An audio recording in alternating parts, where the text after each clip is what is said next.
The Miracle of Right Thought by Orison Swett Marden. Preface. The demand during its first 2 years for nearly an edition a month of Peace, Power, and Plenty, the author's last book, together with the hundreds of letters received from readers, many of whom say that it has enabled them to discover and make use of forces within themselves which they never before knew they possessed, all seem to be indications of a great hunger of humanity for knowledge of what we may call the new gospel of optimism and love, which promises long-looked-for relief from the slavery of poverty, limitation, and ill health. The author's excuse for putting out this companion volume, The Miracle of Right Thought, is the hope of arousing the reader to discover the wonderful forces in the great within of himself, which, if he could unlock and utilize, would lift him out of the region of anxiety and worry and enable him to make of himself everything he ever imagined he could and longed to become. The book teaches the divinity of right desire. It tries to show that the Creator never mocked us with yearnings for that which we have no ability or possibility of attaining, that our heart longings and aspirations are prophecies of the obtainable reality, that there is an actual powerful creative force in our legitimate desires, in believing with all our hearts that no matter what the seeming obstacles, we shall be what we were intended to be and do what we were made to do. It teaches that we should strangle every idea of deficiency, imperfection, or inferiority, and cling tenaciously to the divine image of ourselves, the ideal which the Creator intended for His children. Because our mental attitude, what we habitually think, furnishes a pattern which the life processes are constantly weaving out, picturing in the life. The book teaches that fear is the great human curse, that it blights more lives, makes more people unhappy and unsuccessful than any other one thing, that worry thoughts, fear thoughts, are so many malignant forces within us poisoning the very sources of life, while the opposite thoughts heal and multiply mental power. That every cell in the body gets a life impulse or a death impulse from every thought that enters the mind, for we tend to grow into the image of that which we think about most. The gods we worship write their names on our faces. The face is carved from within by invisible tools. Our thoughts, our moods, our emotions are the chisels.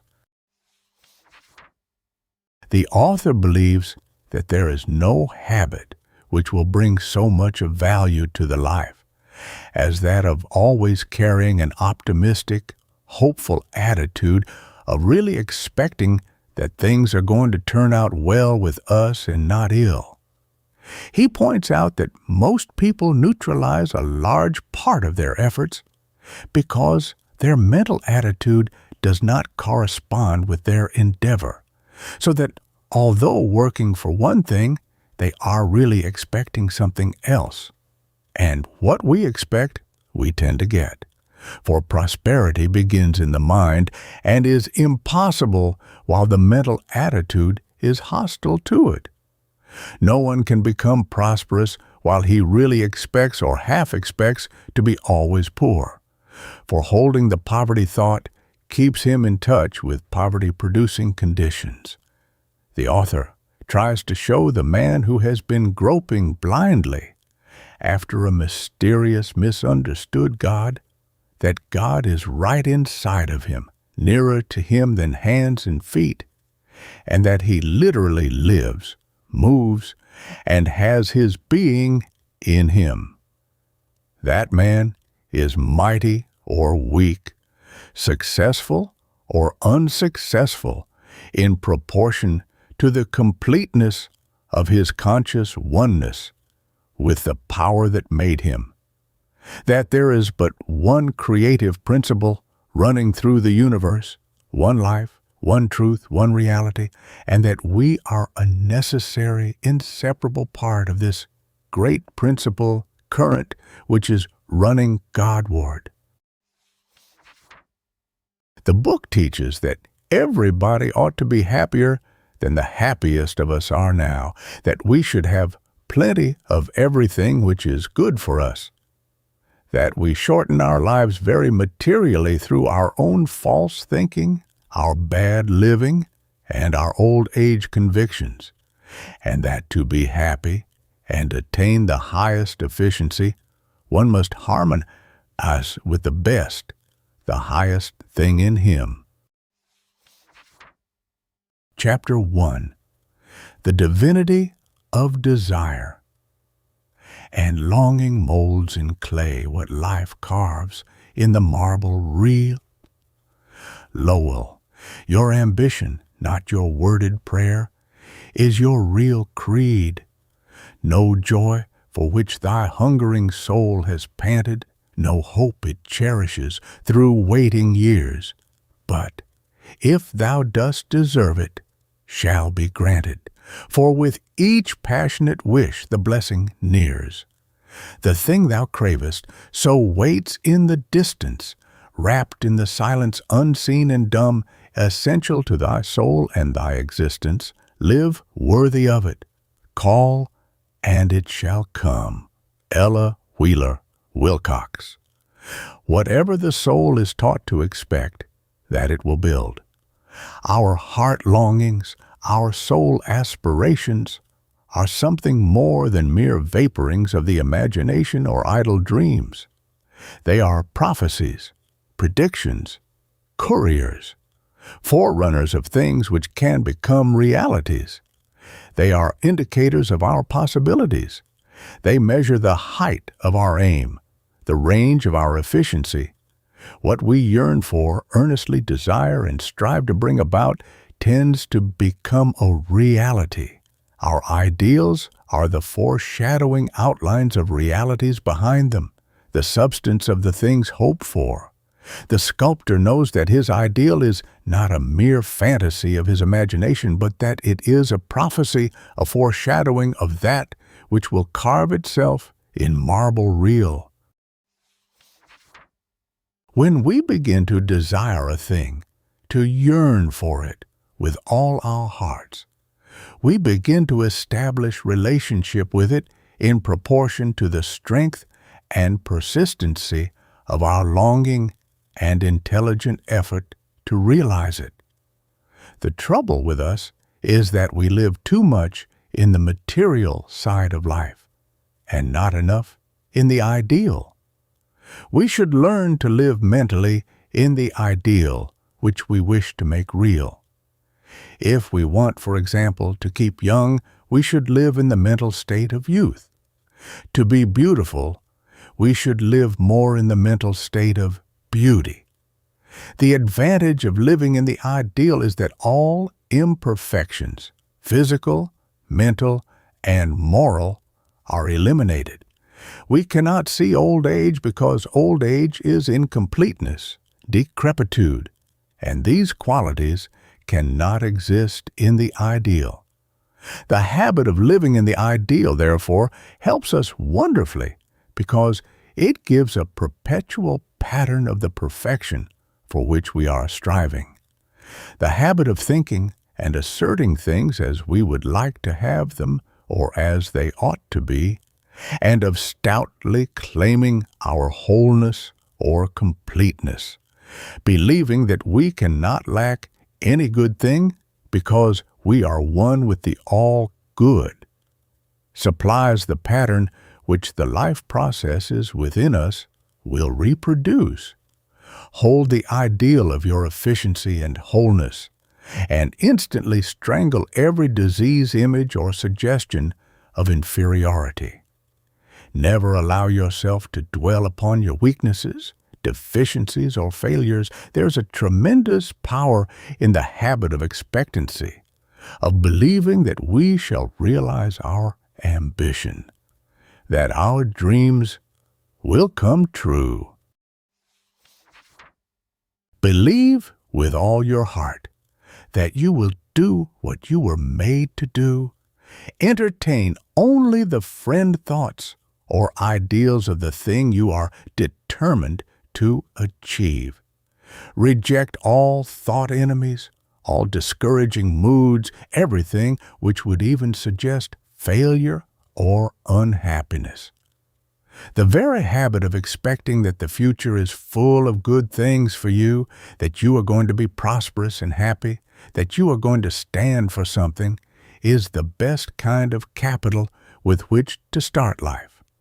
What we try persistently to express, we tend to achieve, even though it may not seem likely or even possible. Many people allow their desires and longings to fade out. They do not realize that the very intensity and persistency of desire increases the power to realize their dreams. But a desire, a longing without endeavor, a yearning abandoned or held indifferently will vanish without realization. It is only when desire crystallizes into resolve that it is effective. It is the yearning, the longing, and striving together that produce results. Think and say only that which you wish to become true. People who are always excusing themselves, constantly saying that they are used up, played out, that they are poor and always expect to be, little realize that they are etching these black pictures deeper and deeper into their consciousness and are making it all the more certain that they will be realized in their lives. Never for an instant admit that you are sick, weak, or ill unless you wish to experience these conditions, for the very thinking of them helps them to get a stronger hold upon you. We are all the products of our own thoughts, whatever we concentrate upon that we are. If you wish to improve yourself in any particular, visualize the quality as vividly and as tenaciously as possible, and hold a superior ideal along the line of your ambition. Gradually, the weak, imperfect man, which mistakes, sins, and vicious living have made, will be replaced by the ideal man, your other, better God self. Every life follows its ideal, is colored by it, takes on its character, becomes like it. You can read a man's character if you know his ideal, for this always dominates his life. Our heart's habitual desire soon shows itself in the face, outpictures itself in the life.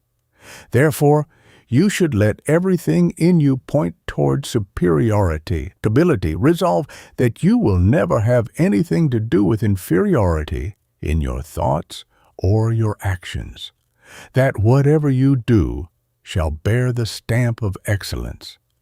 This upreaching of the mind, this stretching of the mentality toward higher ideals and grander things, has an elevating and forming influence which tends to lift the whole life to higher levels. Human life is so constructed that we live largely upon hope, the faith that runs ahead and sees what the physical eye cannot see.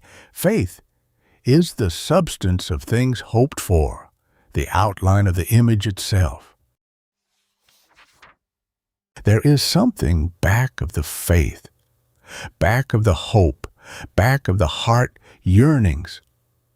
There is a reality to match our legitimate longing. What we believe is coming to us is a tremendous creative motive. Your whole thought current must be set in the direction of your life purpose. The great miracles of civilization are wrought by thought concentration.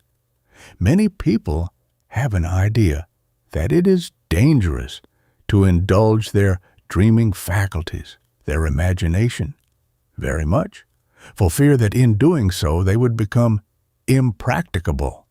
But these faculties are just as sacred as any others we possess. They were given us for a divine purpose, so that we could get glimpses of intangible realities. Our dreaming capacity gives us a peep into the glorious realities that await us further on. It is the evidence of things possible to us. Building air castles should no longer be looked upon as an idle, meaningless pastime. We first build our castles in our consciousness. Picture them in detail in our ambition before we put foundations under them and reality into them. Every real castle, every home, every building was an air castle first. The architect sees behind the plans the building in all its perfection and beauty.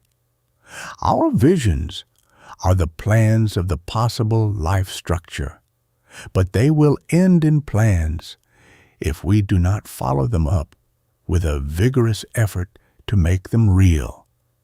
Just as the architect's plans will end in his drawings if they are not followed up and made real by the builder.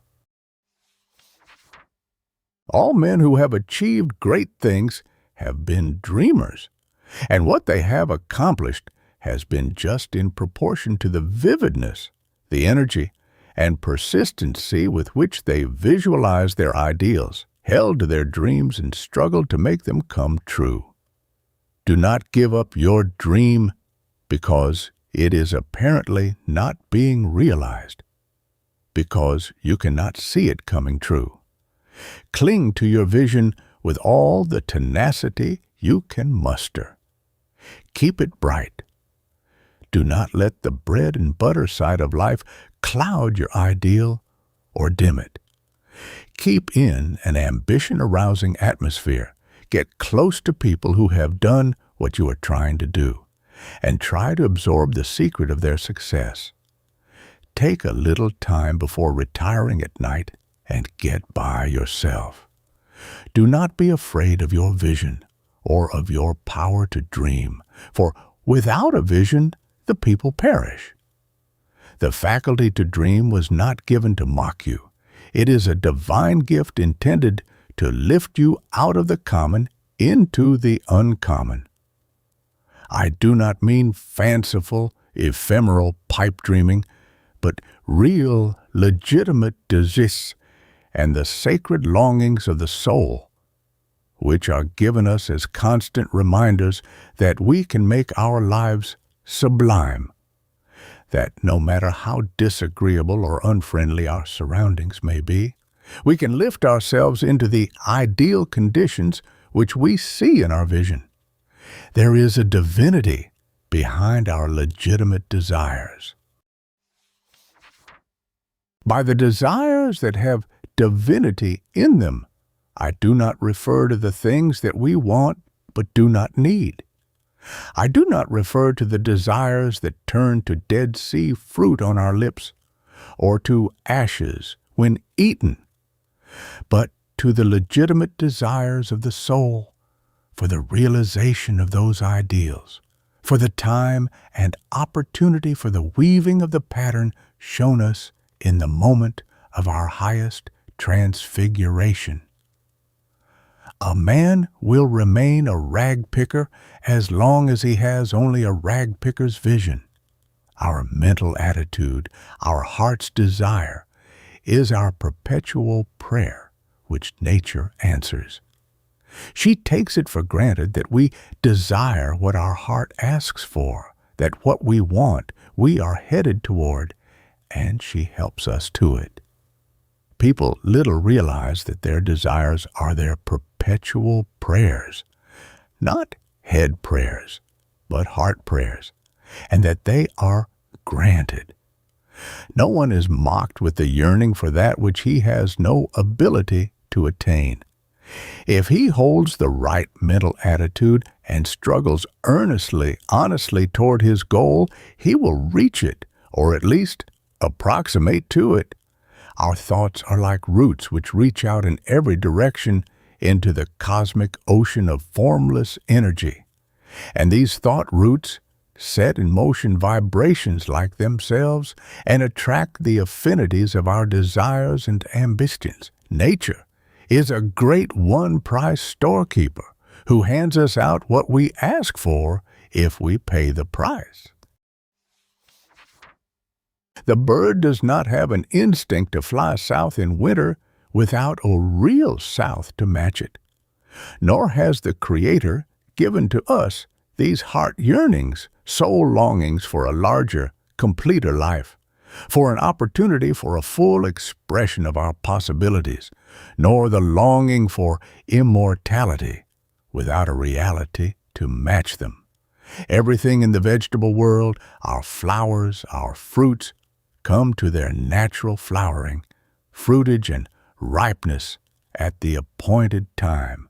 But if we should find, when the winter came, that all our fruit was still green, that the flowers were still in bud, and that instead of having developed, they were cut off by the cold, we would realize that there was something at fault somewhere.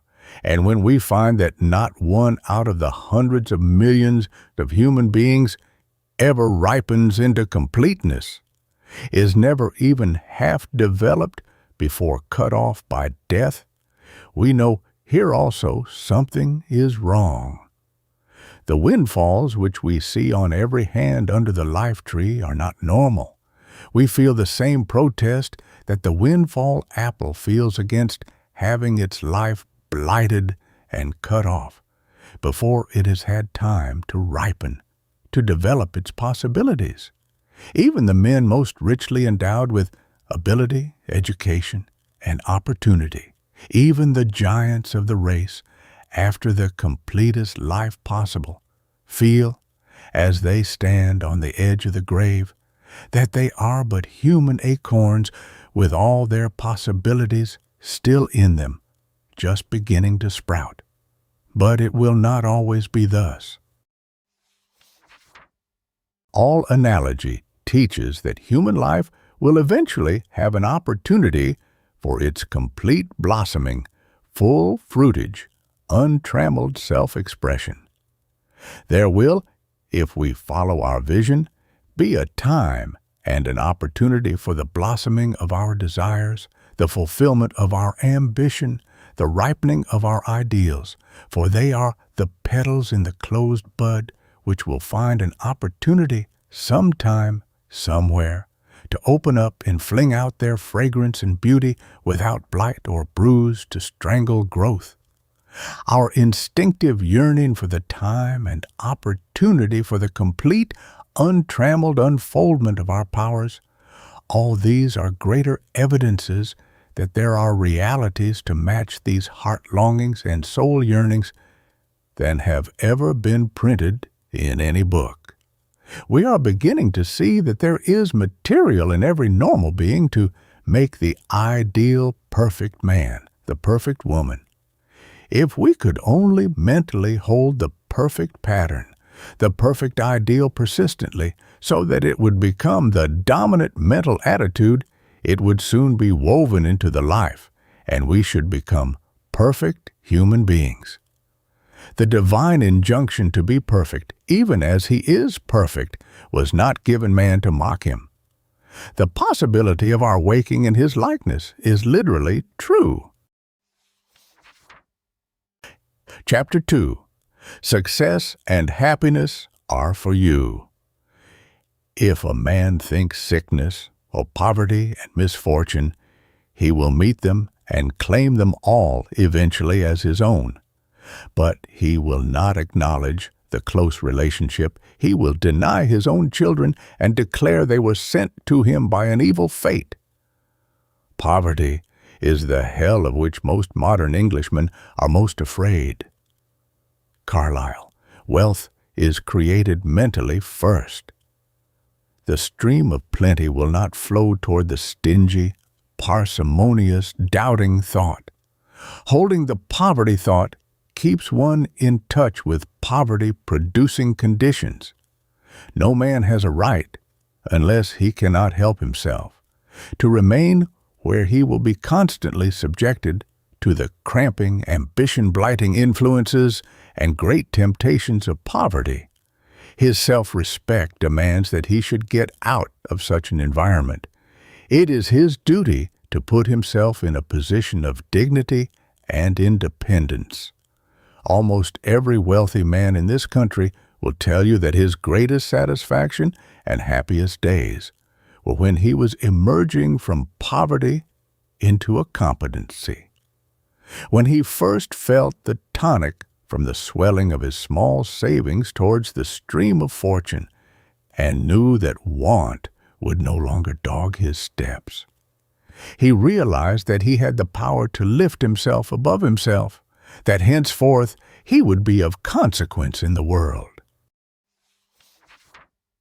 There are plenty of evidences that we were made for grand things, sublime things, for abundance, and not for poverty. Lack and want do not fit man's divine nature. The trouble with us is that we do not have half enough faith in the good that is in store for us.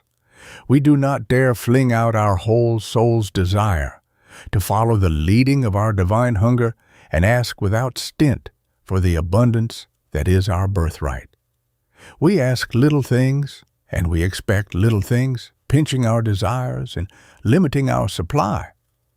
The power that made and sustains us gives liberally, abundantly, not stingily, to everybody and everything.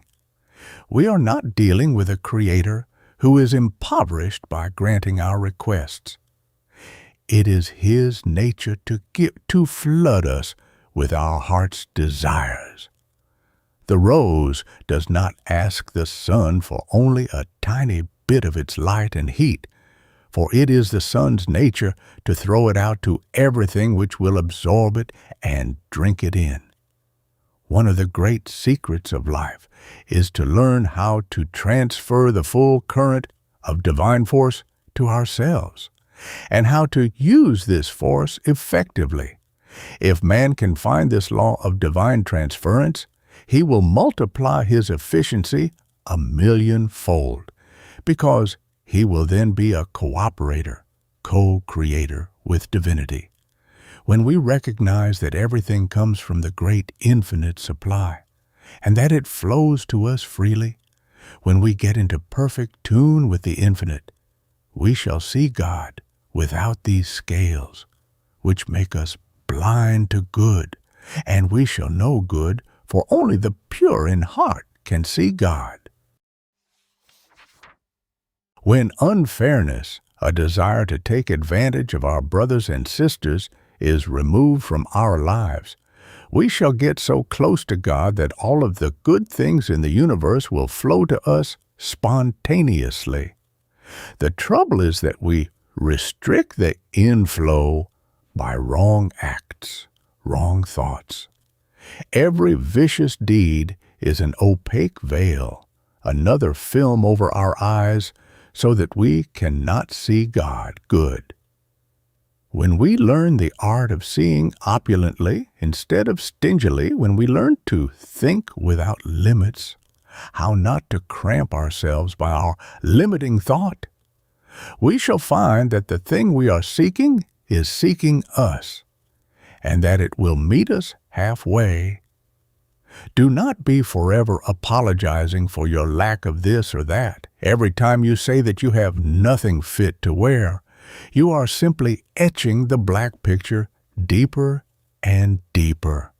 As long as you recite these unfortunate details and dwell upon your disagreeable experiences, your mentality will not attract the thing you are after.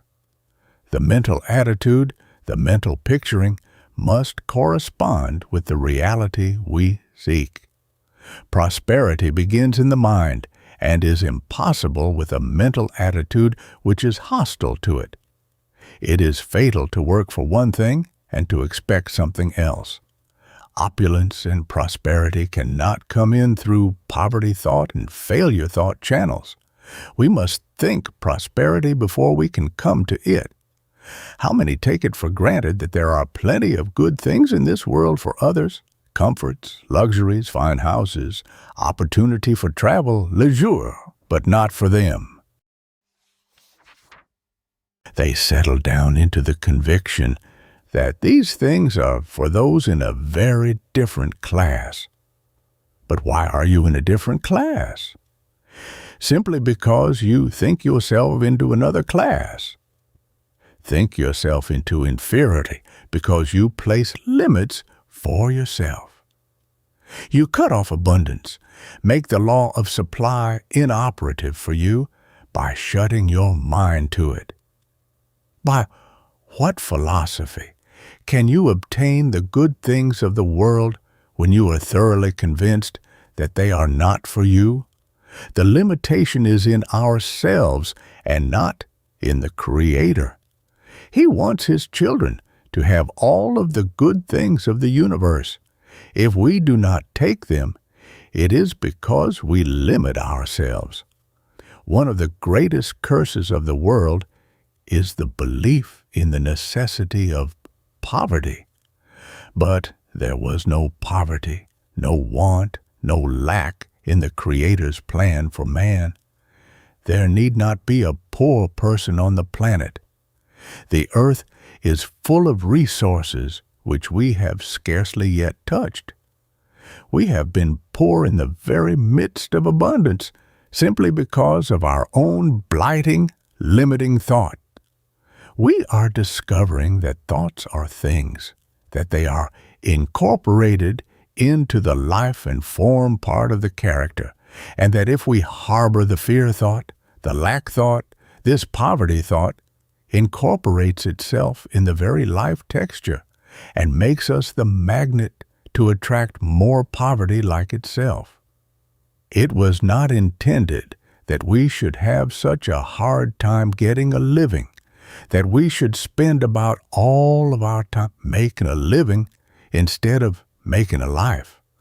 The life abundant, full, free, beautiful was intended for us.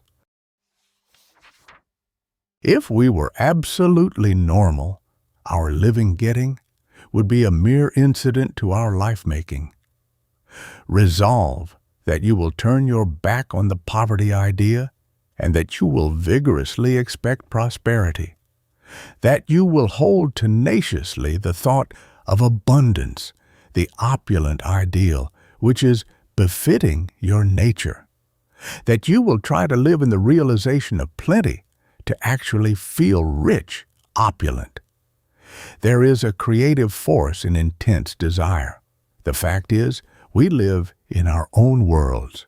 We are creations of our own thought. Each builds his own world by his thought habit. He can surround himself with an atmosphere of abundance or of lack, of plenty or of want.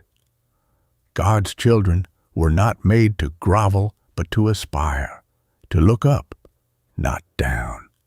It is the poverty attitude, the narrowness of our thought, that has limited us.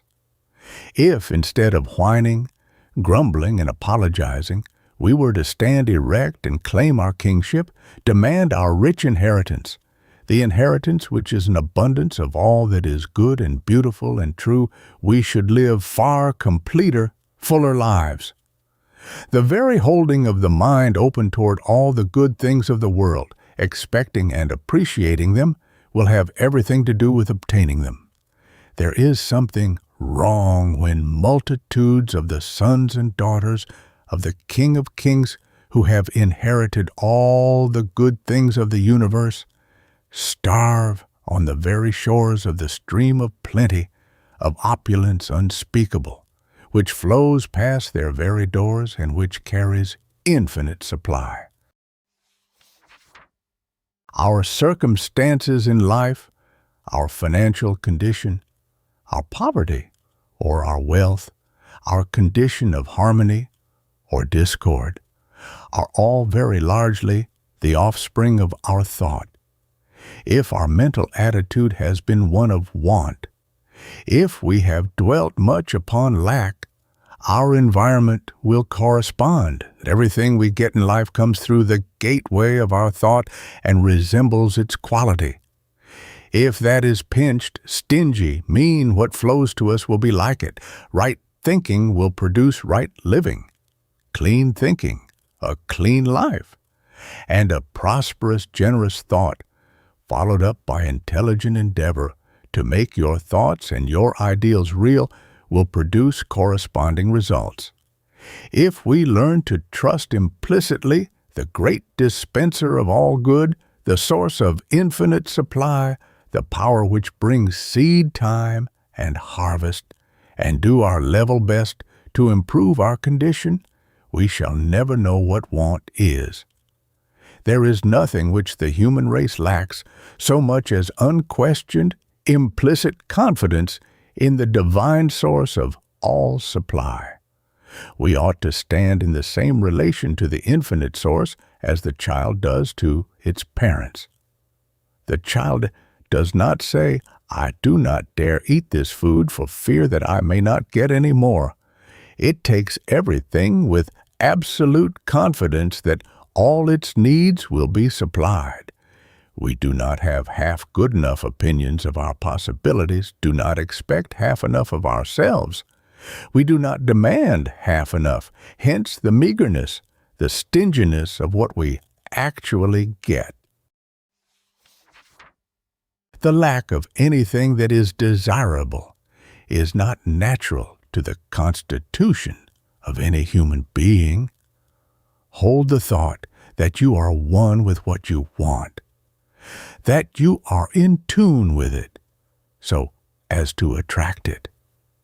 Keep your mind vigorously concentrated upon it. Never doubt your ability to get what you are after, and you will tend to get it.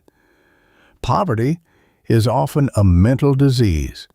If you are a victim of it, you will be surprised to see how quickly your condition will improve when you change your mental attitude and, instead of holding that miserable, shriveled, limited poverty image, turn about and face towards abundance and plenty. Success comes through a perfectly scientific mental process. The man who becomes prosperous believes that he is going to be prosperous. He does not start out with his mind filled with doubts and fears, and all the time talk poverty and think poverty, walk like a pauper and dress like a pauper. He turns his face towards the thing he is trying for and will not admit its opposite picture in his mind. Many people keep themselves poor by fear of poverty, allowing themselves to dwell upon the possibility of coming to want. The minds of the children in many families are saturated with the poverty thought. They hear it from morning till night. Is it any wonder that children brought up in such an atmosphere repeat the poverty-stricken conditions of their parents? Did you ever think that your terror of poverty, your constant worry about making ends meet, not only make you unhappy, but actually disqualify you from putting yourself in a better financial condition? No matter how black the outlook or how iron your environment, positively refuse to see anything that is unfavorable to you, any condition which tends to enslave you and to keep you from expressing the best that is in you. Suppose a boy should try to become a lawyer without expecting to be admitted to the bar. He would fail. We tend to get what we expect, and if we expect nothing, we get nothing. The stream cannot rise higher than its fountainhead. No one can become prosperous when he expects or half expects to remain poor. The man who is bound to win starts out with the understanding with himself that he is going to be a successful man, a winner, and not a loser. He does not say to himself all the time, "What's the use? I am destined to be poor and a nobody." A man We'll never get anywhere with such ideals. Everybody ought to stand erect with face towards the sun of hope and prosperity. Success and happiness are the inalienable rights of every human being. Every achievement has its origin in the mind. Every structure is first a mental structure. The building is first completed in all its details in the architect's mind. The contractor merely puts the stones, the brick, and other material around the idea. We are all architects. The man who expects prosperity is constantly creating money in his mind, building his financial structure mentally. There must be a mental picture of the prosperity first. The building around it is comparatively easy. This is not idle dreaming. It is brain building, mental planning, mental construction. Dogged imagination is often one of the most practical of faculties. The true dreamer is the believer, the achiever. Let us put up a new image, a new ideal of plenty, of abundance. Have we not worshipped the God of poverty, of lack, of want about long enough? Let us hold the thought that God is our great supply, that if we can keep in close touch with Him, the great source of all supply, abundance will flow to us, and we shall never again know want. The poor man is not always the one who has little or no property, but the one who is poverty-stricken in his ideas, in his sympathies, in his power of appreciation. Poverty-stricken in his opinion of himself, of his own destiny, and his ability to reach up. It is mental penury that makes us poor. A Morgan or Rockefeller mentally creates conditions which make prosperity flow to him. The great achievers do comparatively little with their hands. They build with their thought. They are practical dreamers. Their minds reach out into the infinite energy ocean and create and produce what the ideal, the ambition, calls for. To be prosperous, we must put ourselves in the prosperous attitude. We must think opulently. We must feel opulent in thought. We must exhale confidence and assurance in our very bearing and manner.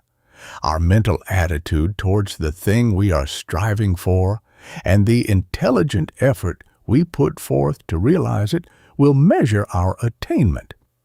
Parsimonious saving by cheese-paring efforts does not compare in effectiveness with the results of obeying the laws of opulence. We go in the direction of our concentration.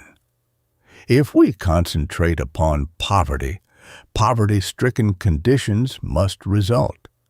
We must conquer inward mental poverty before we can conquer outward poverty. Opulence, in the larger sense in which we use it, is everything that is good for us. Abundance of all that is beautiful in life, uplifting and inspiring. Opulence is everything that will enrich the personality, the life, the experience. True prosperity is the inward consciousness of spiritual opulence, wholeness, completeness, the consciousness of oneness with the very source of abundance, infinite supply, the consciousness of possessing an abundance of all that is good for us, a wealth of personality, of character that no disaster on land or sea could destroy. Chapter 3. Working for one thing and expecting something else. Prosperity begins in the mind and is impossible while the mental attitude is hostile to it. It is fatal to work for one thing and to expect something else, because everything must be created mentally first and is bound to follow its mental pattern. No one can become prosperous While he really expects or half expects to remain poor, we tend to get what we expect, and to expect nothing is to get nothing. When every step you take is on the road to failure, how can you hope to arrive at the success goal? It is facing the wrong way, toward the black, depressing, hopeless outlook, even though we may be working in the opposite direction, that kills the results of our effort. Most people neutralize a large part of their effort because their mental attitude does not correspond with their endeavor, so that while working for one thing, they are really expecting something else. They discourage, drive away the very thing they are pursuing. To be ambitious for wealth, and yet always expecting to be poor, to be always doubting your ability to get what you long for, is like trying to reach east by traveling west. There is no philosophy which will help a man to succeed when he is always doubting his ability to do so, and thus attracting failure. The man who would succeed must think success, must think upward. He must think progressively, creatively, constructively, inventively, and above all, optimistically. You will go in the direction in which you face. If you look towards poverty, towards lack, you will go that way. If, on the other hand, you turn squarely around and refuse to have anything to do with poverty, to think it, live it, or recognize it, you will then begin to make progress towards the goal of plenty. It is our penury attitude, our doubt and fear, our lack of self-faith, and of faith in the all-abundant infinite supply that makes us poor. You must not play the part of a poor man while you are exerting all your energy to make money. As long as you carry about a poorhouse atmosphere with you, you will make a poorhouse impression, and that will never attract money. There is a saying that every time the sheep bleats, it loses a mouthful of hay. Every time you allow yourself to complain of your lot, to say, I am poor, I can never do what others do, I shall never be rich, I am a failure, luck is against me, you are laying up so much trouble for yourself, for every time you think of them, they will go a little deeper and deeper into your consciousness. Thoughts are magnets which attract things like themselves. If your mind dwells upon poverty and disease, it will bring you poverty and disease. There is no possibility of your producing just the opposite of what you are holding in your head, because your mental attitude is the pattern which is built into the life. No matter how hard you may work for success, if your thought is saturated with the fear of failure, it will kill your efforts and make success impossible. The terror of failure keeps multitudes of people from obtaining the very things they desire by sapping their vitality and incapacitating them through worry and anxiety for the creative work necessary to give them success. The habit of looking at everything constructively from the bright, hopeful side, instead of from the side of doubt, the faith that truth is bound finally to conquer error, that harmony and health are the reality and discord and disease the temporary absence of it, this is the attitude of the optimist, which will ultimately reform the world. Optimism is a builder. It is the sunshine of the mind which constructs life, beauty, and growth in everything within its reach. Pessimism is negative. It is the darkened dungeon which destroys vitality and strangles growth. A fatal penalty awaits those who always look on the dark side of everything. They draw upon themselves what they see, what they look for. He who has a mortal dread of poverty generally gets it.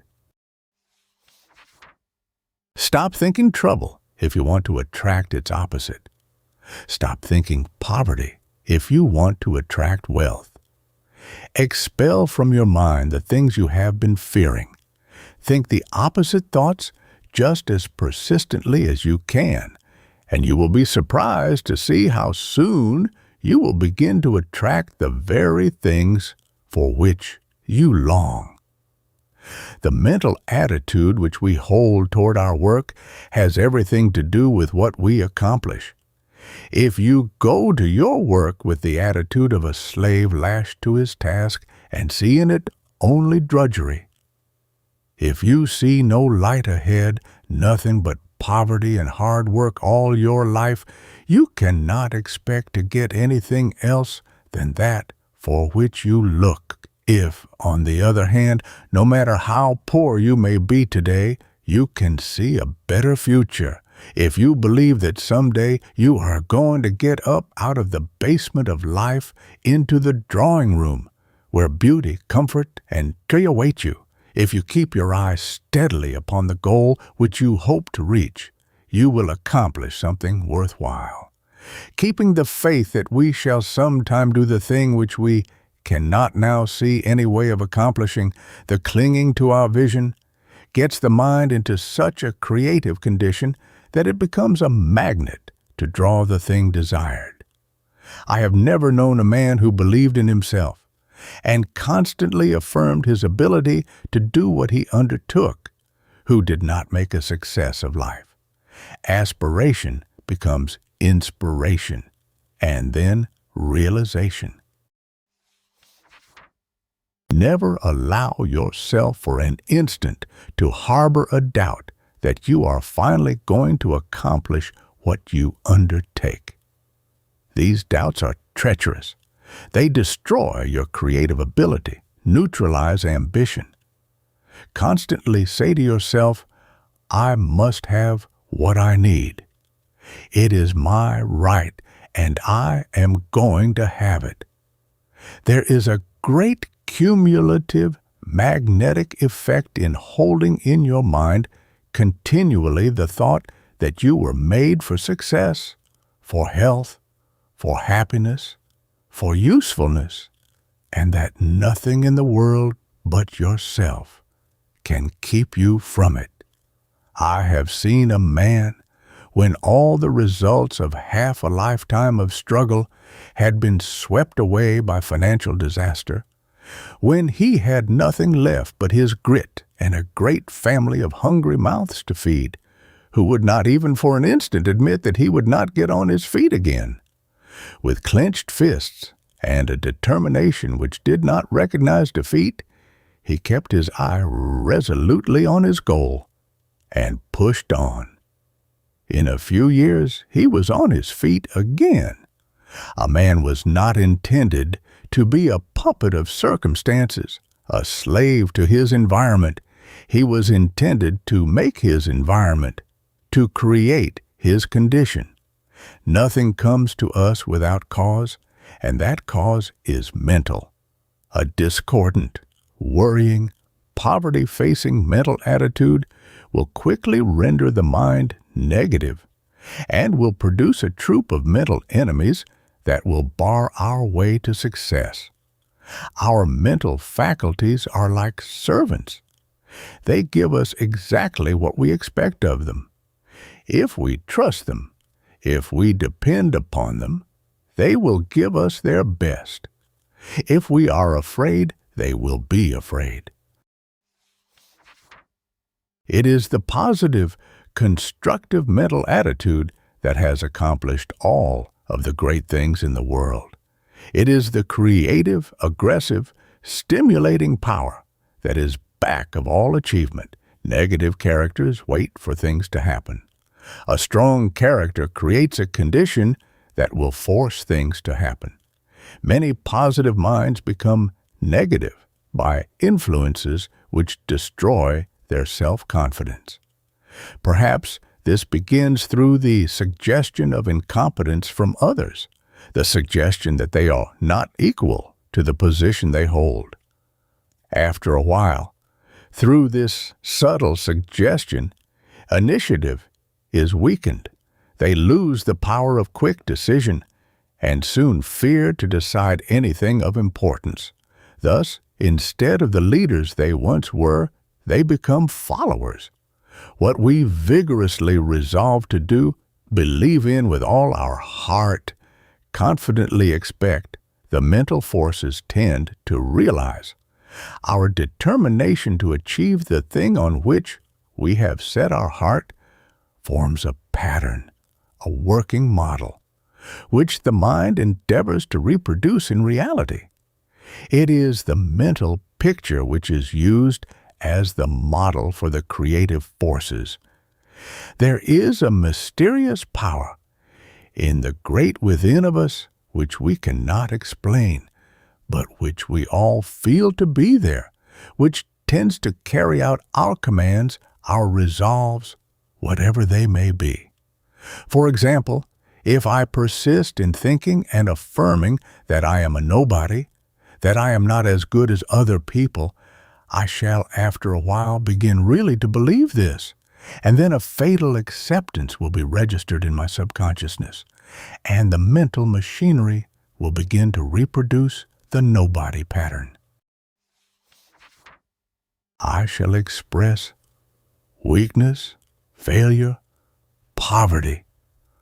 But if I stoutly affirm that I am heir to all the good things in the universe and that they belong to me as my birthright, if I constantly assert that power is mine, that health is mine, that I will have nothing to do with sickness, with weakness, with discord, I then make my mind so creative that instead of tearing down, it is building up for me the very thing for which I long. Constructive thought is man's protector, his savior from all discord, poverty, disease. The people in the great failure army are negative thinkers, while those in the successful ranks are constructive thinkers. It is when we are negative that we say yes. When, if we had been positive, normal, we should have said no. It is when we are negative, because our judgment is then defective, that we make bad bargains and poor investments. It is in our non-producing moments that negatives, such as fear, worry, anxiety, hatred, and jealousy, get in their destructive work. The normal mind acts under law. The mental faculties will not give up their best unless they are marshaled by order. They respond cordially to system, but they rebel against slipshod methods. They are like soldiers. They must have a general who enforces order, method. The strength and persistency of our habitual thought force measure our efficiency. We can quickly tell the first time we meet a person whether his thought force is constructive or weak, for every sentence he utters will partake of its quality. It is the positive man who carries force. Some men carry such a power of conquest in their very presence that the ordinary person instinctively follows. The world makes way for the robust character. His very words carry the force of conviction. People do not stop to analyze the reason for following a strong character. They obey superior mentality. The art of all arts is to make one's life a perpetual victory, and this would not be difficult if we were properly trained. The graduate who goes into the world without training in what constitutes a positive and a negative mental attitude is liable to be ruined in a very short time. It is of infinitely more value for a student or youth to know how to keep his mind up to its maximum creative power by keeping it positive and avoiding everything which would make it negative and unproductive, than to learn all the Latin and Greek and philosophies in the world. A positive thought develops constructiveness, and this is the most important of all mental qualities. It is always weakening to hold the negative thought. It is better, in fact, to hold the mind absolutely passive, for there is a great difference between the passive mind, the mind at rest, and the negative mind. The mental loom weaves whatever pattern we give it. It reproduces the ideal, whether of discord or harmony, error or truth, courage or cowardice. The characteristics of the model are very quickly transferred to the subject. You will find a tremendous help in constantly affirming that you are the person you wish to be, not that you hope to be, but that you actually are now. You will be surprised to see how quickly the part which you assume will be outpictured in your character. What we need do is to keep the dominant qualities always in the ascendancy, to kill the opposites, the enemies of all constructiveness. The moment the building up process ceases to operate upon the tree, the injurious elements set in, and decay and destruction are certain. So, the moment the building up and creative principles in man cease to dominate, the tearing down elements begin their work. The right mental attitude has a powerful influence in protecting the mind from bad suggestions. If you constantly deny the power of the evil, which you are compelled to hear and see in a vicious environment, this denial will have a great counteractive influence upon it. If your attitude of mind is that of receptiveness to the evil, if you welcome it, enjoy it, it will have a very strong influence over you. There is everything in keeping the mind saturated with one's aim until it becomes a life habit, in setting the life currents and all of the forces within us towards the goal of our ambition. This will after a while create a sort of tide which will tend to float things our way. We must look out for the cross currents which bring discord, the thought currents of hatred, jealousy, envy, of revenge, of malice. For all these are enemies which sap our energies. We must have harmony, peace of mind, freedom of thought to get efficiency. Currents of courage, confidence, and determination, these are the electrical mental forces which bring success. It is a great art to learn to clear the mind of rubbish, of fear, anxiety, and all of the things that hinder, and to fill it with vigorous, hopeful, uplifting thoughts. We radiate our mental attitude, our hopes, or our fears. If others think we are weak and timid because our mental radiation is weak and timid, we shall not be put forward for positions of importance. It is nearly as important to make others believe in us as to believe in ourselves. And to do this, we must carry a confident, victorious air. There is a great difference between a man who goes about the world as a conqueror and one who carries a submissive, vanquished air, who always acts as though he had been defeated in the great life race. Compare the influence of a man like Theodore Roosevelt, who radiates force from every pore and gives an impression of great vigor and superb power, with that of a timid, self-effacing, apologizing man who radiates weakness. The world likes a man who has the bearing of a conqueror, who gives the impression that he is in the habit of winning.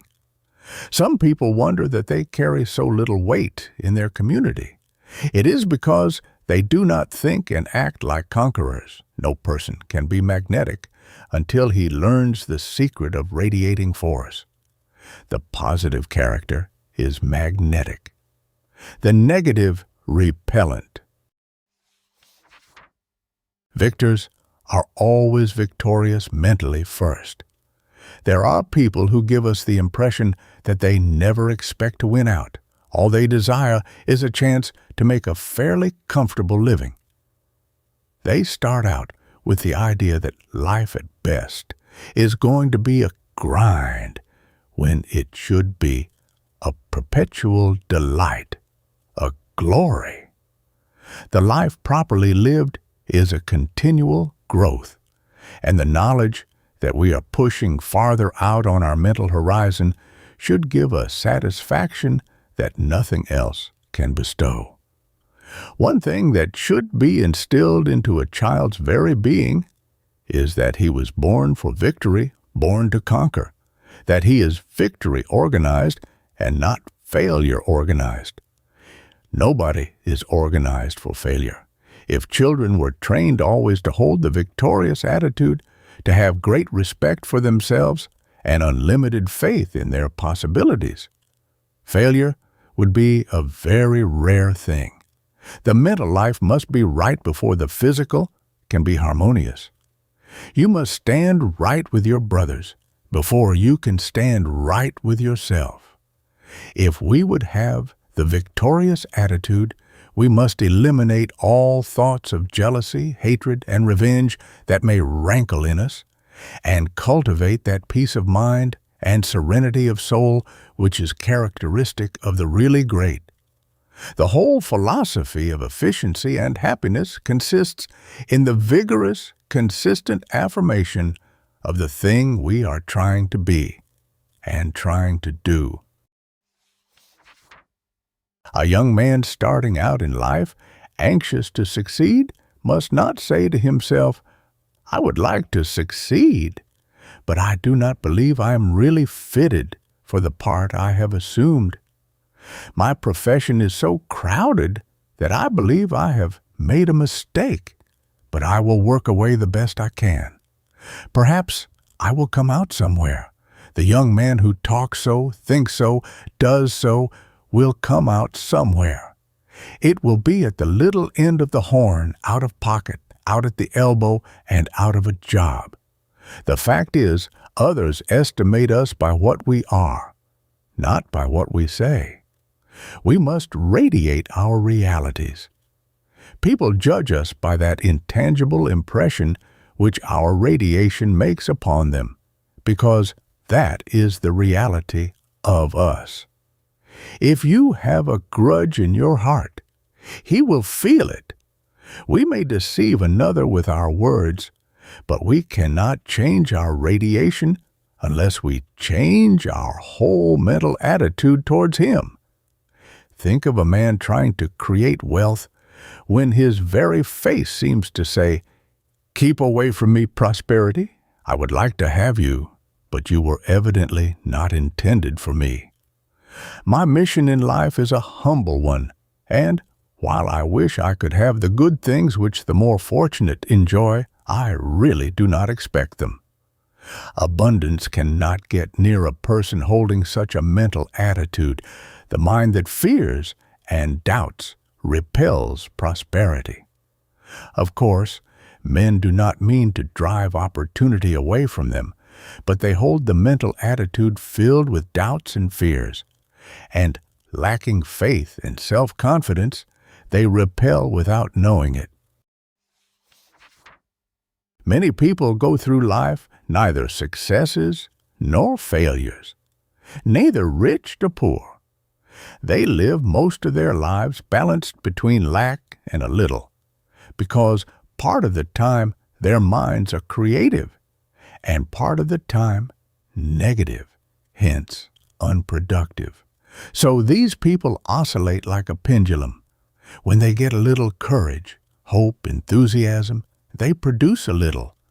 When they lose heart, are filled with doubts and fears, their minds become negative, non-producing, and they slide back again to want.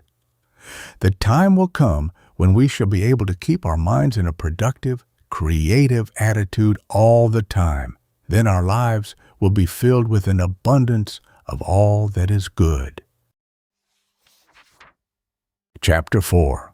Expect great things of yourself. Faith is an optimist because it sees the way out. Doubt is a pessimist, cannot see the way ahead, and fears because not conscious of being able to cope with the uncertain. Faith opens the door of ability and develops superiority. The habit of expecting great things of ourselves calls out the best that is in us. Faith is the divine messenger sent to guide man, blinded by doubt and sin. What would be the probable success of an animal tamer who went into a cage with ferocious wild beasts for the first time, full of fear, doubt, uncertainty? What if he said to himself, "I will try to conquer these wild animals, but I really do not believe I can do it. There may be men who can do it, but I doubt very much whether I can." If he should face wild beasts with such an attitude of weakness, doubt, and fear, he would very soon be torn to pieces.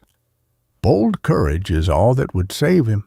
He must conquer with his eye first, and there must be a lot of winning, gritty stuff back of the eye, for the slightest show of fear would probably be fatal. In fact, a man cannot try with that determination which achieves unless he actually believes he is going to get what he is working for, or approximate to it. How long will it take a youth to become a merchant who is always in doubt whether he will make much of a merchant anyway, and when he does not believe in his heart of hearts that he ever will be one? This is not the kind of mental attitude which makes anything worthwhile.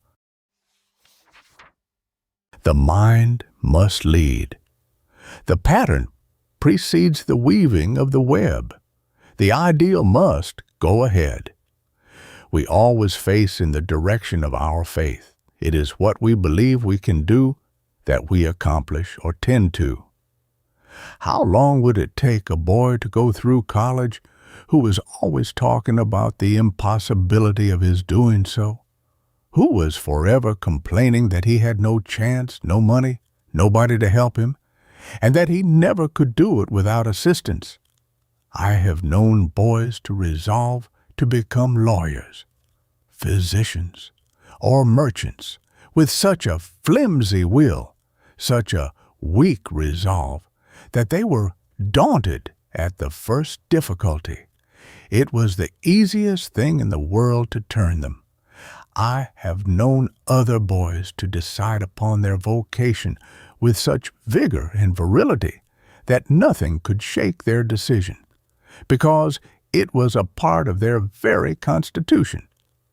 If we analyze great achievements and the men who accomplish them, the most prominent quality in evidence is self-confidence. The man with absolute faith in his ability to do what he undertakes is the most likely to succeed, even when such confidence seems to outsiders audacious, if not foolhardy.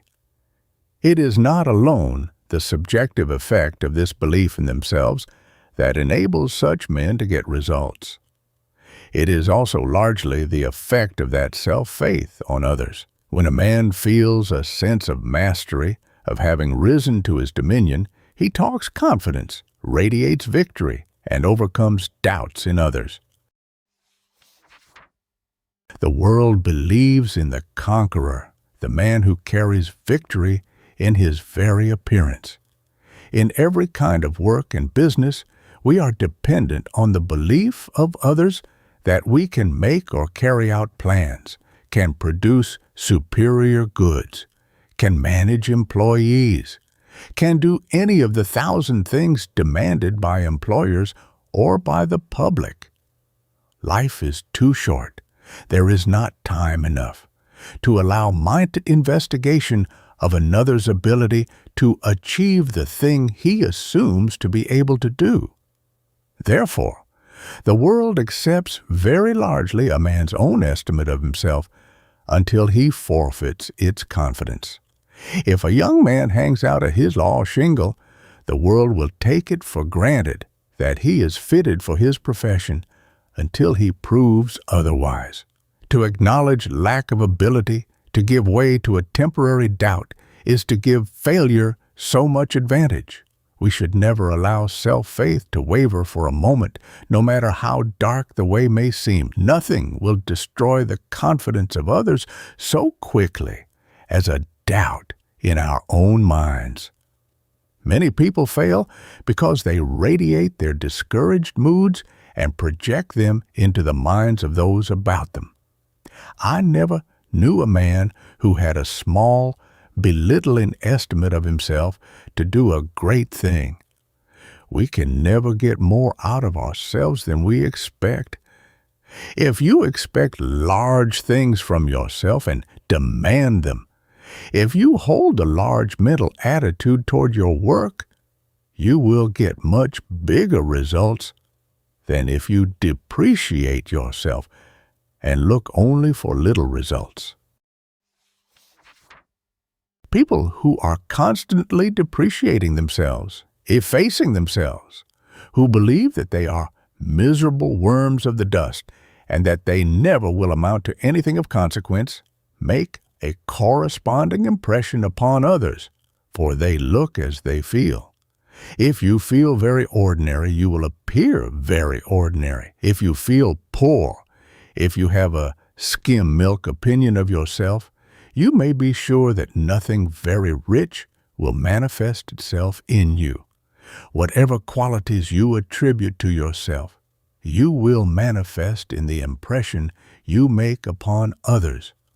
On the other hand, if you always contemplate the very qualities which you long to possess, they will gradually become yours, and you will express them in your face and manner.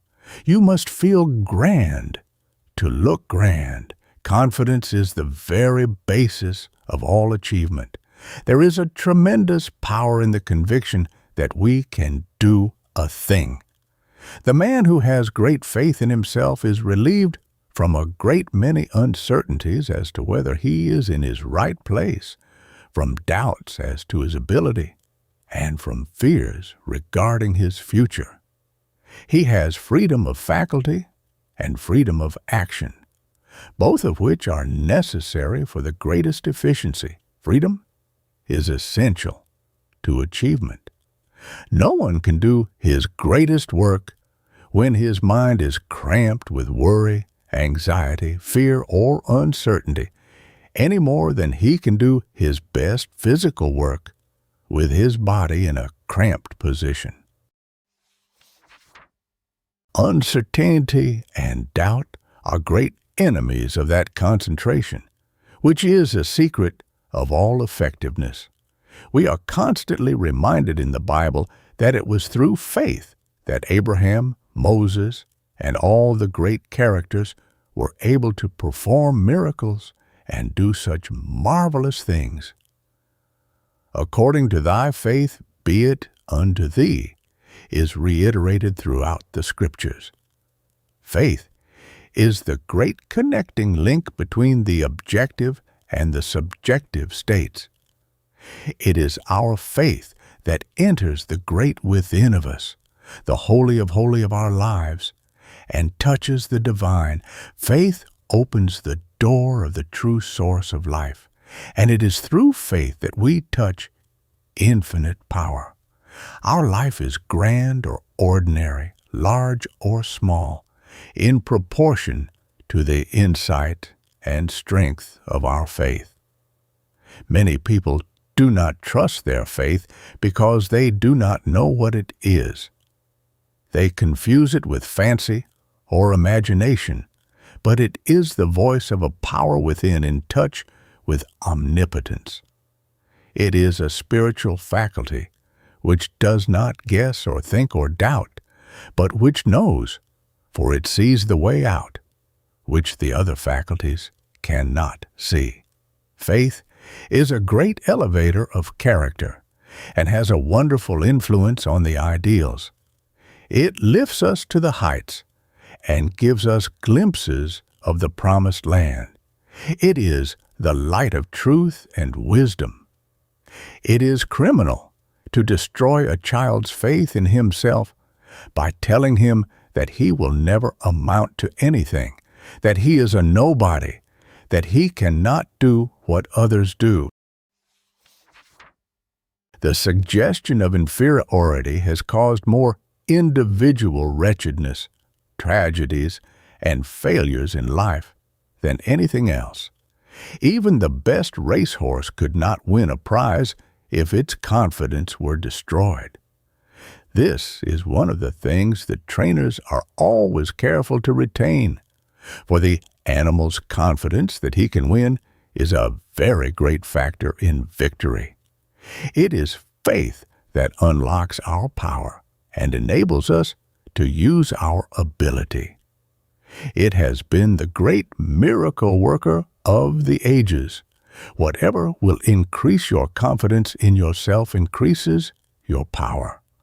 That one quality of holding persistently the faith in themselves and never allowing anything to weaken the belief that somehow they would accomplish what they undertook has been the underlying principle of all great achievers.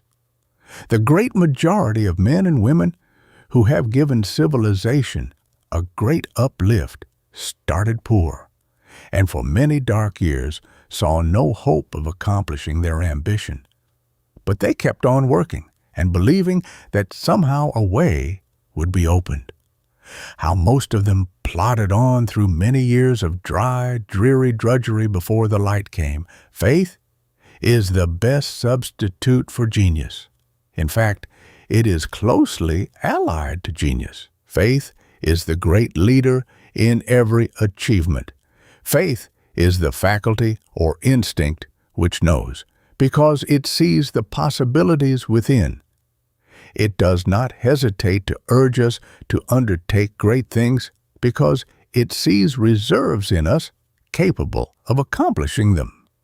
No one has ever yet been able to make a satisfactory explanation of the philosophy of faith.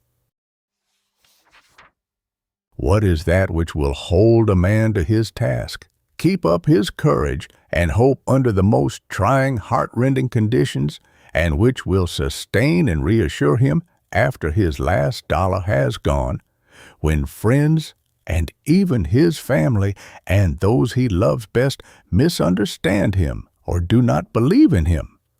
The world stands in wonder before the heroes who apparently lose everything in the world but their faith in what they had set their hearts upon. Faith always takes the first step forward. It is a soul sense, a spiritual foresight, which peers far beyond the physical eye's vision, a courier which leads the way, opens the closed door, sees beyond the obstacles, and points to the path which the less spiritual faculties could not see. There is little fear for the future of the young man who has a deep-seated faith in himself. Self-faith has ever been more than a match for difficulties.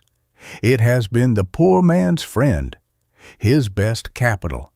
Men with no assets but colossal faith in themselves have accomplished wonders, when capital without self-faith has failed.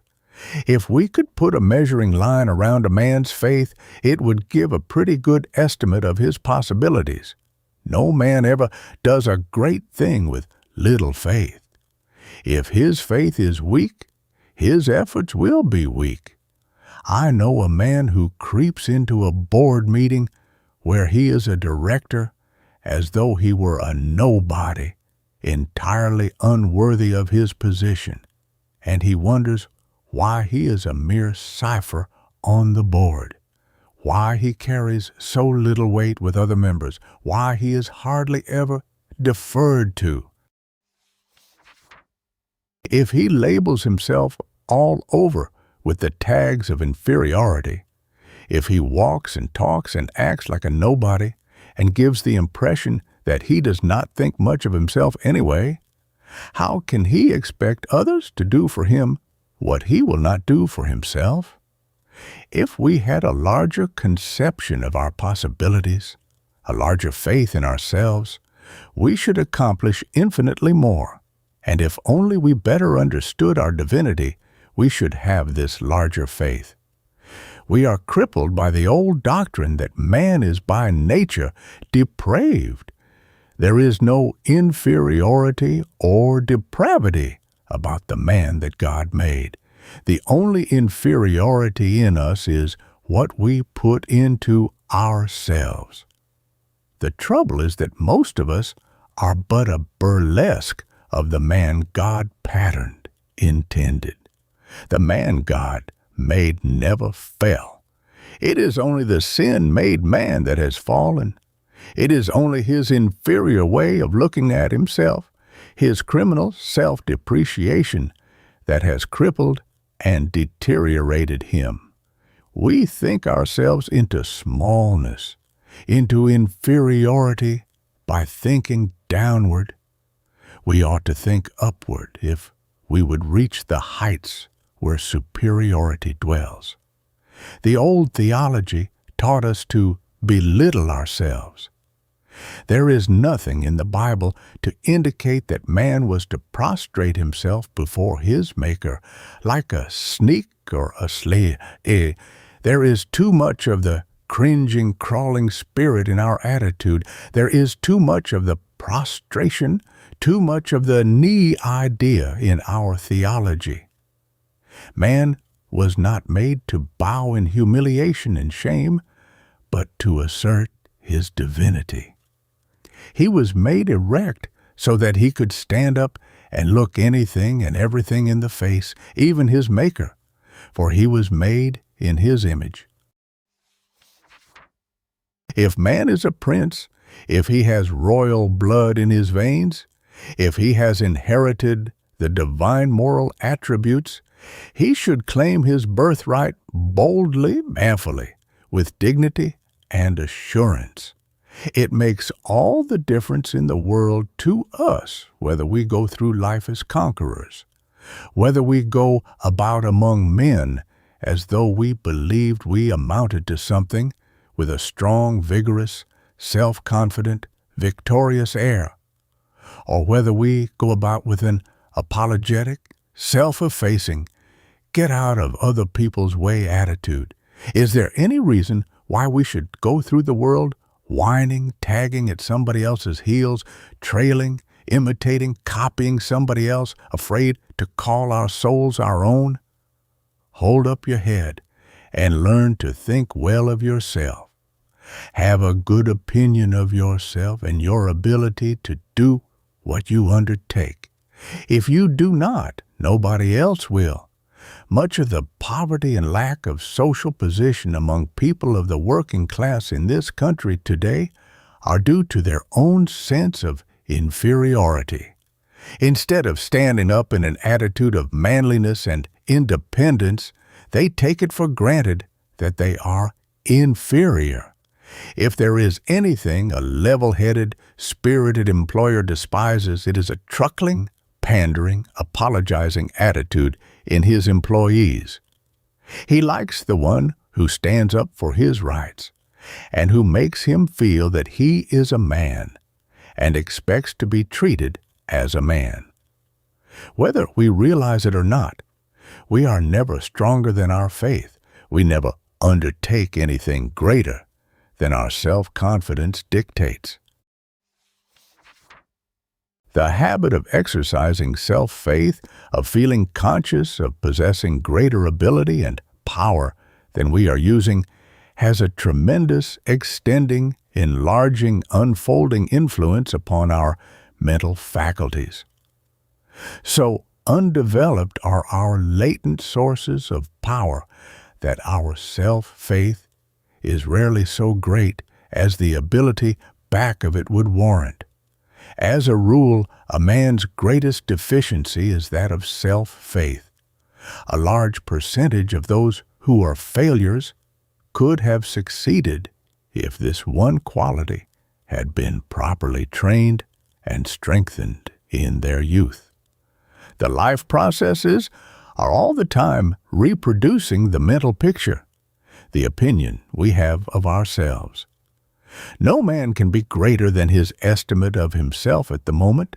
If a genius were convinced that he were a pygmy, he would only produce the results of a pygmy until he enlarged his estimate of himself. A one-talent man with an overmastering self-faith often accomplishes infinitely more than a 10-talent man who does not believe in himself. I know of no greater self-protection from all that is low, ordinary, and inferior than the cultivation of a lofty, grand estimate of oneself and one's possibilities. All the forces within you will then work together to help you realize your ideals, for the life always follows the aim. We always take the direction of the life purpose.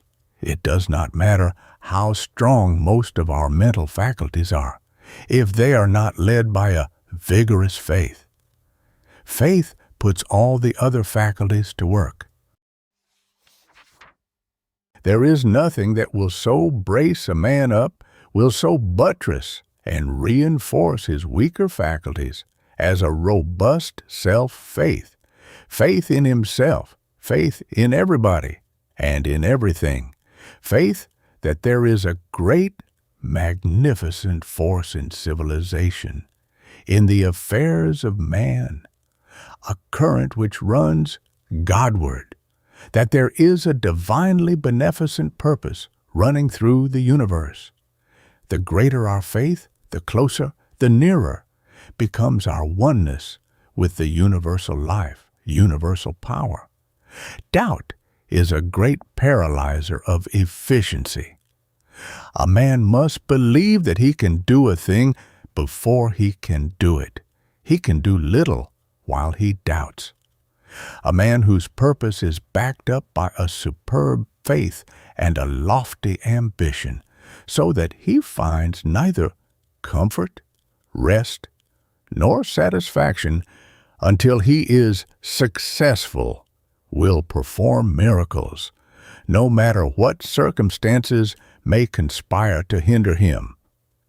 The very intensity of your longing to do a certain thing is an additional proof that you have the ability to do it, and the constant affirmation that you can and will do it makes the achievement all the more certain. What you dream you can do, think you can do, or believe you can do, you will do. Faith is the bedrock upon which all other foundation stones in every great character rest. Thus, the man who has an invincible faith in his mission, an unconquerable faith in himself and in his God, has power in the world. We believe in a man with great faith, no matter whether he agrees with us or not, because faith represents force, stability, character. We believe in a man in proportion to his immovableness from principle, the fixity of his faith in his mission. The man who is loosely attached to his life work, who can be easily turned aside from his life purpose, is not much of a man. Most successful men I have known had the habit of expecting things to turn out right. No matter how black or discouraging the outlook, they held tenaciously to their faith in the final outcome. This habit of holding an expectant attitude in some mysterious way unknown to us attracts the thing we long for, just as though our own were always seeking us when we were seeking it.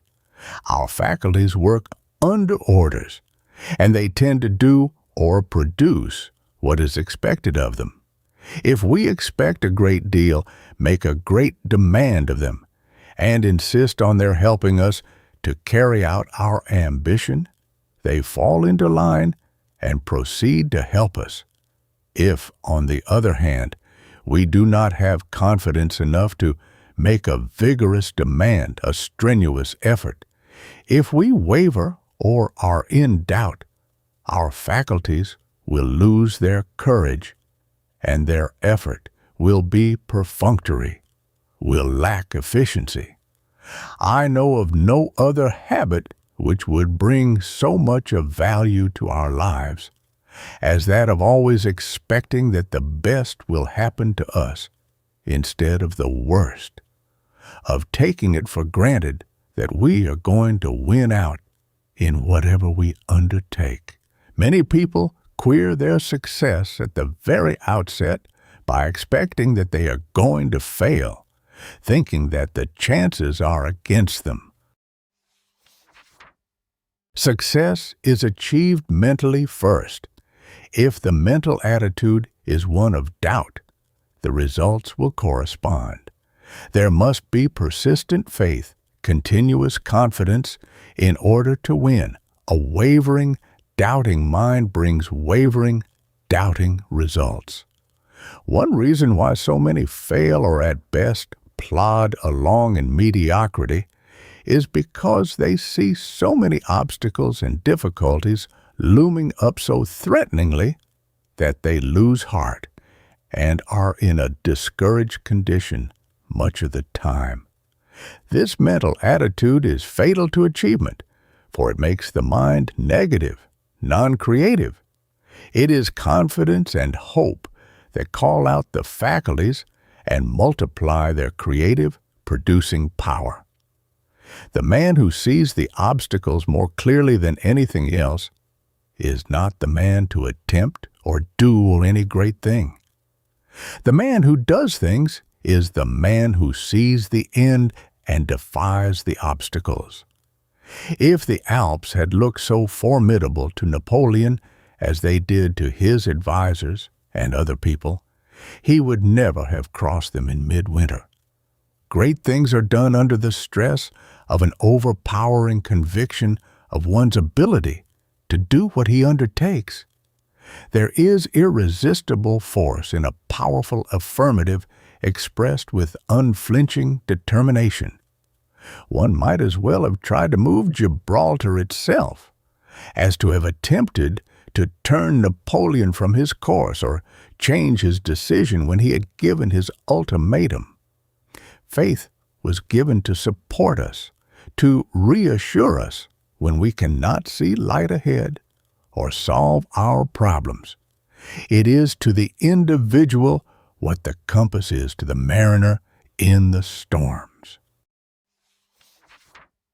He feels the same assurance when he cannot see anything ahead, because his compass points true to his destination. It is infinitely easier to force a huge shell through the steel plates of a ship when projected with lightning speed from the cannon than to push it through slowly. So the world makes way for force and persistency, for the man who knows which way he is going and who projects himself with vigor. Difficulties are great or small in proportion as you are great or small. They loom up like mountains to one man and dwindle to molehills to another. Do not be afraid of taking responsibilities. Make up your mind that you will assume any responsibility which comes to you along the line of your legitimate career, and that you will bear it a little better than anybody else ever before has. There is no greater mistake in the world than that of postponing present responsibility, thinking that we will be better prepared to assume it later. It is accepting these positions as they come to us that gives us the preparation. On the very resolution to do the thing which is best for you, no matter how disagreeable, no matter how humiliating, no matter how much you may suffer from sensitiveness or a feeling of unpreparedness, depends the development of your manhood. Do not be afraid to demand great things of yourself. Powers which you never dreamed you possessed will leap to your assistance. Trust thyself. Every heart vibrates to that iron string. The reputation of always being successful in undertakings has been of great advantage to Theodore Roosevelt. No matter what he goes into or what he takes up, he seems to expect that he is going to win out. Thus, instead of getting a pulling back, hindering effect from people's doubts and fears, he has the tonic effect of their optimistic expectancy. He believes that he was made to do things, to achieve, and this self-faith has inspired the confidence of a whole nation. Many people never seem to come to themselves until they have received a great humiliating defeat. This seems to touch a spring deep in their nature, setting free dynamic forces which enable them to do marvels. When a man who has got the right stuff in him has made a slip and feels that he is down and out, when he sees those that know him regarding him as a failure, calling him a has-been, he makes a resolve to redeem himself from the disgrace, and every red blood corpuscle in him helps him to make good. There is something in the man whose very bearing and reputation seem to say, "When I meet my next Waterloo, I shall be a Wellington, not a Napoleon." Chapter 5. Self-encouragement by self-suggestion. In proportion as you increase your confidence in yourself by the affirmation of what you wish to be, your ability will increase. He only is beaten who admits it. Hold the thought of superiority, and you will become superior. Any people of real ability do little things all their lives because they are the victims of discouraging self-suggestions. Whenever they attempt to do anything, they allow their minds to dwell on the possibility of failure, and they picture the consequent humiliation of it all until they cripple their powers of initiative. One of the worst things that can ever happen to a person is to get it into his head that he was born unlucky and that the fates are against him. There are no fates outside of our own mentality. We are our own fates. We control our own destiny. In every town where people are complaining that their environment is against them and that there are no opportunities, others under the same conditions manage to succeed and make themselves felt in the world. What can you do for a man who thinks he was born for failure? It is as impossible for success to come from the failure thought as for roses to come from thistle seeds. When one is greatly worried about failure or poverty, when he thinks much about it, he impresses his subconsciousness with the very idea of failure and develops unfavorable conditions. His thought, his mental attitude, is making impossible the very thing he is trying to accomplish. The trouble with us is that we do not half know how to jack ourselves up, so to speak. We should see ourselves in a much grander light, should think of ourselves as superb beings with infinite, divine possibilities. Don't be afraid of thinking too highly of yourself, for if the Creator made you, you must partake of His qualities. There is a powerful magic, a real creative force, in trying to become that which you wish to be, in assuming the character you would be like, assuming the qualities you would attain. You want health. Never allow yourself to think that anything else will come to you. Assume the health attitude. Think health. Talk it. Say to yourself that it is your birthright. The same is true in regard to prosperity. Do not allow yourself to think that anything else can come to you but prosperity. Act like a prosperous, progressive man. Dress like one. Think like one. Be sure that your mental attitude is the pattern of that which you would like to be a reality. If you are timid, if you suffer from shyness, just affirm that you will never again be afraid of anybody or anything, that you are going to hold your head up, assert your manhood or womanhood. Resolve that you will strengthen this weak link in your character.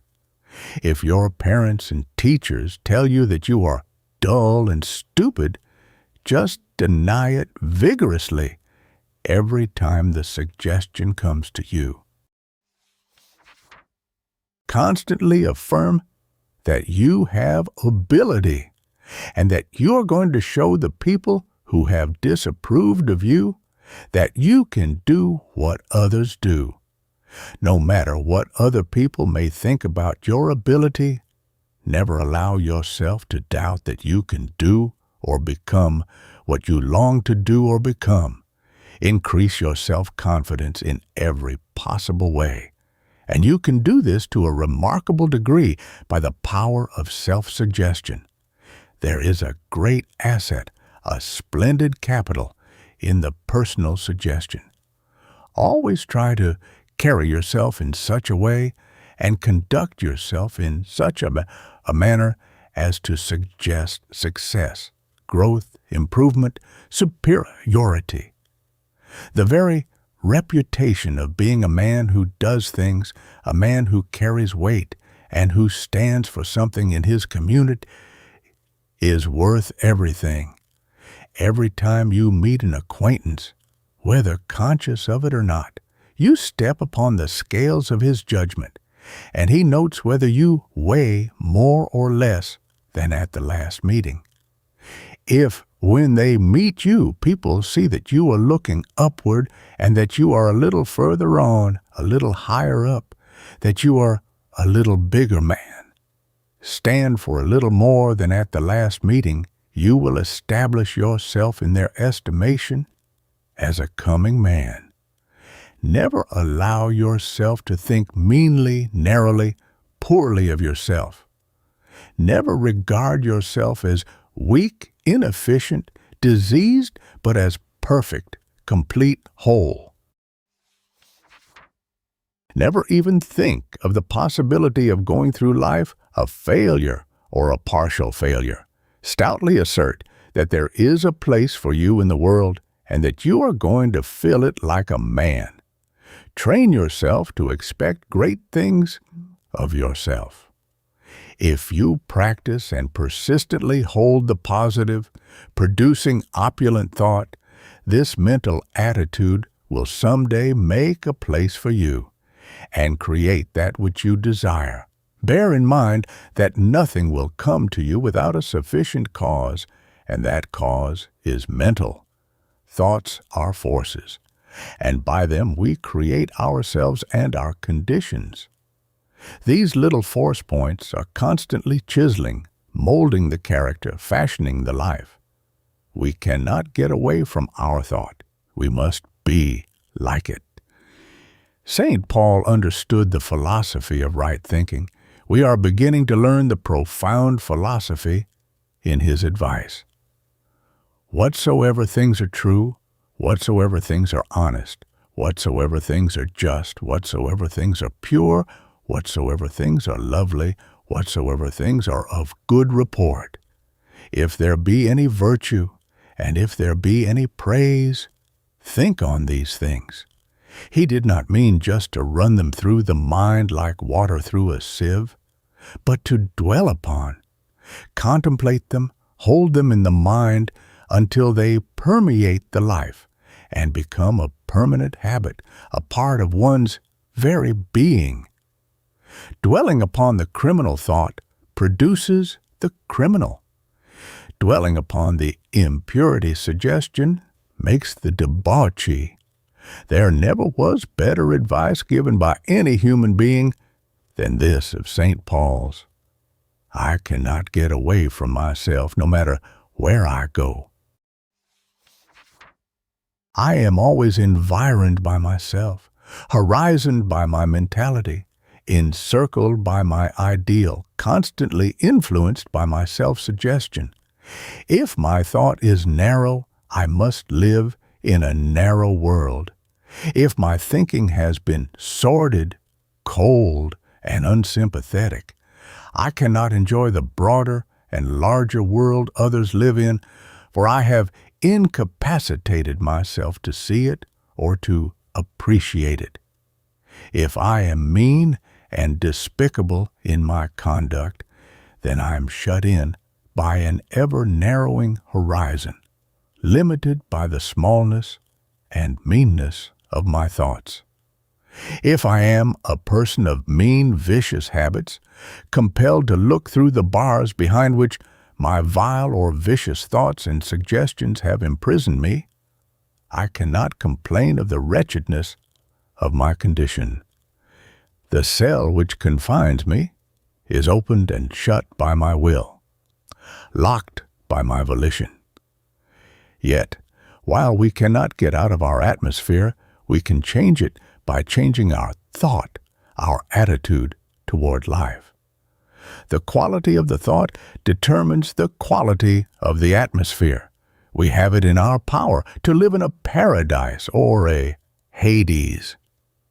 The thought determines it all. It is now a well-established fact that victims of bad habits can be wonderfully benefited by resolving upon retiring and dropping into unconsciousness that they will have nothing more to do with drink, drugs, or the vicious habit which has been enslaving them. How can you expect to get the maximum of efficiency when worry, fear, anxiety, discouragement, or melancholy are sapping 25, 50, or 75% of your mental energy? You must clear the mind of its enemies. Otherwise, you pay the penalty in exhausted vitality, in wasted energy. The auto-jealous suggestion has shattered numberless lives, even when there was no foundation whatever. In fact, there is nothing short of crime that will create such a frightful havoc in the human mind as jealousy. The jealous man who thinks he has been seriously wronged harbors the thought of revenge and thinks of ways and means of getting square with his enemy until he finally takes his life. He may not have intended it at first or even thought it possible, but his mind became abnormal by harboring the jealous thought, and his desire for revenge grew until his mind was unbalanced and he committed the terrible deed. You can certainly use your brain power to better advantage than in dwelling upon and rehearsing unpleasant experiences.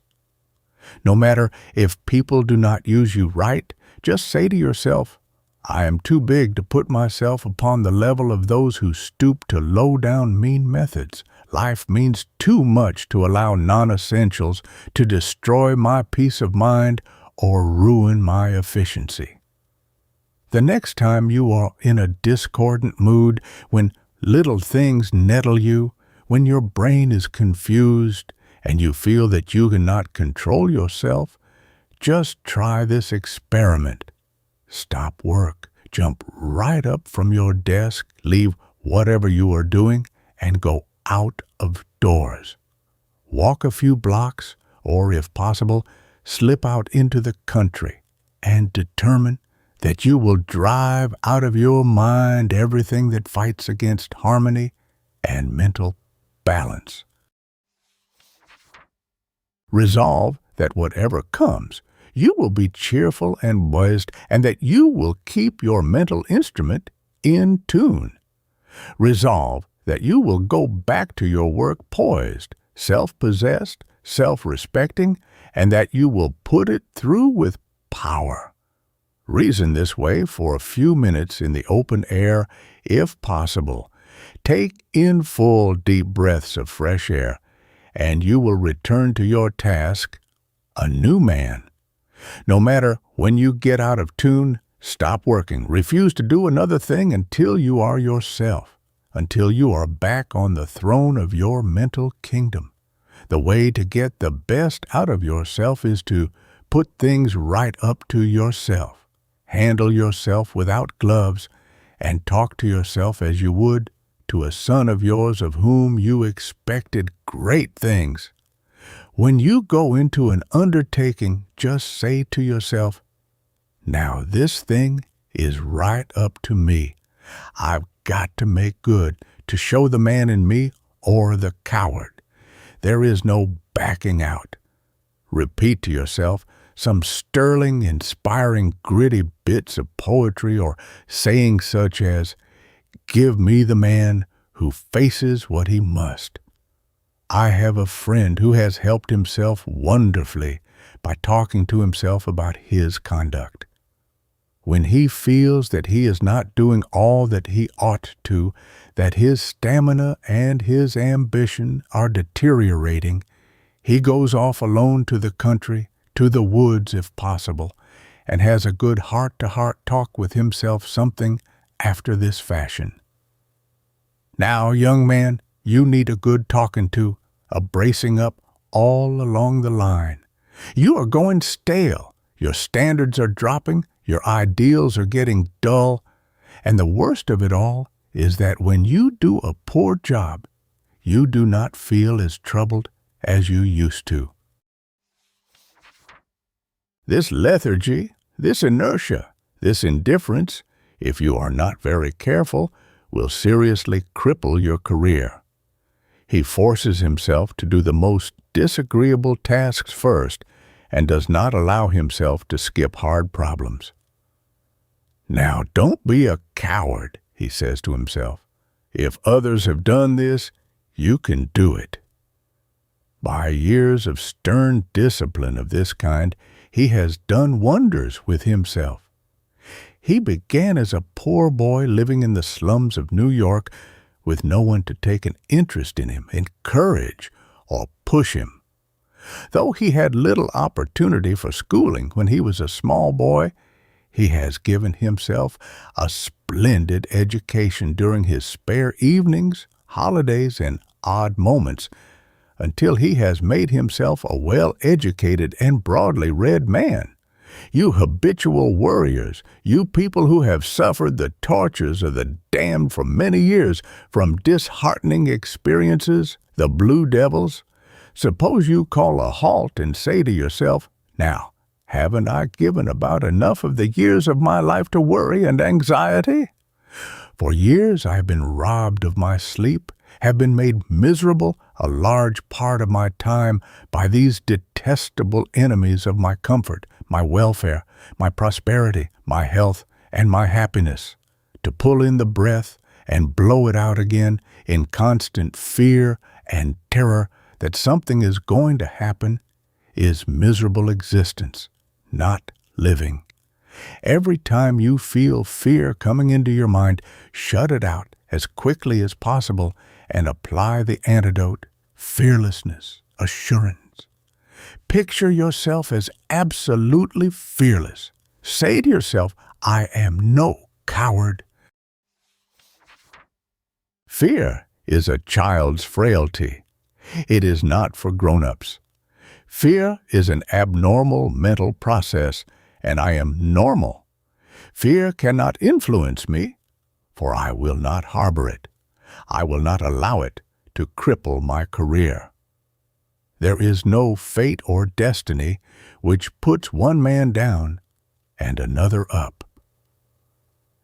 It is not in our stars, but in ourselves, that we are underlings.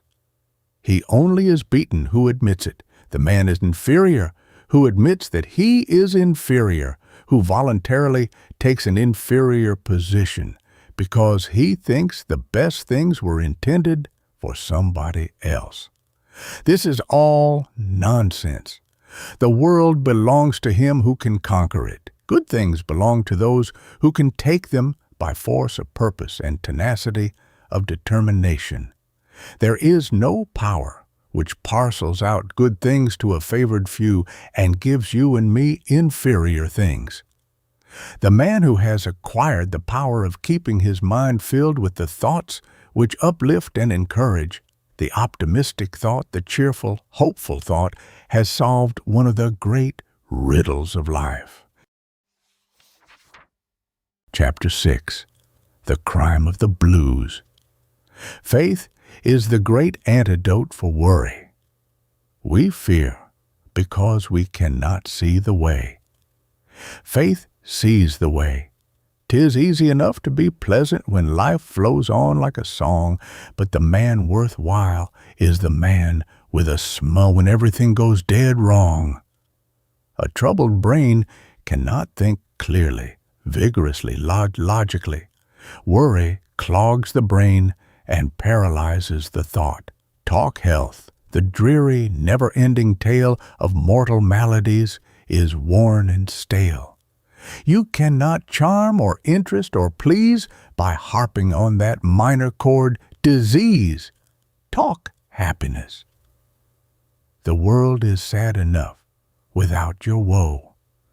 The man who can smile when things go wrong has a tremendous advantage over the person whose courage collapses just as soon as he is in a hard place.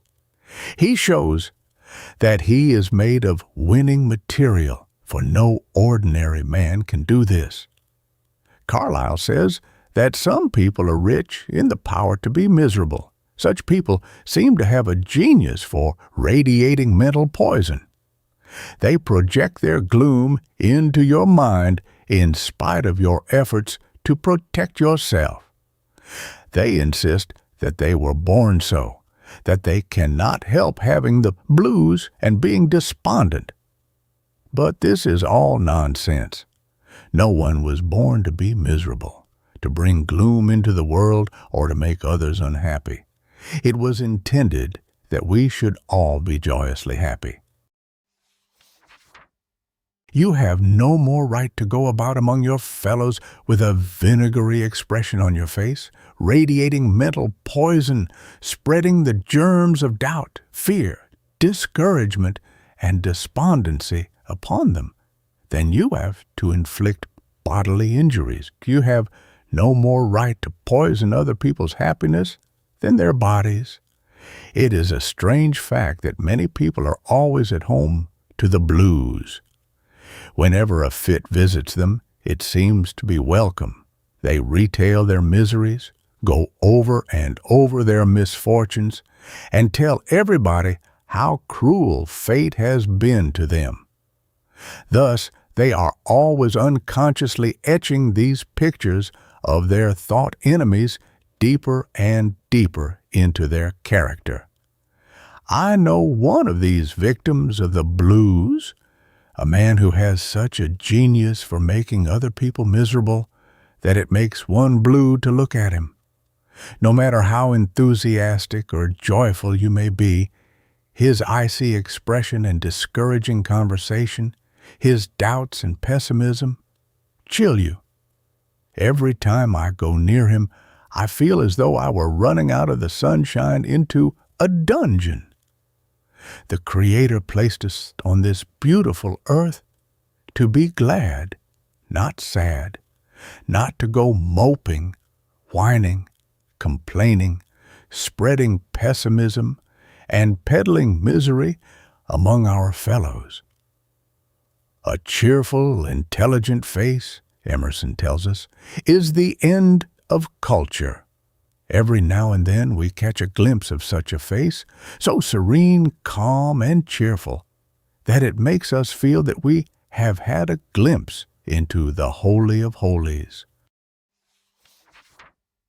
But how few such faces there are, compared with the number of sad, gloomy ones. A melancholy, worrying mind encourages the development of disease by destroying the resisting power, and makes the body susceptible to it. There is nothing more contagious than mental depression and the blues. How often we have seen a cheerful, optimistic, radiant soul enter a room where there was sadness, discouragement, despondency, and revolutionize everyone present by the contagion of his irresistible humor, his laughter, and fun-loving nature. People who have periodical fits of the blues seem possessed by spirits of evil. It is impossible for them during such times to be civil, even to members of their family. They seem to think that when they are blue and discouraged, they are excused from ordinary self-control, and they give vent to their feelings and make everybody miserable. That it is possible for these people to control their moods is often proved by someone unexpectedly calling upon the cross as a bear person. A bad spell is sometimes instantly broken by the sound of a doorbell announcing company, and the victim is all smiles in a moment. It is like the habitual headaches which some women have, which are almost never known to occur on the day when they are to call upon some important personage. When necessary, they can postpone their headaches for days. Now, all this is a deplorable waste of splendid energy which might be used for something worthwhile. Think of a man capable of leading hundreds or thousands of employees in a great enterprise, born to do great things, lying around for days, the victim of the blues, in the clutch of mental demons which he ought to be able to throttle in 5 minutes. A man who is at the mercy of his disposition can never be a leader, a power among men. I know a brainy man who would be capable of very great things, but for the fact that he is a slave to his moods, if he is in a good humor, he will be optimistic and in for everything that marks progress. But when he is blue, all his standards are down. He is pessimistic, everything is going to the dogs. So he seesaws, always way up or way down, the slave of his treacherous disposition. Discouragement colors the judgment. People will do all sorts of foolish things under the pressure of fear. I have known men who own their own homes to sell property in order to raise money, because they were afraid they would come to grief in their business, when there was no real cause for anxiety whatever. When you are at your wit's end and do not know which way to turn, you are in danger, for you are in no condition to plan anything or to do the best thing. You are not capable of correct judgment, of using good sense, when there is fear or doubt or despondency in your mind. Sound judgment comes from a perfectly working brain, unclouded, untroubled faculties. Never act upon that which is suggested when you are in a state of fear and anxiety. Calmness, pace, balance, mental serenity are absolutely essential to the most effective thinking. The moment you find fear or worry taking possession of you, you must not decide anything of importance. You should at once neutralize this condition, antidote it, by switching on the counter-thought or mood. Just think yourself into calmness, poise. Get possession of yourself. Get your mental balance. Then you will be in a position to do the level-headed, sensible thing. It was not intended that man should be a slave to his passions, a victim of his moods, or that he should need to consult his feelings as to whether he can perform the duties of a man or carry out his life program. He was fashioned to rule, to dominate, to be ever master of himself, of his environment. It is perfectly possible for a well-trained mind completely to rout the worst case of the blues in a few minutes.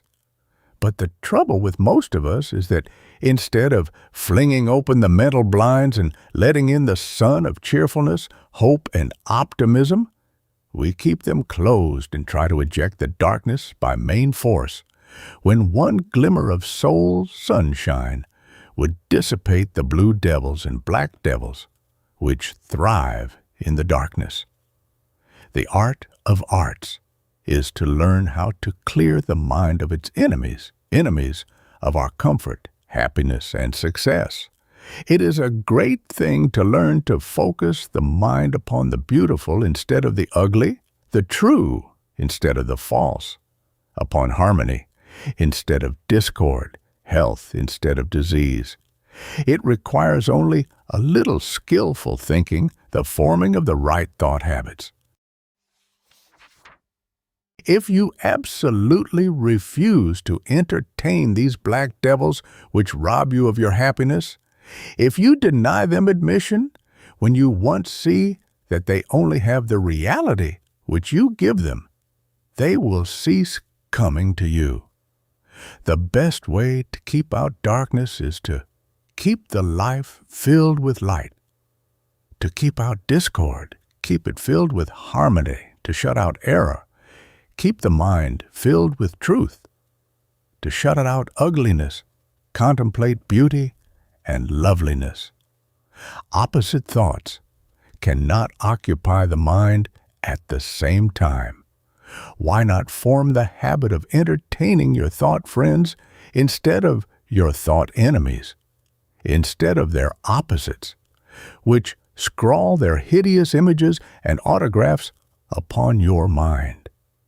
Think of a man like Roosevelt, with the ability to influence the world's civilization, waiting round in the morning on his moods before he can tell whether or not he can do a man's work, waiting till he feels like it.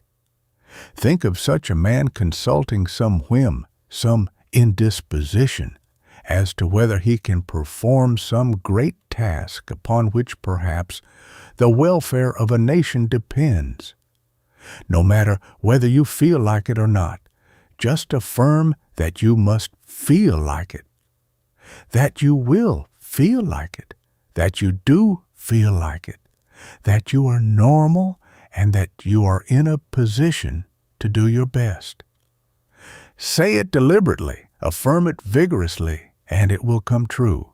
The next time you feel a fit of depression coming on, just get by yourself if possible, after taking a good bath and dressing yourself becomingly, and give yourself a good talking to. Let go of everything that is unpleasant, all the mistakes, all the disagreeable past. Just say to yourself, this is an abnormal condition. Harmony is the everlasting fact. Discord must be an unreality, an absence of harmony, the reality. Sometimes when we have been terribly depressed and suffering from the blues, something has happened to change the whole mental attitude instantly. Perhaps the arrival of a dear old friend of our youth, whose wit and funny stories have driven the blue devils all out of our mind. Perhaps a change of scene in traveling or some unexpected success. Whatever it may be, the blues are always driven out by the opposite suggestion to that from which we are suffering. The holding of the opposite thought in the mind drives out, kills, or neutralizes the discord. We do not drive out the darkness, but introduce its antidote, light, which instantly neutralizes it. Concentrate your mind vigorously upon the very opposite qualities. Hold the ideals of cheerfulness, confidence, gratitude, goodwill towards everybody, and the enemies which were dogging your steps will disappear.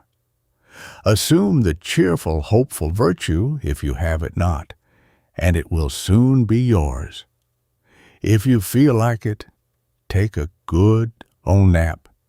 I have a business friend who finds a wonderful help when he reaches home tired and weary in taking a hot bath and putting on his evening clothes. Somehow, Our troubles, trials, worries, and anxieties seem to cling to the very clothing which we have worn during the day, and the mere changing of it seems to change the current of the mind also. The country is also a wonderful refreshener and healer of our woes.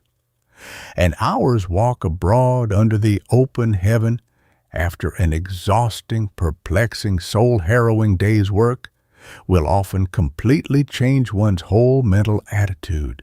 No matter how discouraging things look around you, learn to dominate your environment, to rise above the depressing influences. Turn your back on the darkness, face the light, and the shadows will fall behind you. Give yourself a good heart-to-heart talk, just as you would if trying to help your dearest friend who is suffering from deep depression. Appeal to your own better nature. Try to shame yourself out of your foolishness. Say to yourself, what would ever have become of Napoleon or Grant if they had been the slaves of their moods? What would Lincoln have done in a similar situation? Would he have played the baby and given up and gone about with a long face as though he had lost his last friend, his last dollar? When you look at it squarely, it is a very foolish, almost criminal thing to go about this beautiful world crowded with things to delight and cheer us, showing a sad, dejected face, as though life had been a disappointment instead of a priceless boon. Just say to yourself, I am a man, and I am going to do the work of a man. It's right up to me, and I am going to face the situation. I know of a woman who was prone to fits of depression, of the blues, who conquered them by forcing herself to sing bright, joyous songs and to play lively, inspiring airs on the piano whenever she felt an attack coming on. The expelling power of a contrary emotion has a wonderful effect upon the mind. The cure for bad moods is to summon good ones to take their places in the thought and thus force them out. If you are a victim of your moods, push right into the swim of things and take an active part with a real interest in what is going on around you. Be glad and happy, and interest yourself in others. Get away from yourself by entering with zest into the family plans or the plans and pleasures of others about you. Self-depreciation is one of the characteristics of those suffering from the blues. Most of us do not encourage ourselves enough by optimistic thinking, by auto-suggestion. Hold the thought that there is nothing too good for God's child, that if you are made in His image, you must partake of His likeness, that it was intended you should live in harmony, that abundance and plenty are your birthright. Do not let anything shake your faith that you can conquer all the enemies of your peace and happiness. The blues are often caused by exhausted nerve cells due to overstraining work, long-continued excitement, or overstimulated nerves from dissipation. It is the clamoring of exhausted nerve cells for nourishment, rest, or recreation. Multitudes suffer from despondency, melancholy, as a result of a run-down condition physically. Whatever you do, do not brood over your troubles or dwell upon the things which happen to annoy you at the time. Think the pleasantest, happiest things possible. Make a strenuous effort to radiate joy and gladness to everybody about you. The shadows which have darkened your mind will flee away, and the sun of joy will light up your whole being. Everyone ought to make it a life rule to wipe out from his memory everything which has been unpleasant, unfortunate, everything which has kept us back, which has made us suffer. There is only one thing to do with a disagreeable, harmful experience, and that is to bury it. Forget it.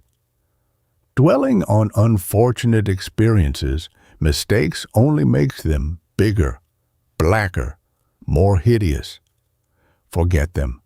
Thrust them out of your mind as you would a thief from your home. Say to them, "You have no power over me. You cannot destroy my peace. You are not the truth of my being. The reality of me is divine. Only the good and the true are absolutely real. All else, however real it may seem, is false. Because there is only one infinite power in the universe. A supreme perfect being could not have made imperfection or discouragement. However real they seem, they are only the absence of harmony, the absence of truth. We have all had the experience of suffering from things which eventually prove to be absolutely nothing but pure bogies of the imagination. Many people drive away the blues by creating something humorous, encouraging, or inspirational.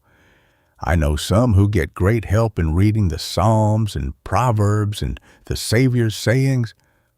A physician who is a nerve specialist claims to have found a new remedy for the blues. He advises his patients to try to smile under all circumstances, to compel themselves to laugh whether they feel like it or not. "Smile, sir," he tells them. "Keep on smiling. Do not stop smiling. Just try turning up the corners of your mouth. See how it makes you feel, regardless of your mood." He has his patients remain in his office and smile, if only mechanically at first, and always urges them at least to keep an upward curvature of the corners of the mouth. We were endowed with every faculty possible to enable us to enjoy life, not stintedly, but in all its fullness, glory, completeness. Unhappiness is as abnormal to our natures as disease. The spectacle which we see everywhere of anxious, wrinkled, unhappy faces was never intended to mar this beautiful, glad earth. The pitiable thing about it all is that these enemies which rob us of our happiness are not realities at all, but merely an absence of harmony. Don't estimate your future by the little troubles that confront you now. The black clouds which shut out your sun today will be gone tomorrow. Learn to look at life at long range and to put the right values upon things. There are many times in the life of the youth who does things that are worthwhile, when he gets terribly discouraged and thinks it easier to go back than to push on. But there is no victory in retreating, and we should never leave a way open for retreat to tempt our weakness, indecision, or discouragement. We should have courage and pluck and grit enough to keep going when things look dark and when seemingly insurmountable obstacles confront us. Most people are their own worst enemies. Everything depends upon our courage, our faith in ourselves, in our holding a hopeful, optimistic outlook. And yet, whenever things go wrong with us, we let the tearing down thought, doubt, fear, discouragement, like a bull in a china shop, tear through our mentalities, breaking up and destroying the work perhaps of years of building up. Most of us work like the frog in the well. We climb up only to fall back and so lose all we gain. When shall we learn that the wasteful, destructive thoughts are our great enemies? It takes but a few minutes to burn a house which it may have taken years to erect. A single stroke of the artist's brush will ruin a picture on which he may have been working for years. It is possible for the mind, through pessimistic, melancholy, worrying, destructive thoughts, to spoil life's great picture which we have been many years in painting. Try this experiment the very next time you get discouraged or think you are turn about face. Resolve that you will go no further in that direction.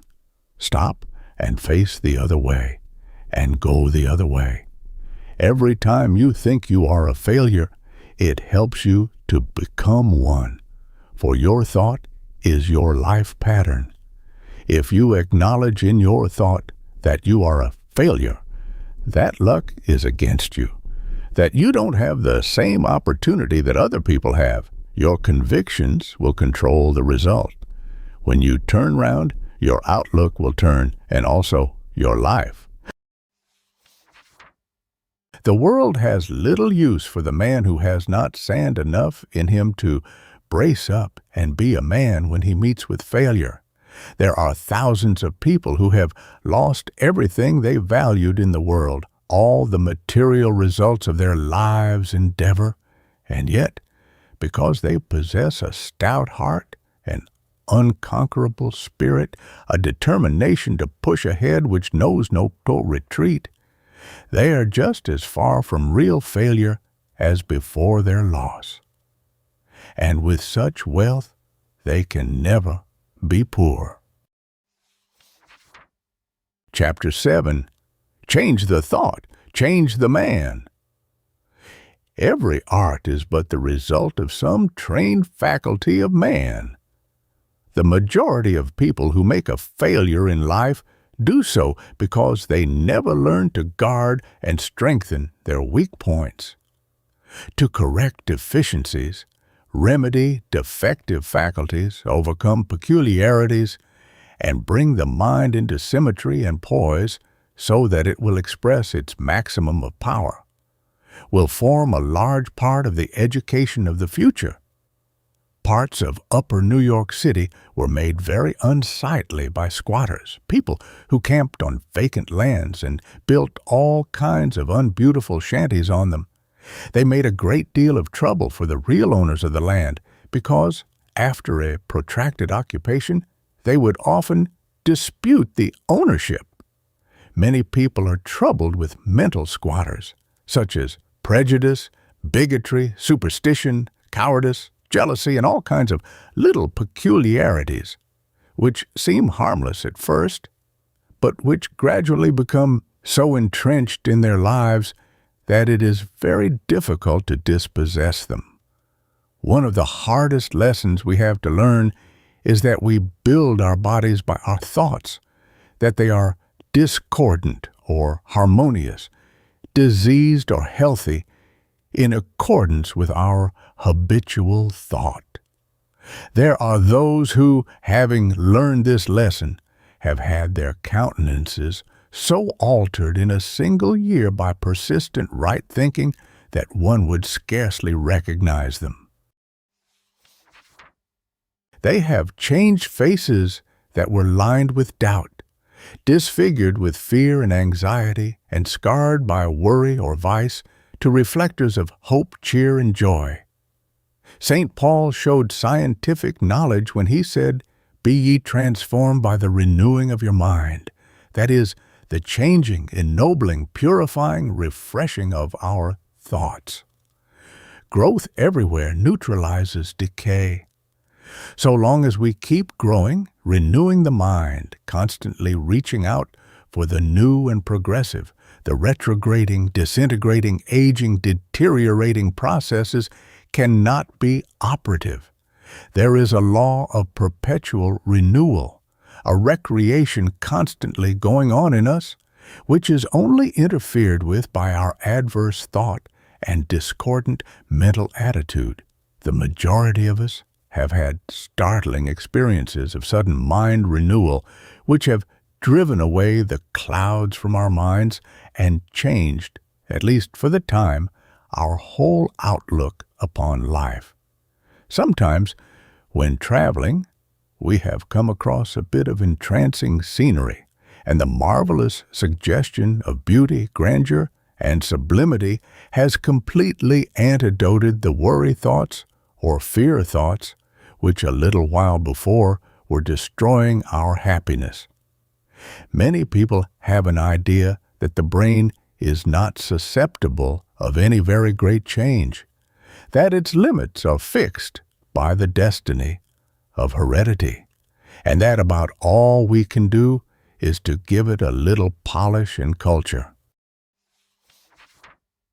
There are plenty of examples, however, of individuals who have completely revolutionized portions of their brains and have made strong faculties of those which were weak at birth or deficient from lack of exercise. Take courage, for instance. Many very successful people were once so completely devoid of this quality that the lack threatened to wreck their whole future. But through the help of intelligent training by parents and teachers, they developed it until it became strong.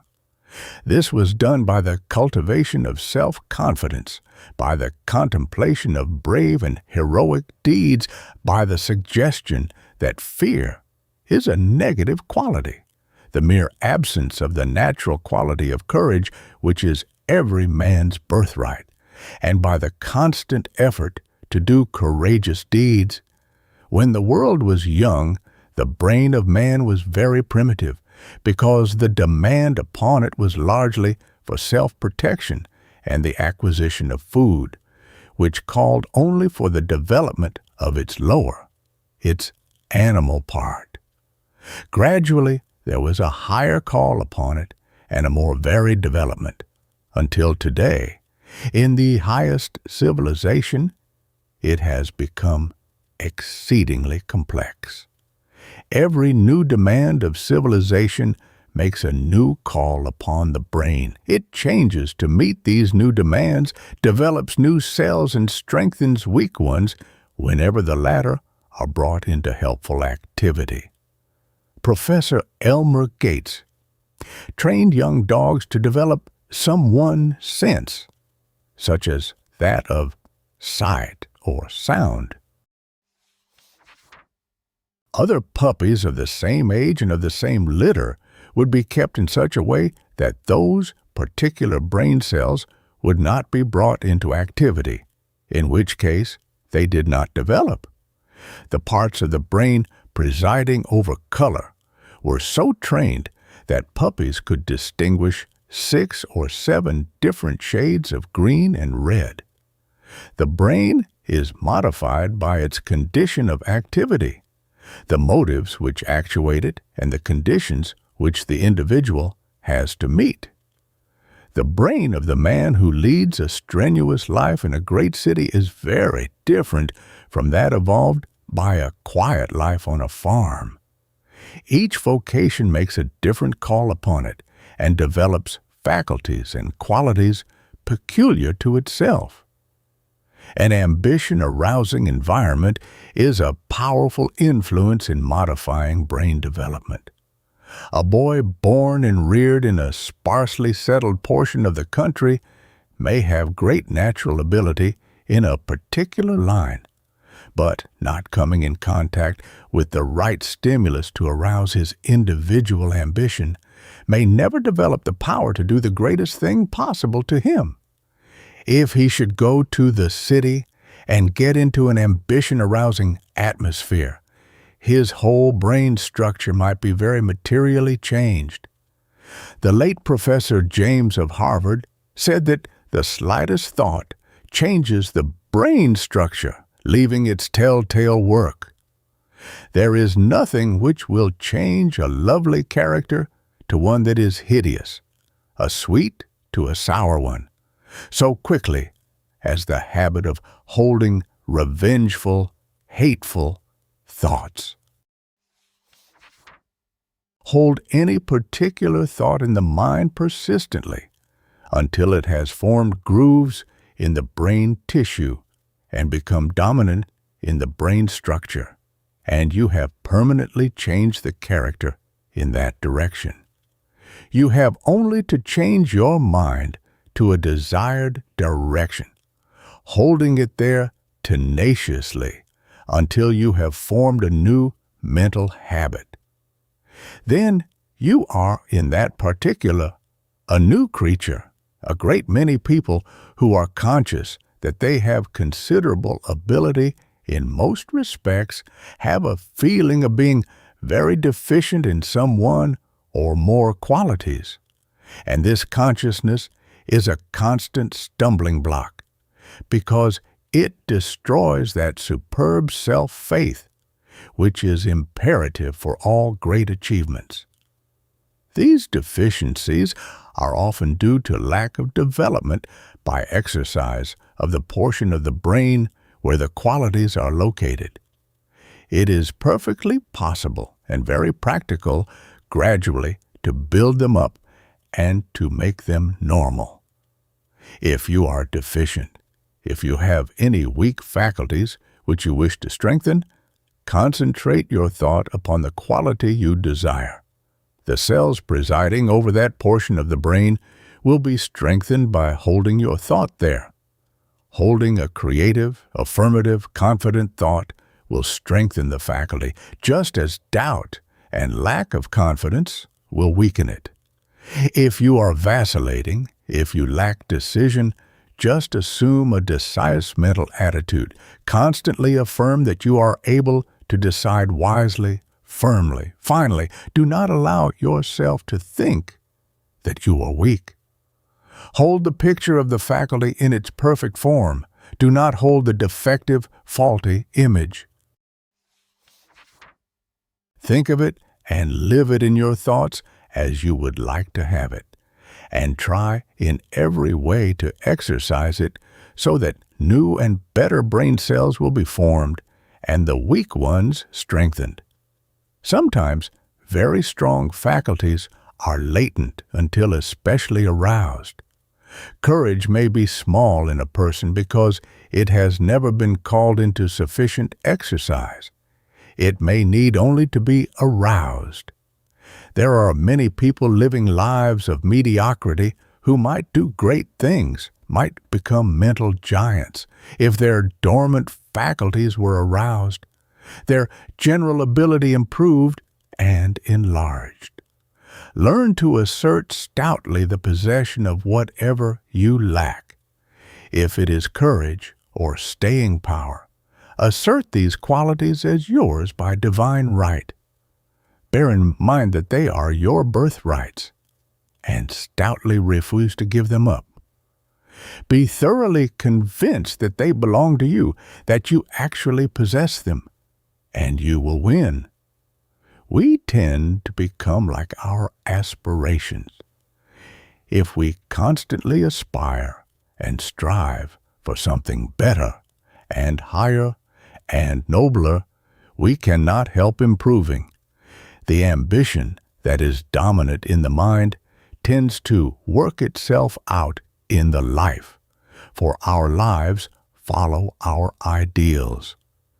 We shall ultimately learn that vicious and criminal tendencies, even when hereditary, may be educated out of the brain, and symmetry and power be obtained. There is every evidence in the human plan that man was made to express completeness, wholeness, not a half nor a fraction of himself. 100, not 25 nor 50% of his possibilities. Made to express excellence, not mediocrity, and that the half-lives and quarter-lives which we see everywhere are abnormal. Instead of trying to root out a defect or a vicious quality directly, cultivate the opposite quality. Persist in this, and the other will gradually die. Kill the negative by cultivating the positive. When the general habit of always aspiring, moving upwards, and climbing to something higher and better is formed, the undesirable qualities and the vicious habits will fade away. They will die from lack of nourishment. Only those things grow in our nature which are fed. The quickest way to kill them is to cut off their nourishment. In the little kindergarten plays designed to develop the different faculties, it is found that in the courage plays the timid, shrinking, bashful children gradually develop greater confidence, and as they become experts in their parts, their shyness and fear entirely disappear. One of the cruelest things one can do to another is to reproach him for his deficiencies, peculiarities, or weaknesses. What such a person wants is encouragement and help, not additional handicap. If a girl is less favored by facial beauty than her companions, instead of being constantly reminded of it, she should be taught to hold the beauty ideal until it modifies her features. She should be told that soul beauty infinitely transcends physical beauty, and that by constant self-improvement, she can make herself so fascinating in manner that no one would notice any physical lack.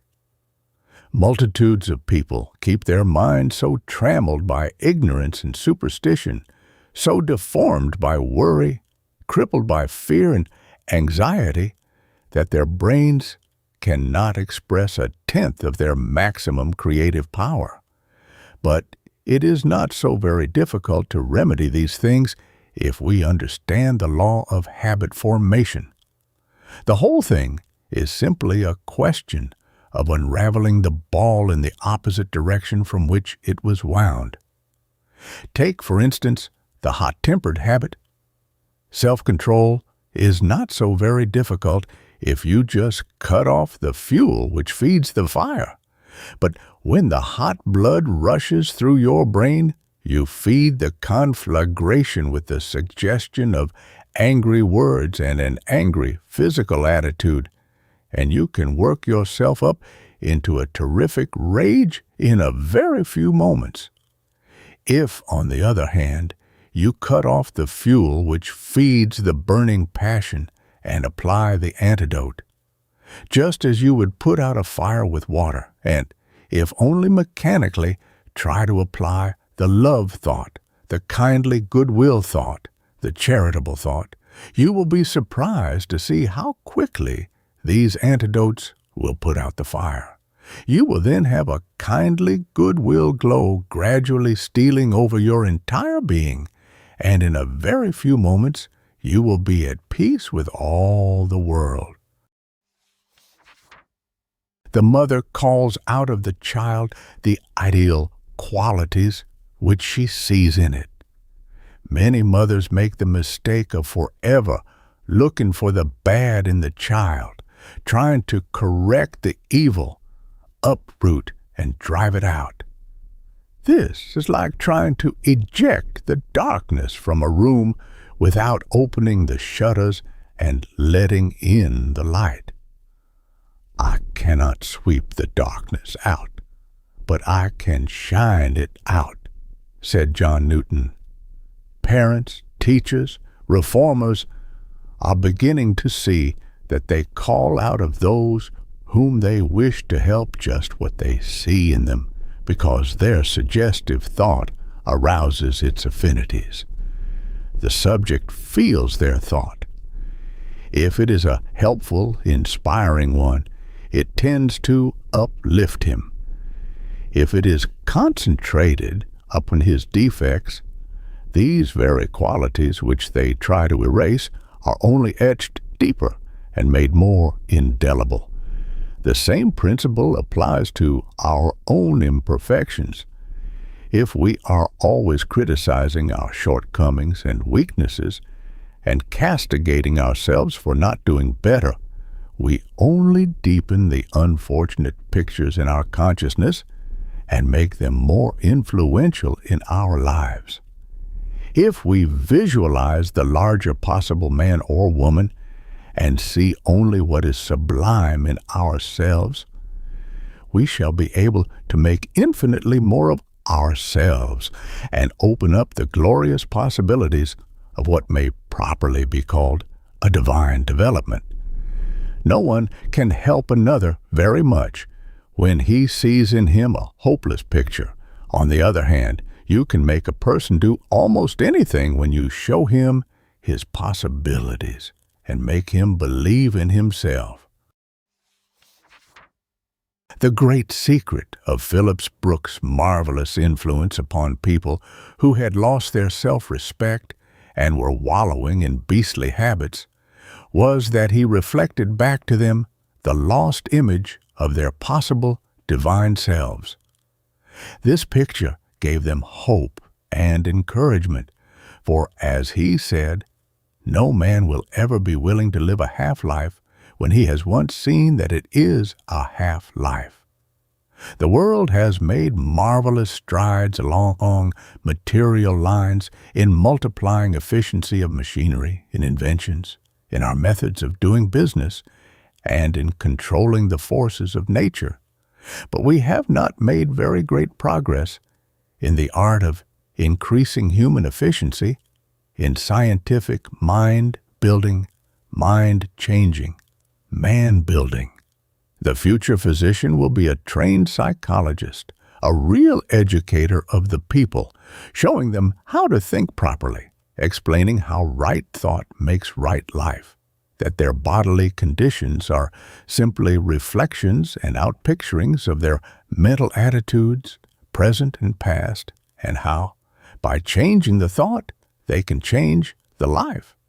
If invalids and people in poor health could only hold persistently the perfect image of themselves, and, no matter how much it might howl in pain for recognition, refuse to see the sick, discordant, imperfect image, the harmony thought, the truth thought would soon neutralize their opposites, and they would be well.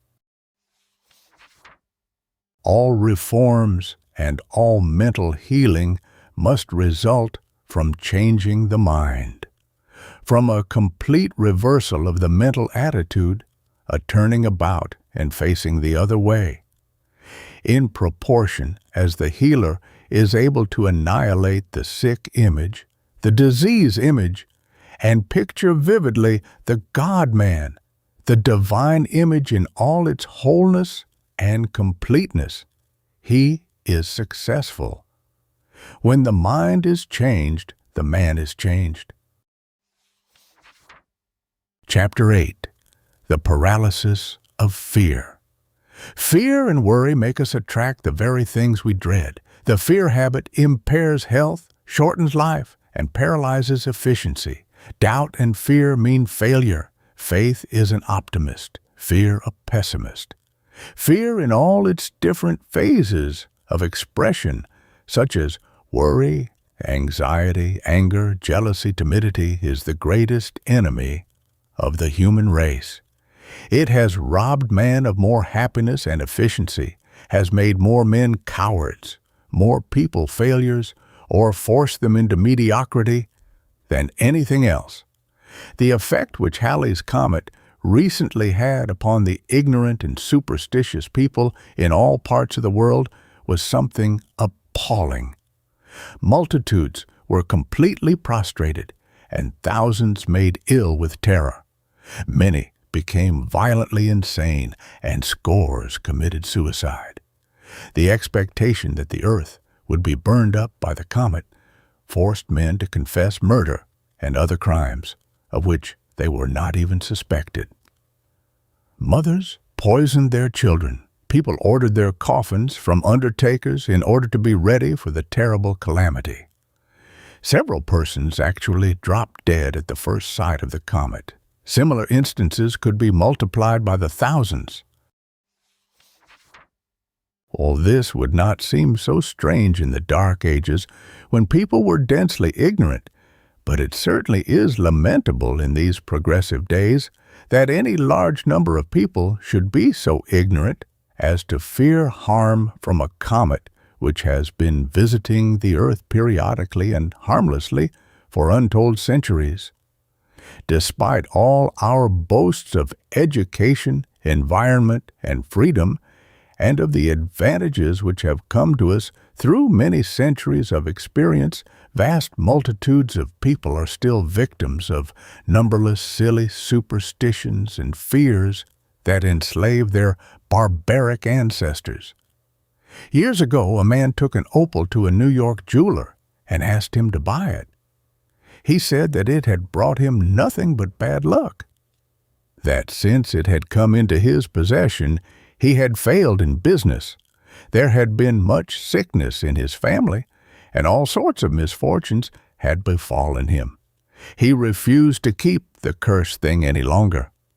The jeweler examined the stone and found it was not an opal after all, but an imitation. The dire predictions of quack fortune-tellers are responsible for infinite misery and a great many deaths. It is incredible that intelligent people should be so mentally warped and unbalanced by astrologers, palmists, mediums, and fortune-tellers that many of them order their entire lives by their advice. Of course, many of the things which the fakers predict do happen, especially when the whole mental attitude of the gullible victim is turned toward the prediction and all his faith centered in it to bring it about. Mental concentration, faith, and conviction, as a matter of fact, are what make things happen everywhere. It is a terrible thing to fill a child's susceptible mind with senseless superstitions because many people never outgrow their influence, and their whole lives are shadowed by them. We often hear intellectual people say that superstitions are harmless, but nothing is harmless which makes a man believe that he is a puppet at the mercy of signs and symbols, omens and inanimate relics, that there is a power in the world outside of omnipotent intelligence working in opposition, trying to do harm to mortals. While many great men have had superstitions, they would have been much greater without them, for superstition tends to weaken the mind.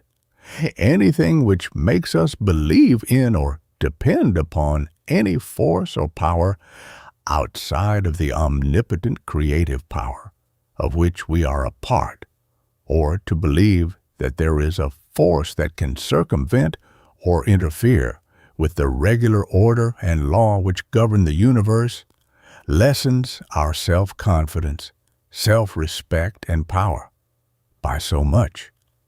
If you're ambitious to make the most of your ability, cut the cords of superstition. Get rid of the chains which cripple your self-reliance. No one can do great things until he gets mental freedom from the slavery of fear and superstition. Everywhere we see splendid ability tied up and compelled to do mediocre work because of the suppressing, discouraging influence of fear. On every hand, there are competent men whose efforts are nullified by the development of this monster, which will in time make the most decided man irresolute, the ablest man timid and inefficient. Fear is a great robber of power. It paralyzes the thinking faculties, ruins spontaneity, enthusiasm, and self-confidence. It has a blighting effect upon all one's thoughts, moods, and efforts. It destroys ambition and efficiency. Not long ago, a publication interviewed 2,500 persons and found that they had over 7,000 different fears. Among them, fear of loss of position, fear of approaching want, fear of contagion, fear of declining health, fear of death, and multitudes of superstitious fears. With thousands of people, the dread of some impending evil is ever present. It haunts them even in their happiest moments. Their happiness is poisoned with it so that they never take much pleasure or comfort in anything. It is the ghost at the banquet, the skeleton in the closet. It is well known that during an epidemic, Even before any physical contact by which the contagion could have been imparted to them was possible, people have developed the disease they feared, simply because they allowed their minds to dwell on the terrible thing they dreaded. In 1888, there was an epidemic of yellow fever at Jacksonville, Florida, and a very extensive epidemic of fear throughout the southern states. The latter disease, a mental malady, was much more contagious than the former and much less amenable to treatment. It visited every little town, village, and hamlet in several states, and many victims died of it.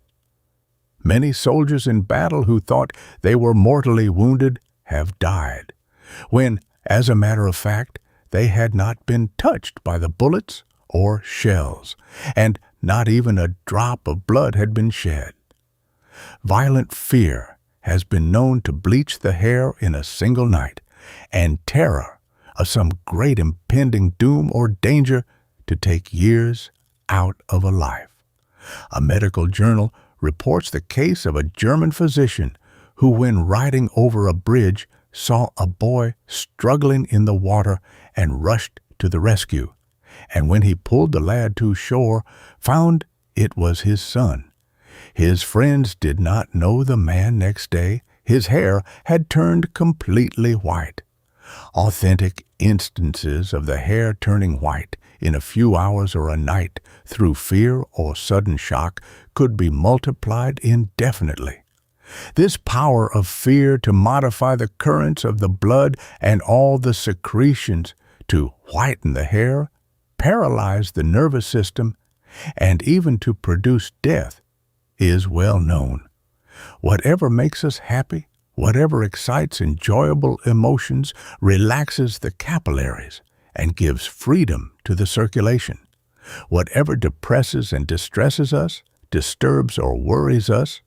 In fact, all phases of fear and anxiety contract these blood vessels and impede the free circulation of the blood. We see this illustrated in the pale face caused by fear or terror. Now, if terror can furnish such a shock to the nervous centers as to whiten the hair in a few hours, what shall we say of the influence of chronic fear poison, worry, and anxiety poison, acting upon the system for many years, thus causing a slow death instead of a quick one? How suicidal chronic anxiety is. Few people realize that the system is kept continually poisoned by it. But we are still frightened by the same ghosts, worry, anxiety. From the cradle to the grave, we are the victims of these mental enemies, which we could easily destroy, neutralize, by simply changing the thought. Who can estimate the fear and suffering caused by the suggestion of heredity? Children are constantly hearing descriptions of the terrible diseases that carried off their ancestors, and naturally watch for the symptoms in themselves. Think of a child growing up with the constant suggestion thrust into his mind that he has probably inherited cancer or consumption, which caused the death of one of his parents and will probably ultimately prove fatal to him. This perpetual expectancy of disease has a very depressing influence and handicaps the child's chances at the very beginning of his life. Children who live in a fear atmosphere never unfold normally, but suffer from arrested development. Their stunted, starved bodies do not attain their normal growth. The blood vessels are actually smaller, the circulation slower, and the heart weaker under the influence of fear. Fear depresses, suppresses, strangles. If it be indulged in, it will change a positive, creative mental attitude into a non-productive, negative one, and this is fatal to achievement. The effect of fear, especially where the fear thought has become habitual, is to dry up the very source of life. Love that casteth out fear has just the opposite effect upon the body and brain. It enlarges, opens up the nature, gives abundant life cells, and increases the brain power. Fear works terrible havoc with the imagination, which pictures all sorts of dire things. Faith is its perfect antidote, for while fear sees only the darkness and the shadows, faith sees the silver lining, the sun behind the cloud. Fear looks down and expects the worst. Faith looks up and anticipates the best. There can be no fear of poverty or failure when the mind is dominated by faith. Doubt cannot exist in its presence. It is above all adversity. A powerful faith is a great life prolonger because it never frets. It sees beyond the temporary annoyance, the discord, the trouble. It knows things will come out right because it sees the goal which the eye cannot see.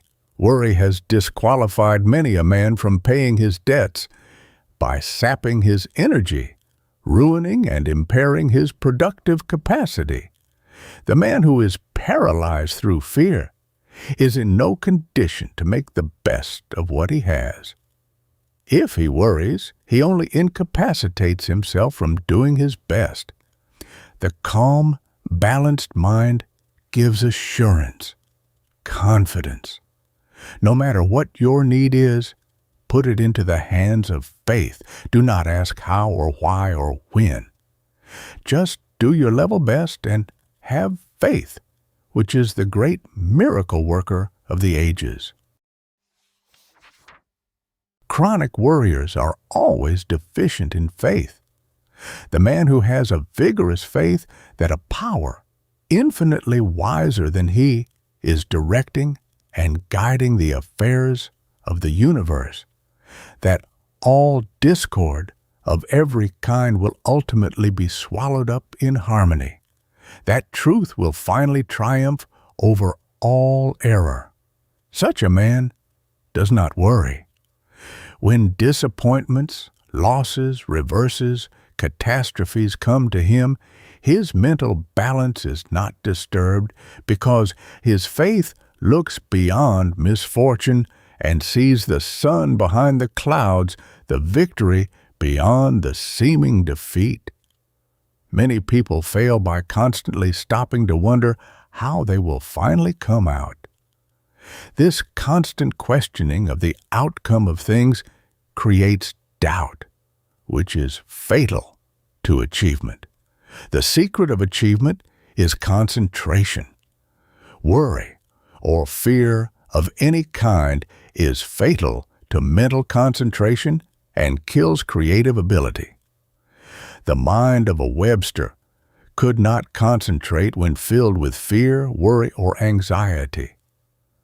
The things which make us prematurely old, which wrinkle our faces, take the elasticity out of our step, the bloom from the cheek, and which rob us of joy, are not those which actually happen. What a good thing it would be if the habitual worrier could see a picture of himself as he would have been if his mind had always been free from worry. What a shock! But what a help it would be for him to place beside it another picture of himself as he actually is, prematurely old, his face furrowed with deep worry and anxiety wrinkles, shorn of hopefulness and freshness, a picture of a man appearing many years older than in the other, where he would seem vigorous, optimistic, hopeful, buoyant. In nearly all forms of religion, fear has played a great part. The priesthood in the Middle Ages found it most effective to draw the ignorant masses to the churches and to control their acts. Who can estimate the terrible effects of the fear of a physical hell, of eternal punishment? This doctrine has for centuries cast a gloom over the human race. The central idea in the origin of churches was to furnish a way of relief from fear in all its various forms of expression, from the things which trouble and worry, from the heartaches of mankind. And yet these very churches have unconsciously encouraged the development of fear by using it as a weapon to whip people into church attendance, the performance of church duties. How can one learn to develop the highest ideals of life while he holds in the mind the constant fear of death, the dread of possible momentary dissolution, the possibility of having all his life plans strangled, snuffed out in an instant? Nothing enduring, nothing permanent or solid can be built with these nightmare fears in the mind. The doleful, perpetual preparation for imminent death is abnormal and fatal to all growth.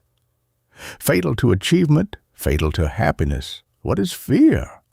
Whence comes its power to strangle and render weak, poor, and inadequate the lives of so many? It has absolutely no reality. It is purely a mental picture, a boogie of the imagination, and the moment we realize this, it ceases to have power over us. If we were all properly trained and were large enough to see that nothing outside of ourselves can work us harm, we would have no fear of anything. I differ from a physician who has recently stated that the emotion of fear is as normal to the human mind as that of courage.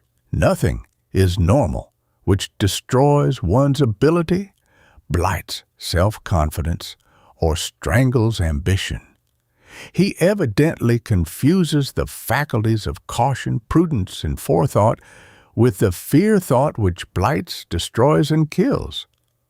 The former were given us for our protection, to keep us from doing things which would be injurious. But there is not a saving virtue in fear in the sense in which the word is ordinarily used. The Creator never put into His own image that which would impair efficiency, cause distress, or destroy happiness. We might as well say that discord is a good thing as to say that fear is normal. As a nation, we are too sober, too sad, and take life too seriously. Our theology and our creeds have too much anxiety and fear, too much sadness and seriousness, and too little joy and gladness, too much of the shadow and too little of the sunshine of the soul in them, too much of the hereafter and too little of the now and here. Fear benumbs initiative. It kills confidence and causes indecision, makes us waver, afraid to begin things. Fear is a great leak in power. There are plenty of people who waste more than half of their precious energy in useless worry and anxiety. We can neutralize a fear thought by applying its natural antidote, the courage thought, the assuring, confident faith thought, just as the chemist destroys the corrosive power of an acid by adding its opposite, an alkali. Worry is but one phase of fear, and always thrives best in abnormal conditions. It cannot get much of a hold on a man with a superb physique, a vigorous mentality, a man who lives a clean, sane life. It thrives on the weak, those of low vitality and exhausted energy, and especially on people who live vicious lives. Worrying about disease produces disease. The great desideratum is to keep one's physical, mental, and moral standards so high that the disease germ, the worry germ, the anxious germ, cannot gain a footing in our brain. No matter how honest we may be or how hard we may try to get on, if we are not sane in our eating, in our exercise, in our thinking, in our sleeping and living generally, we leave the door open to all sorts of trouble. It is the cool, calm, serene man who shows by his mental poise and calmness that he is master of the situation. All fear is based upon the fact that the sufferer feels weak because of his consciousness of being separated from the infinite strength supply. And when he comes into consciousness of at-one-ment with the power that made and sustains him, when he finds that peace which satisfies and which passeth all understanding, then will he feel a sense of the glory of being, and having once touched this power and tasted the infinite blessedness, he will never be content to roam again.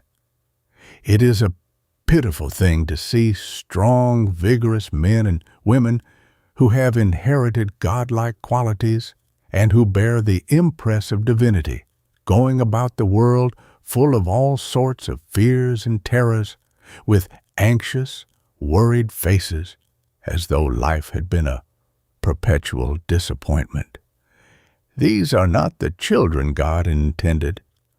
A millennium will come when fear in all its hideous forms of expression is eliminated.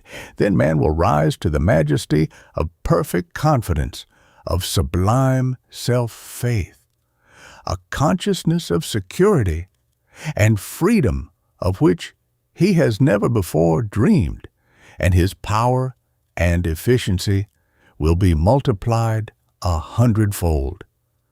Our sense of fear or terror is always in proportion to our sense of weakness or inability to protect ourselves from the cause of it.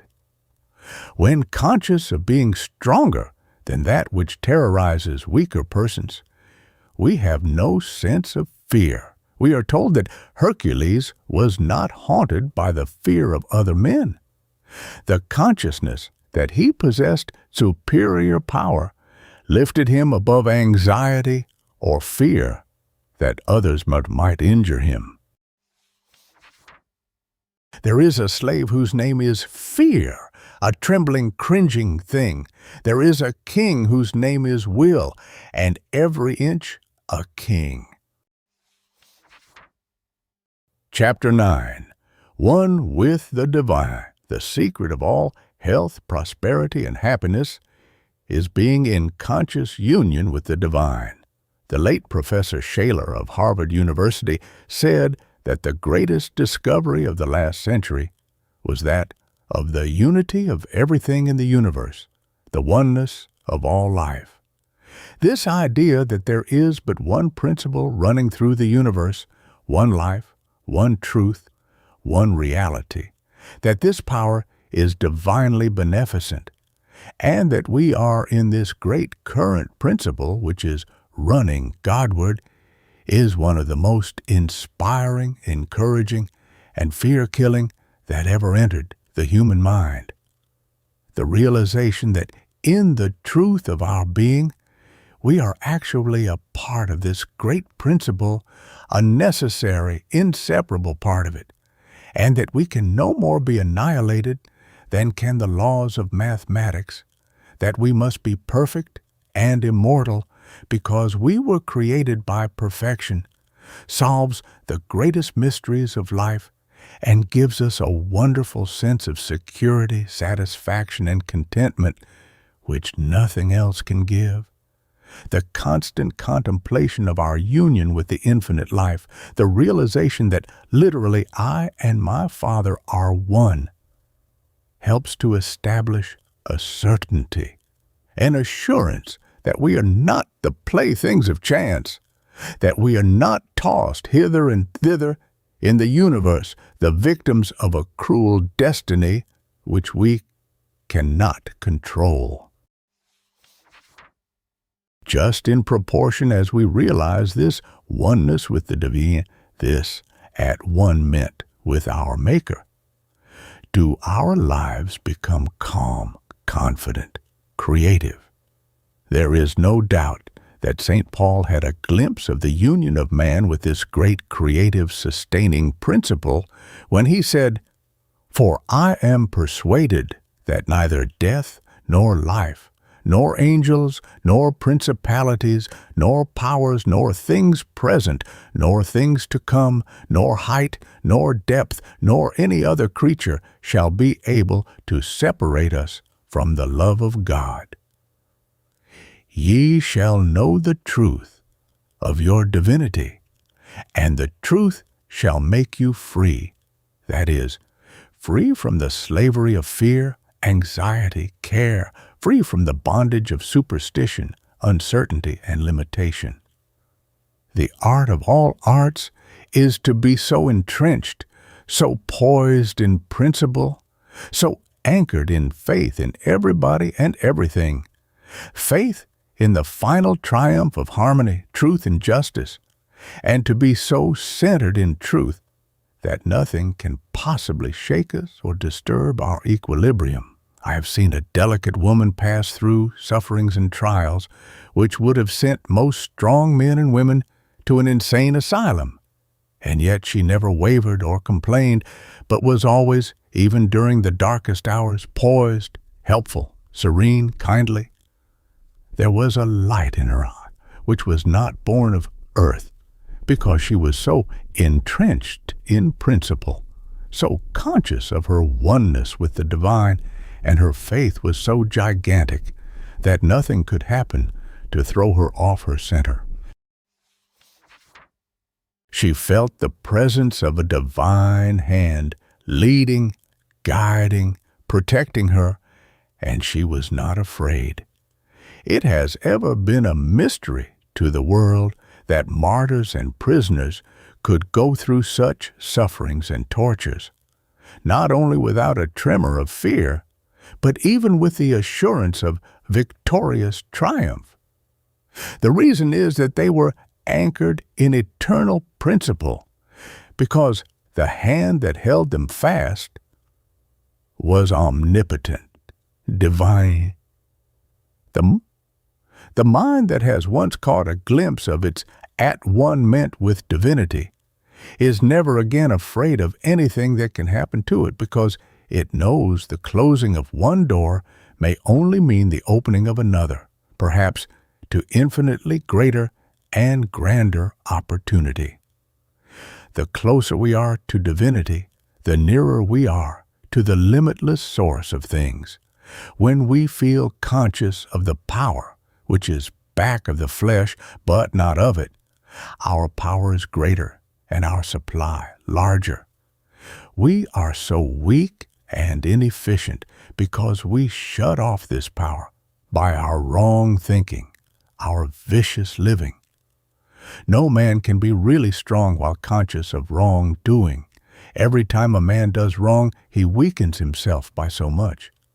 In this way, many men cut themselves almost entirely off from their conscious divine connection by severing the strands, the cable of justice, truth, love, right, and are thus shorn of their power. This accounts for the cowardice of a criminal who was once a hero. He has cut himself loose from his Creator Father, and the consciousness of this separateness from the great principle which he inherited from him gives him a sense of isolation, helplessness, and the feeling that he is no longer a complete man. Separated from the divine power, we feel as helpless as a little child left alone in the dark. All our troubles come from our sense of separateness from the infinite source. Fear, anxiety, worry are positive evidence that we have lost our divine connection and strayed from home, that we are out of tune with the infinite and in discord with principle. Perfect love casteth out fear, because perfect love annihilates all the idea of separateness between ourselves and infinite love. Man is great in proportion as he reflects truth, justice, right.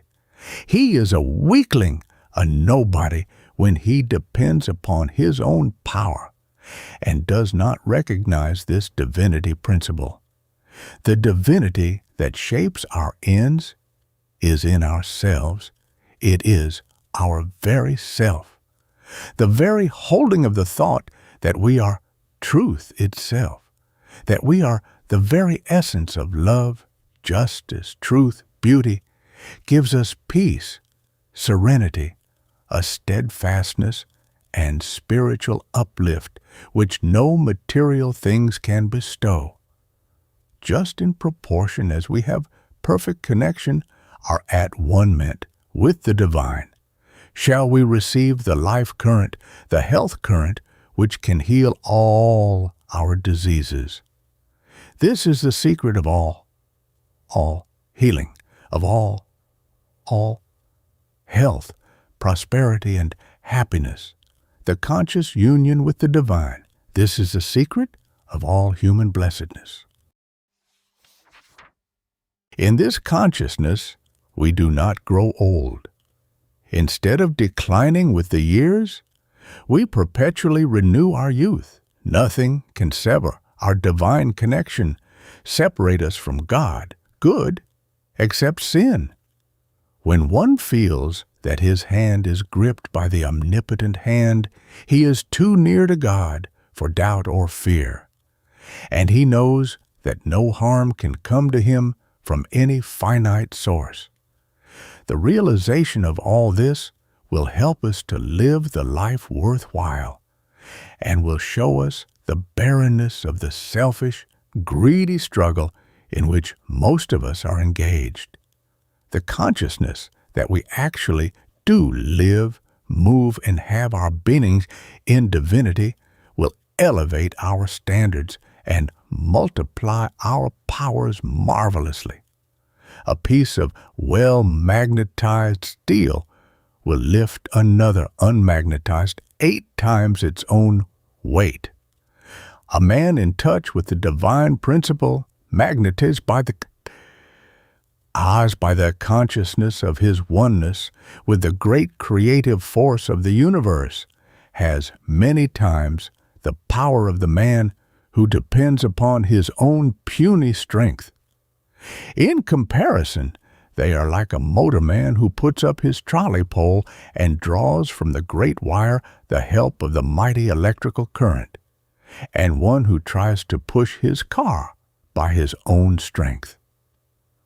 Let the mind be in you, which was also in Christ, that is, the mind that gives health, peace, and happiness, the thought that gives harmony, justice, truth, and beauty. This is impossible unless we live, move, and have our very being in Him, unless we abide under the shadow of the Almighty. The very idea of persistently holding the thought that one is divinely upheld, the thought that no harm can possibly come to him while he is thus ensconced in the divine presence, destroys all fear and worry, restores confidence, and multiplies power. Chapter 10. Getting in tune.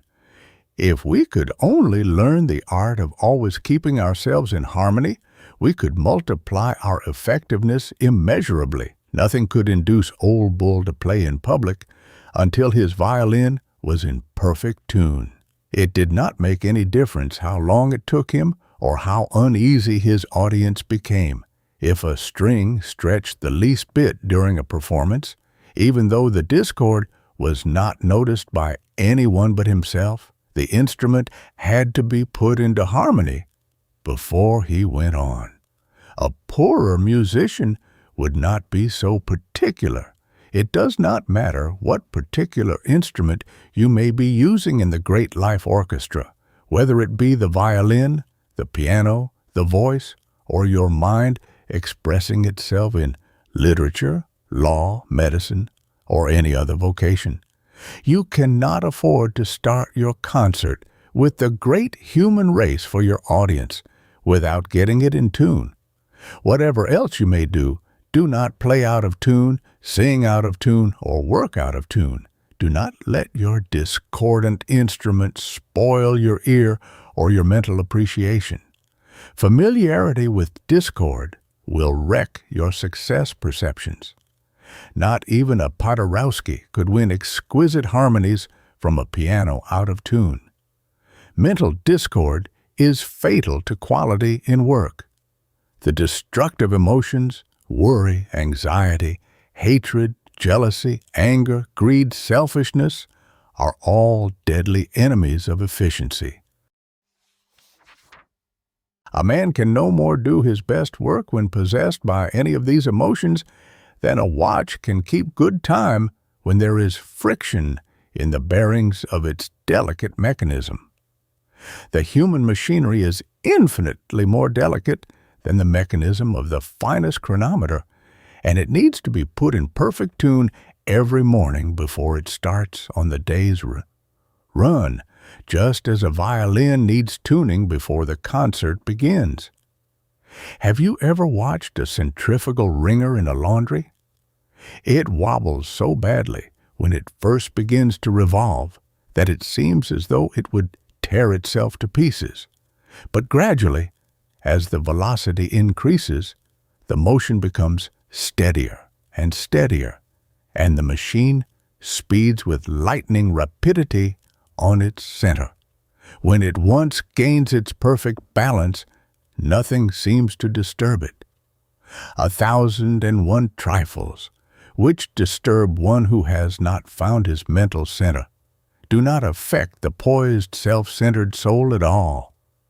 Even great things, panics, crises, failures, the loss of property or friends, disasters of any kind, do not throw him off his balance.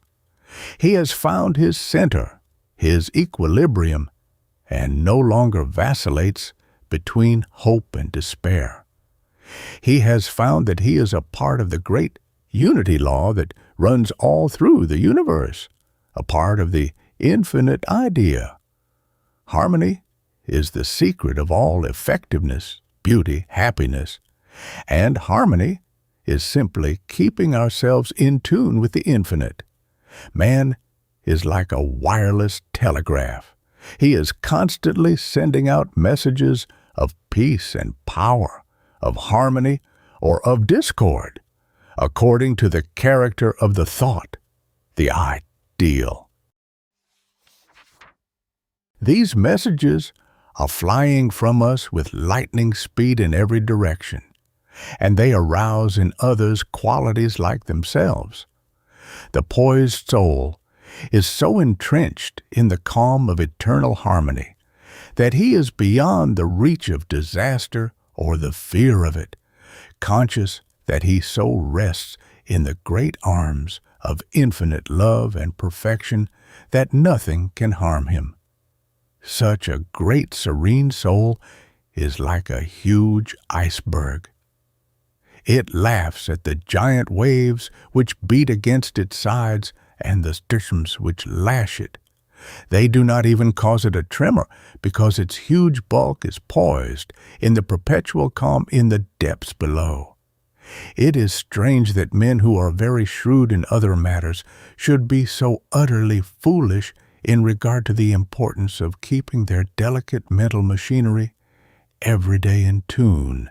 Many a businessman drags himself wearily through a discordant day and finds himself completely exhausted at night, who would have accomplished a great deal more with infinitely less effort if he had taken a little time to put himself in tune before going to his office in the morning. A New York businessman recently told me that he never allows himself to go to his office in the morning until he has put his mind into perfect harmony with the world. If he has the slightest feeling of envy or jealousy, if he feels that he is selfish or unfair, he simply will not go to work until his instrument is in tune. He says He has discovered that if he starts out in the morning with a right attitude of mind toward everybody, he gets infinitely more out of the day than he otherwise would. One reason why the lives of so many men are thin, lean, and ineffective is because they do not rise above the things that untune their minds, irritate, annoy, and worry them, and produce discord. Many of these people who do only mediocre things really have a great deal of ability, but are so sensitive to friction that they cannot do effective work. Yet those who do great things are obliged to acquire this art of arts for themselves. No one can accomplish anything very great in this world unless he is able to rise superior to the 1,001 things which would irritate and distract his attention. A great many people who are disagreeable and irritable when they are tired are very amiable and harmonious when they are rested. The cause of their irritability and inharmony is due to the sin of tired nerves and brain exhaustion. As a squeaking axle indicates the want of a lubricant, so friction or discord anywhere in the physical economy is a warning that something is wrong. A dispute at the breakfast table or any little wrangling in the morning may destroy the peace of the household for the entire day. A moment's hot temper may cost you a very dear friendship for life. How little we appreciate the marvelousness of this exquisite mechanism of the mind which forms the connecting link between the created and the Creator. Instead of giving thanks and supreme gratitude to our Maker every day for this wonder of wonders of the human brain, the mind, we abuse it in such a way that we do not get out of it a tithe of what we might. We run through this exquisite mechanism the coarsest, most vicious, destructive thought. We force it to do work when it is jaded and out of tune, when its spontaneity is gone. We strain its exquisite gossamer mechanism until it is often prematurely injured, overstrained, ruined for its finest work.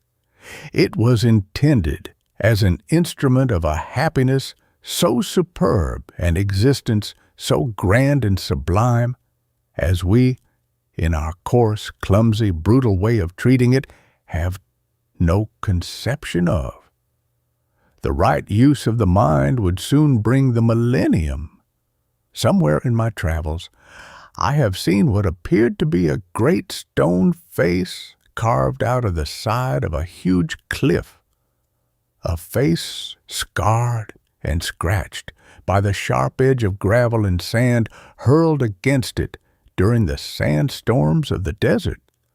Everywhere we see human faces scratched and scarred by tempests of passion, of anger, by chafing, fretting, and worrying until the divine image is almost erased, and all power of accomplishing effective work has been destroyed. A man feels like a giant when his mind is perfectly poised, when his mental processes are running smoothly and nothing is troubling him. On the other hand, gravel in the shoe would make a Webster a fourth-rate orator. I have seen a great statesman shorn of his power and made perfectly miserable by gnats and mosquitoes. He could not think. It took all of his time to fight these little pests. No human being can express the best thing in him until he is in tune with the infinite, until his purpose lies parallel with that of his God. As long as we are working at cross purposes with our Creator's plan, there can be no worthy achievement. Some of our best observatories are built upon mountain tops, so that the great lens which sweeps the heavens may not be obscured by the dust, the dirt, the mists floating in the lower atmosphere, in order to shut out the 1,001 disturbing influences in our strenuous life, the things which warp and twist and distort us.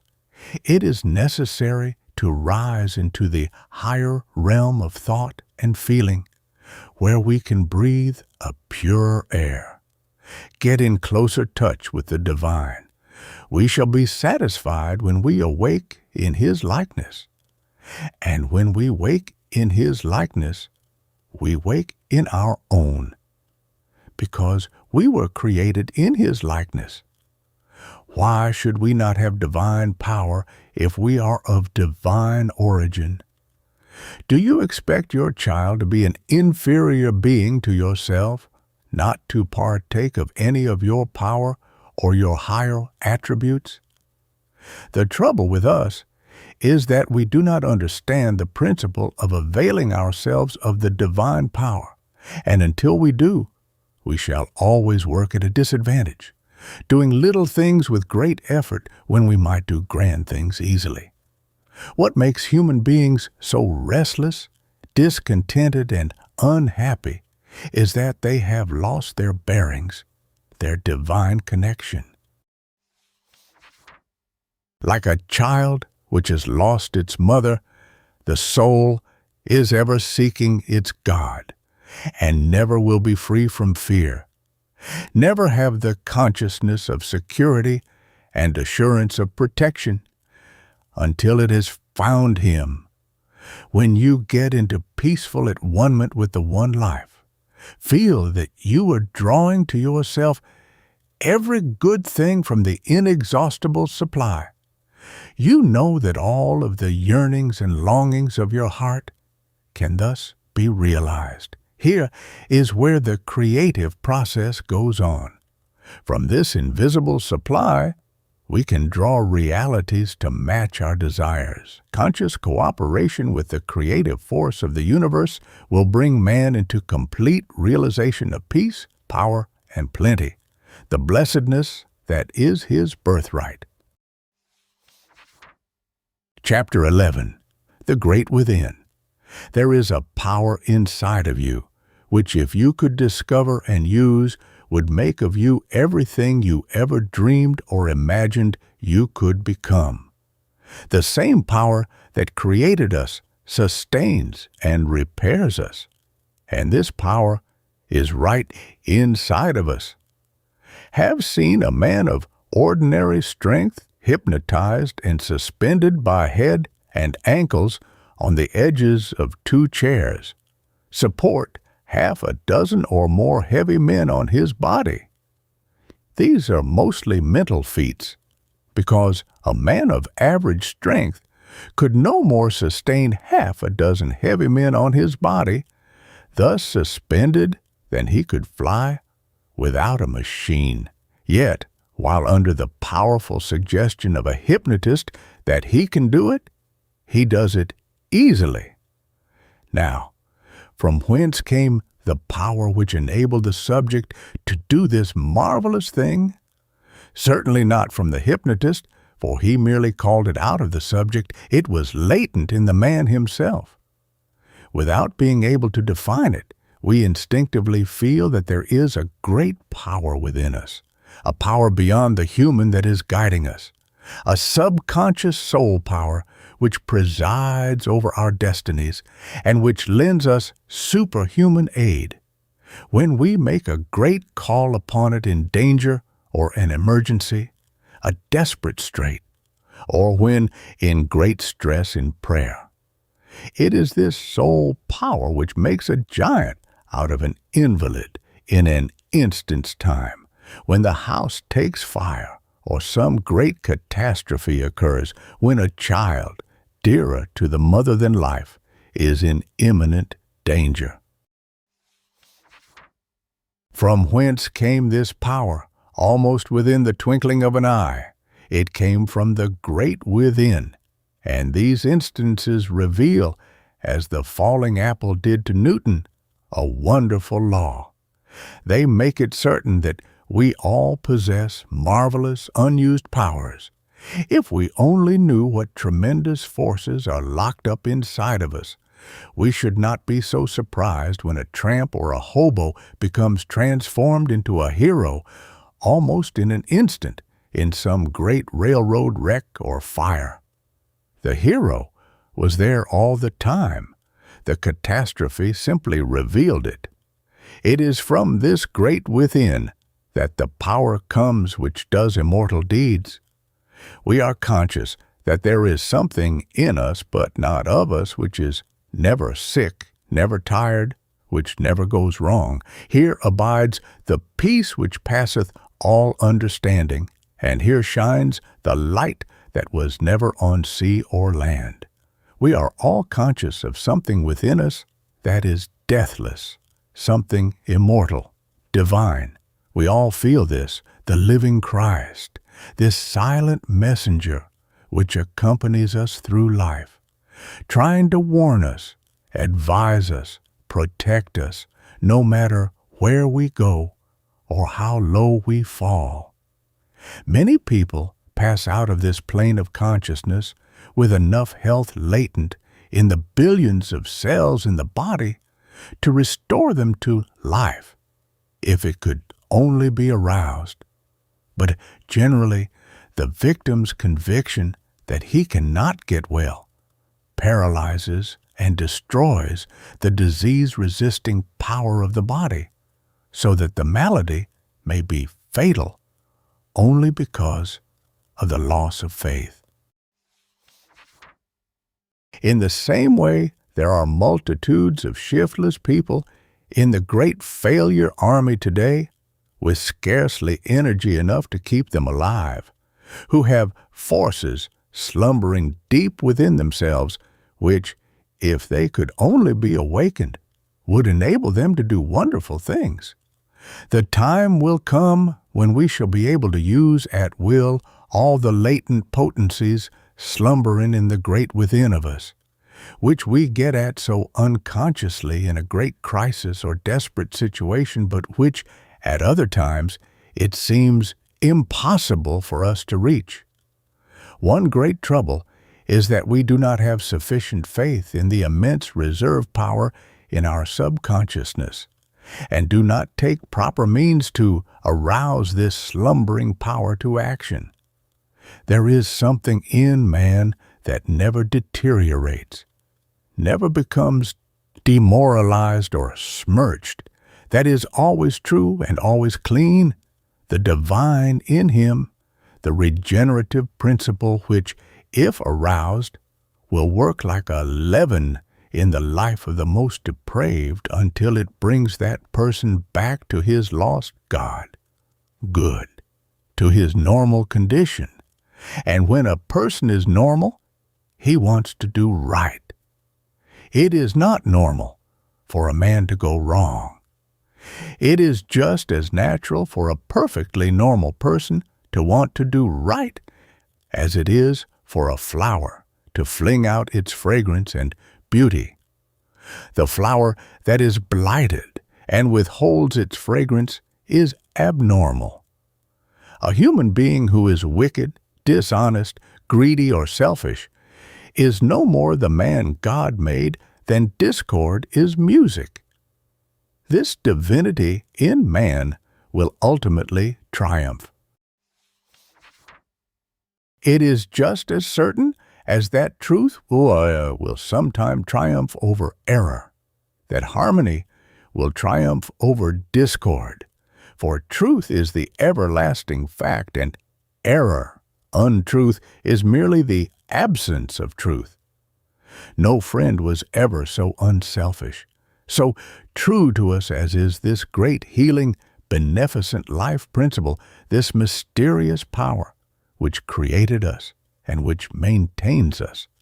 And we find that we are supported, sustained in proportion to our conscious oneness with it. The power that created us is the same power that makes us over new every night during sleep. It is the same power that is constantly recreating every cell in the body. I am the Lord thy God, thy good, that healeth thee. Here is the secret of all cures. The Bible is full of accounts of mental healing. Come unto me, all ye that labor and are heavy laden, and I will give you rest. Think what this invitation from the Almighty means. Immunity from all discords, freedom from all the enemies that have hitherto dogged our steps through life. True prayer repairs the broken wires of our divine connection, reassures us, brings us into harmony with the infinite. This is the secret of all mental healing. Think of the ridiculousness of any inert drug taken into the system, competing with the immortal creative principle of all life. Mind is the only creator. Nothing ever was or ever will be created or recreated except through mind. In the final analysis, all cures are self-cures. All healing is self-healing. The potency resides in the great within of us, in our God connection, in our oneness with divinity. The coming physician will teach the patient that the creative processes are always going on within him, as is shown the moment he breaks a bone, when the healing processes begin immediately.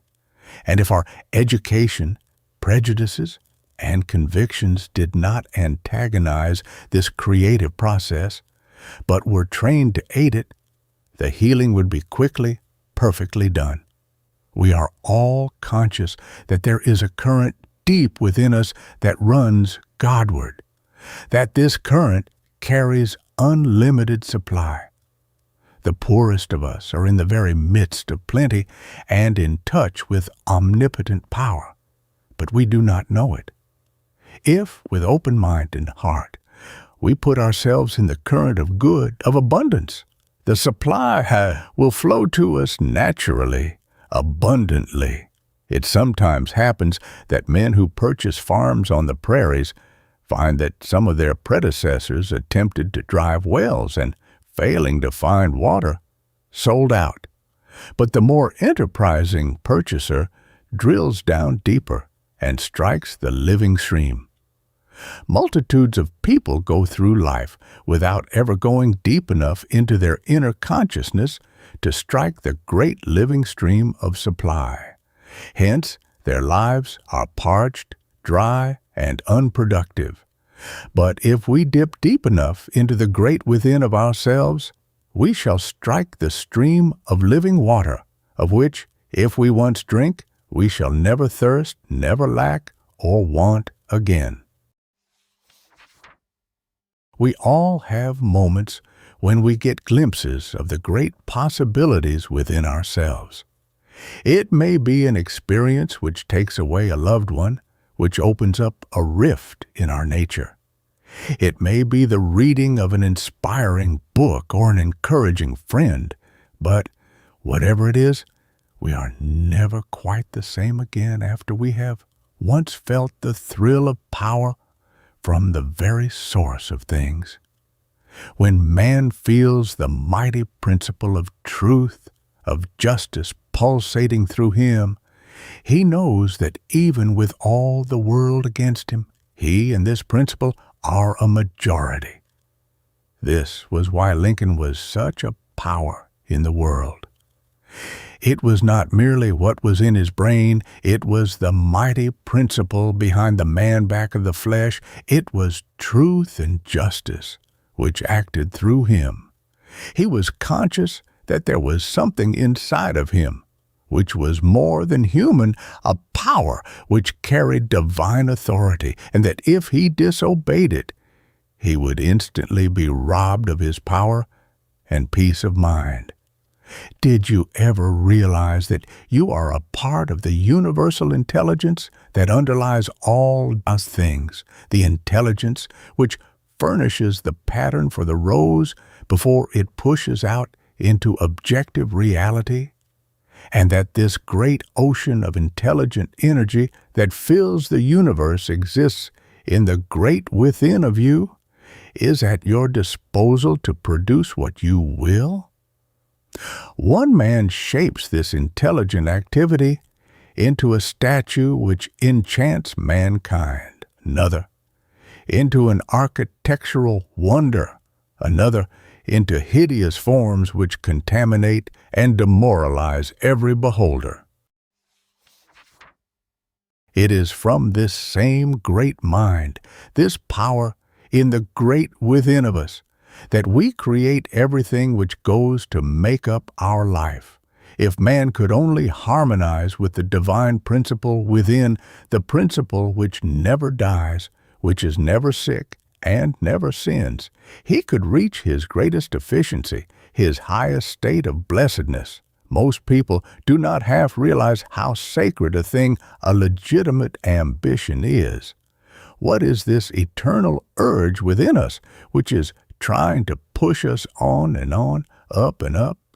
It is the God urge, the God push in the great within of us, which is perpetually prodding us to do our best and bids us refuse to accept our second best.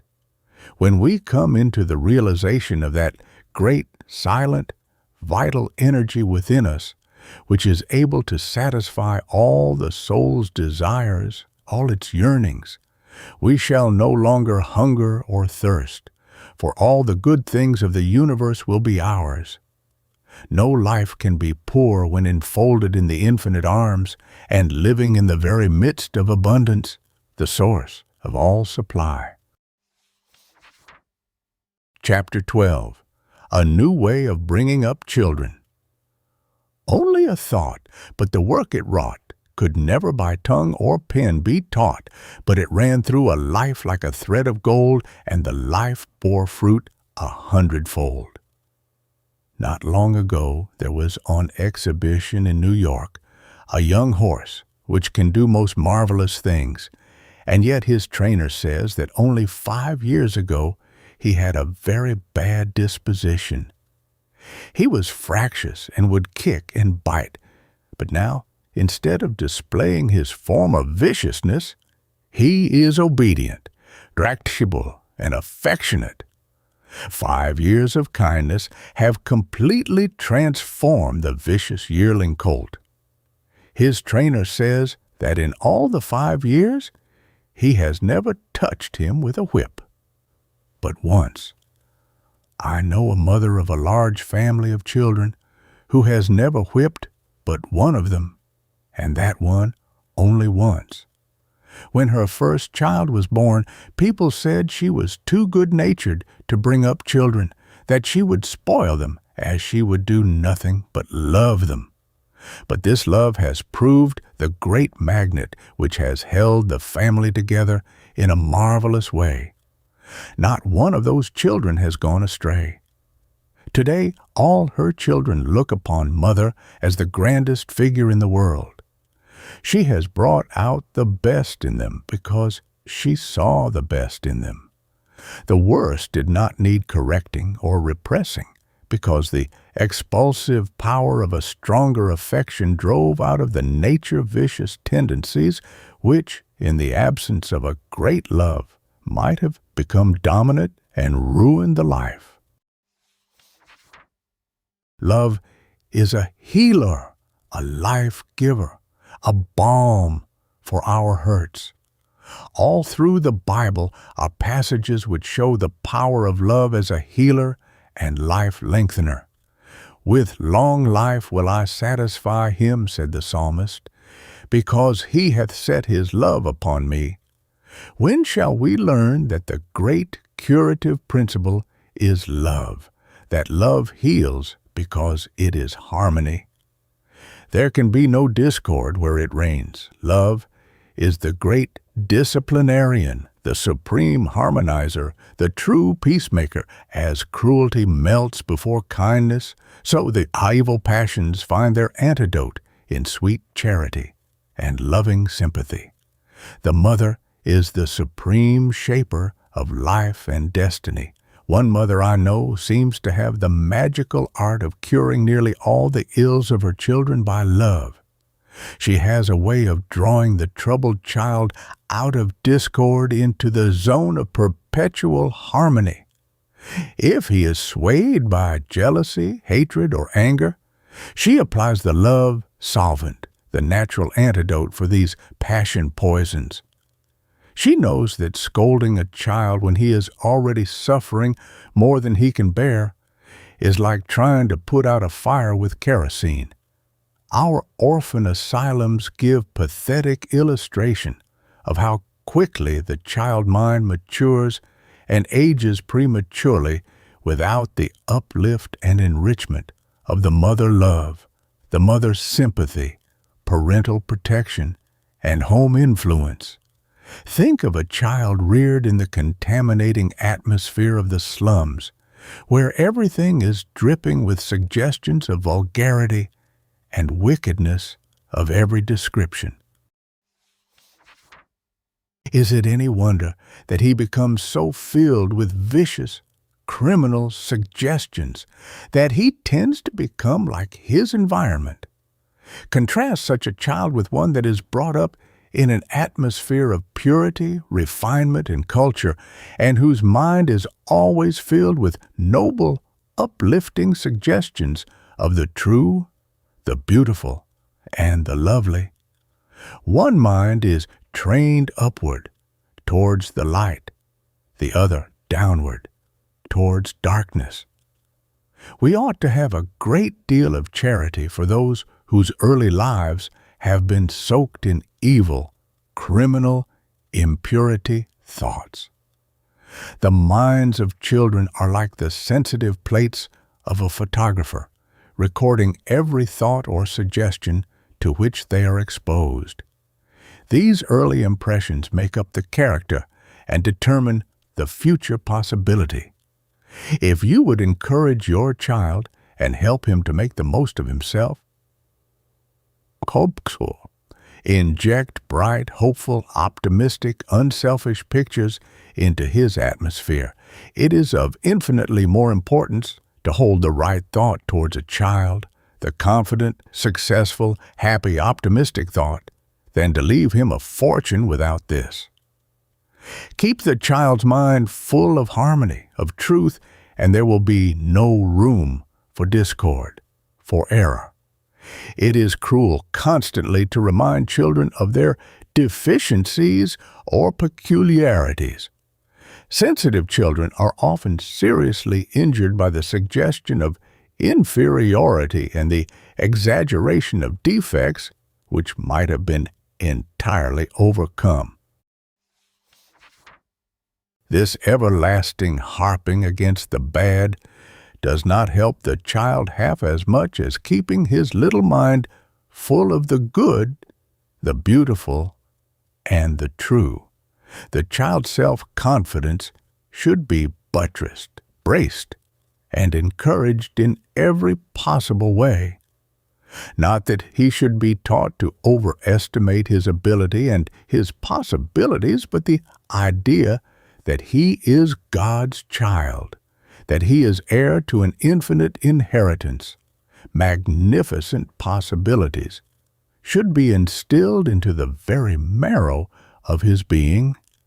A great many boys, especially those who are naturally sensitive, shy, and timid, are apt to suspect that they lack the ability which others have. It is a sin to shake or destroy a child's self-confidence, to reflect upon his ability, or to suggest that he will never amount to much. These discouraging words, like initials cut in the sapling, grow wider and wider with the years until they become great ugly scars in the man. Most parents do not half realize how impressionable children are, and how easily they may be ruined by discouragement or ridicule. Children require a great deal of appreciation, praise, and encouragement. They live upon it. On the other hand, they wither very quickly under criticism, blame, or depreciation. How easy it is for a parent or teacher to ruin a child's constructive ability, to change a naturally positive, creative mind to a negative, non-producing one, by chilling the child's enthusiasm, by projecting into his plastic mind the idea that he is stupid, dull, and good for nothing, that he will never amount to anything. Such teaching would undermine the brightest intellect. I have known of an extremely sensitive, timid boy who had a great deal of natural ability, but whose whole future was nearly ruined by his teacher and parents constantly telling him that he was stupid and dull. A little praise, a little encouragement would have made a superb man of this youth, because he had the material for the making of one. But he was convinced that he was mentally deficient, and this conviction never entirely left him. We are beginning to discover that it is much easier to attract than to coerce. Praise and encouragement will do infinitely more for children than threats and punishment. The warm sunshine is more than a match for the cold, has infinitely more influence in developing the bud, the blossom, and the fruit than the wind and the tempest, which suppress what responds voluntarily to the genial influence of the sun's rays. Many parents are very much distressed by the waywardness of their children, but this waywardness is often more imaginary than real. A large part of children's pranks and mischief is merely the outcome of exuberant, youthful spirits, which must have an outlet, and if they are suppressed, their growth is fatally stunted. Give them an outlet for their animal spirits. Love is the only power that can regulate and control them. Do not try to make men of your boys or women of your girls. It is not natural. Love them.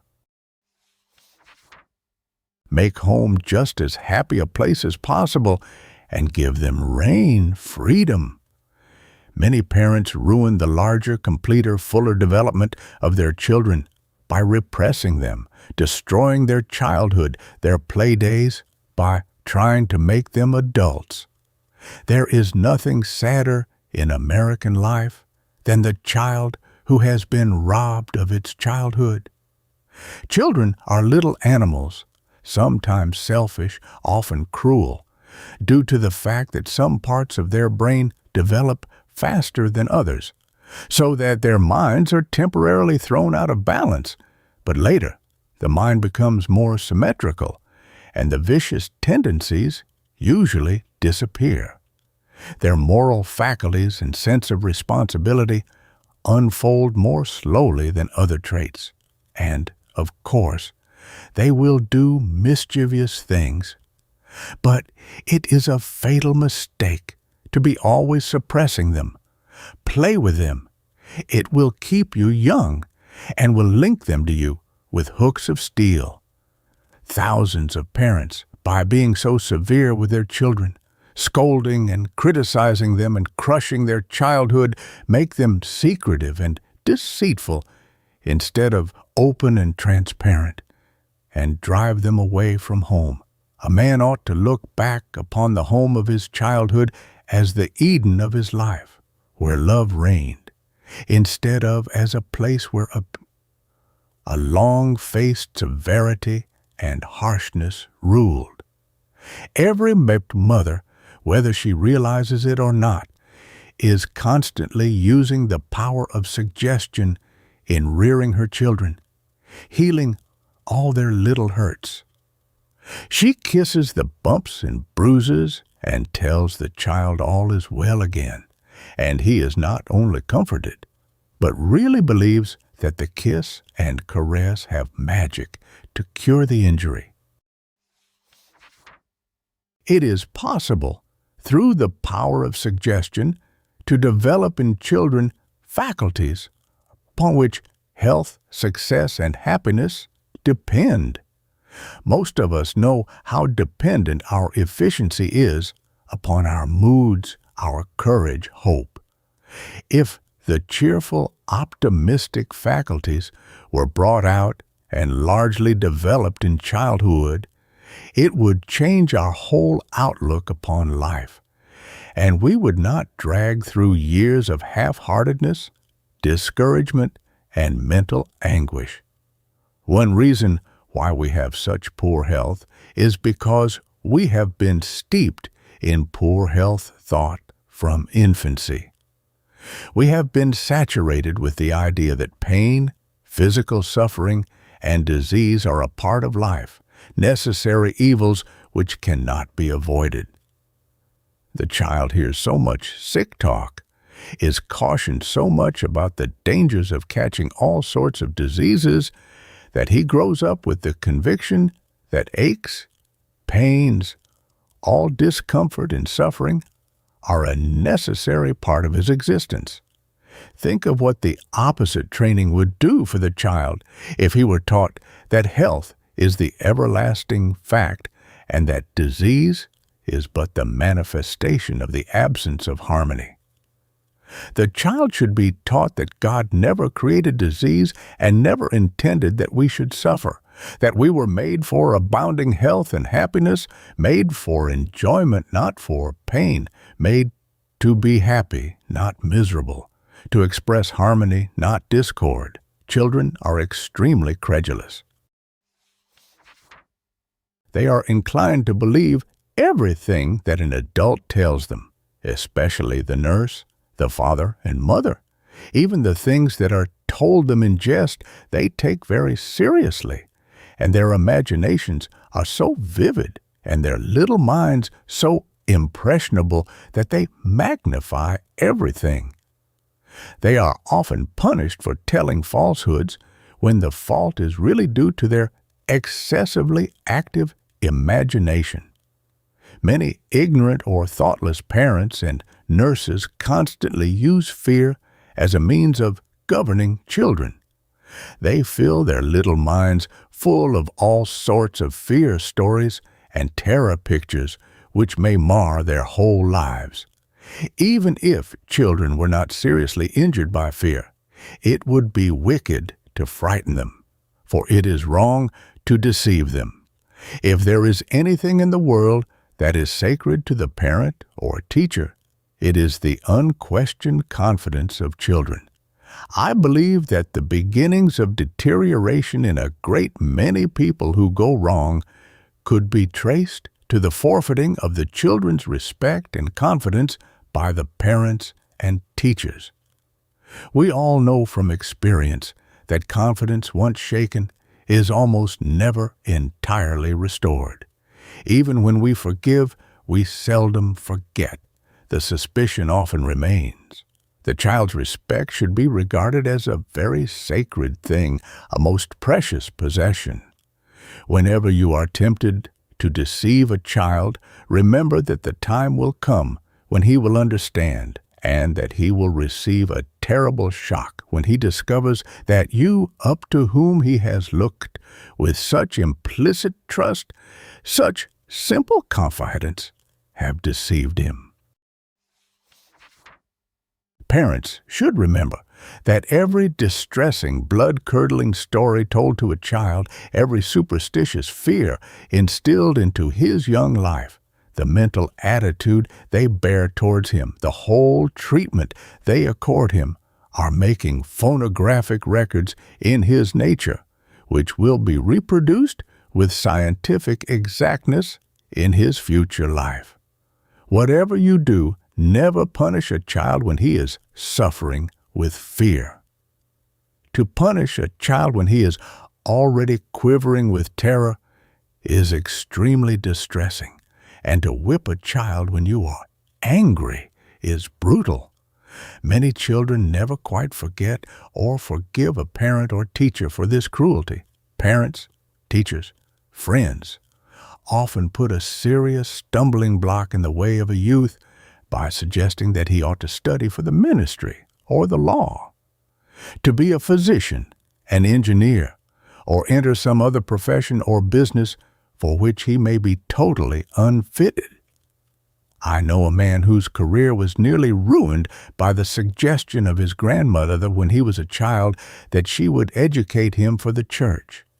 It was not that she saw in the little child any fitness for this holy office, but because she wanted a clergyman in the family.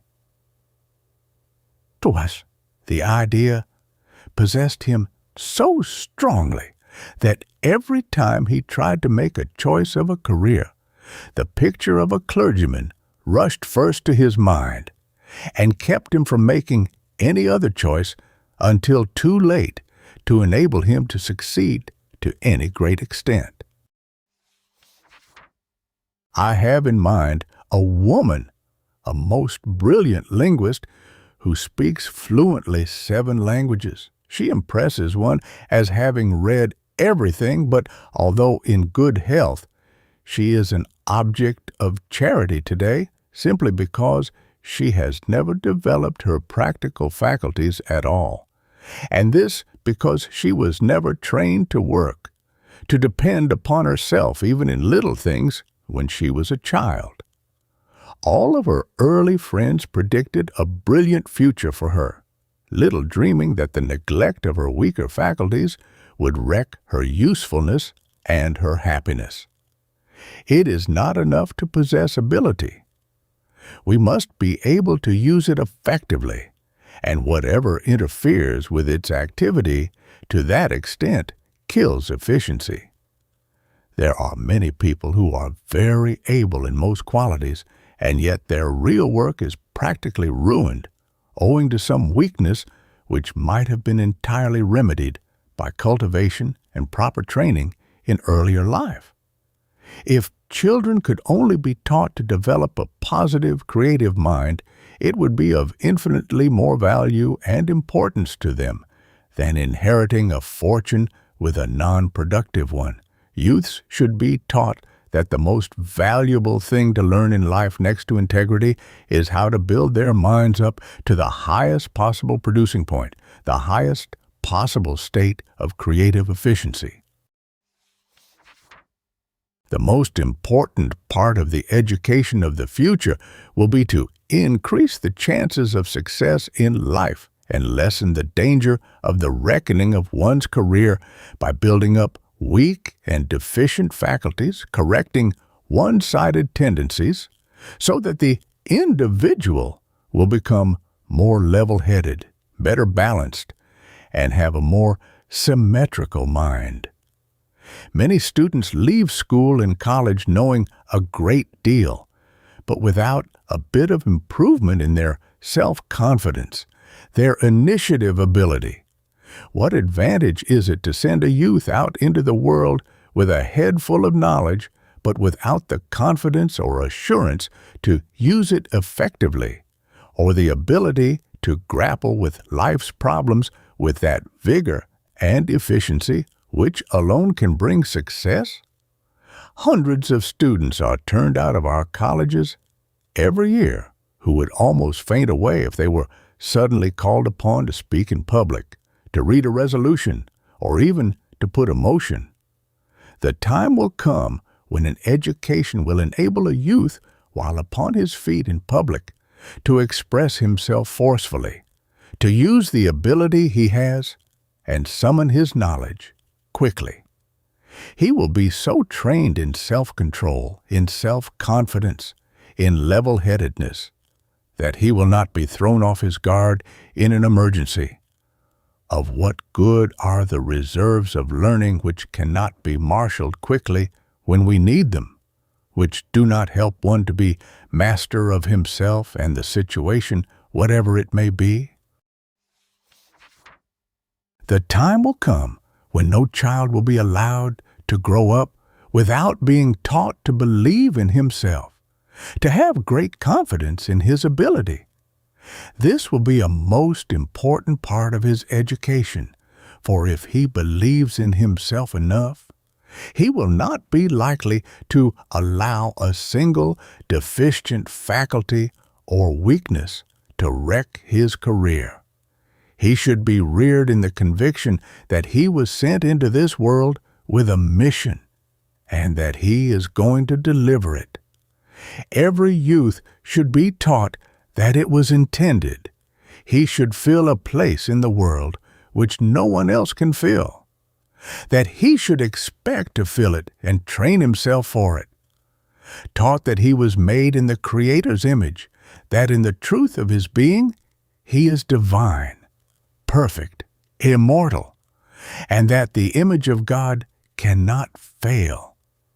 He should be taught to think grandly of himself, to form a sublime estimate of his possibilities and of his future. This will increase his self-respect and self-development in well-proportioned living. Chapter 13. Training for Longevity. If the mind holds the old age pattern, the old age conviction, it will be outpictured in the body. If the mind holds the youthful pattern, it will be faithfully copied in the body. One of the richest men in the United States says that he would give $10 million to prolong his life 10 years. No doubt, he would be willing to give 100 millions. How precious life is to all of us.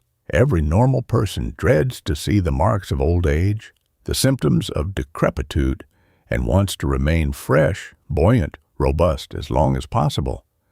Yet most people do not take sensible precautions to preserve their youth and vigor.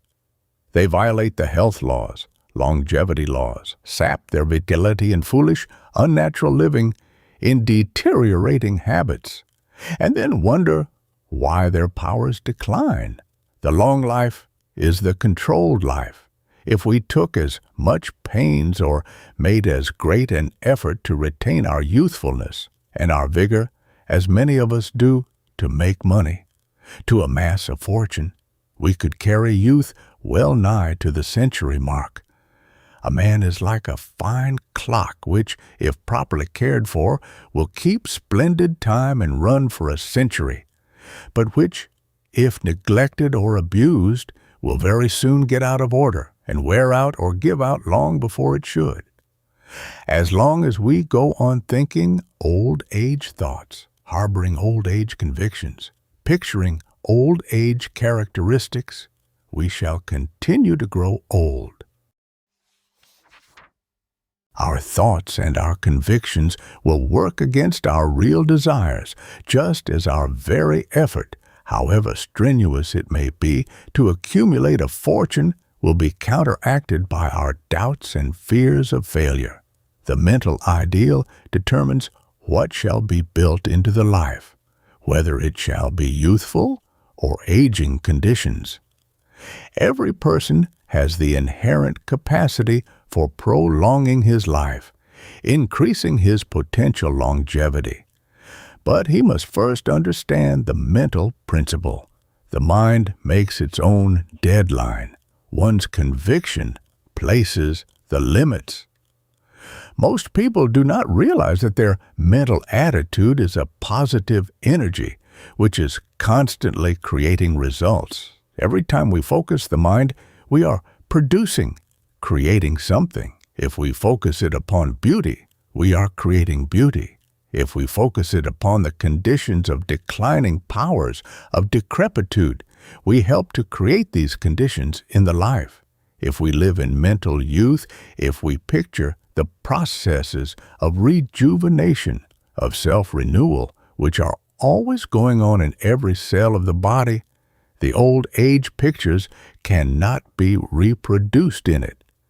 Many people assist rather than resist the old age processes by giving into them and harboring the conviction that they are getting along in years. They are always looking for signs of old age, the footprints of decline. If they tire a little sooner than they once did, if they cannot stand quite as much as when they were younger, they imagine that they have crossed the deadline placed by such men as Dr. Osler and others. And they begin to repeat that deadly saying, "I am not as young as I used to be."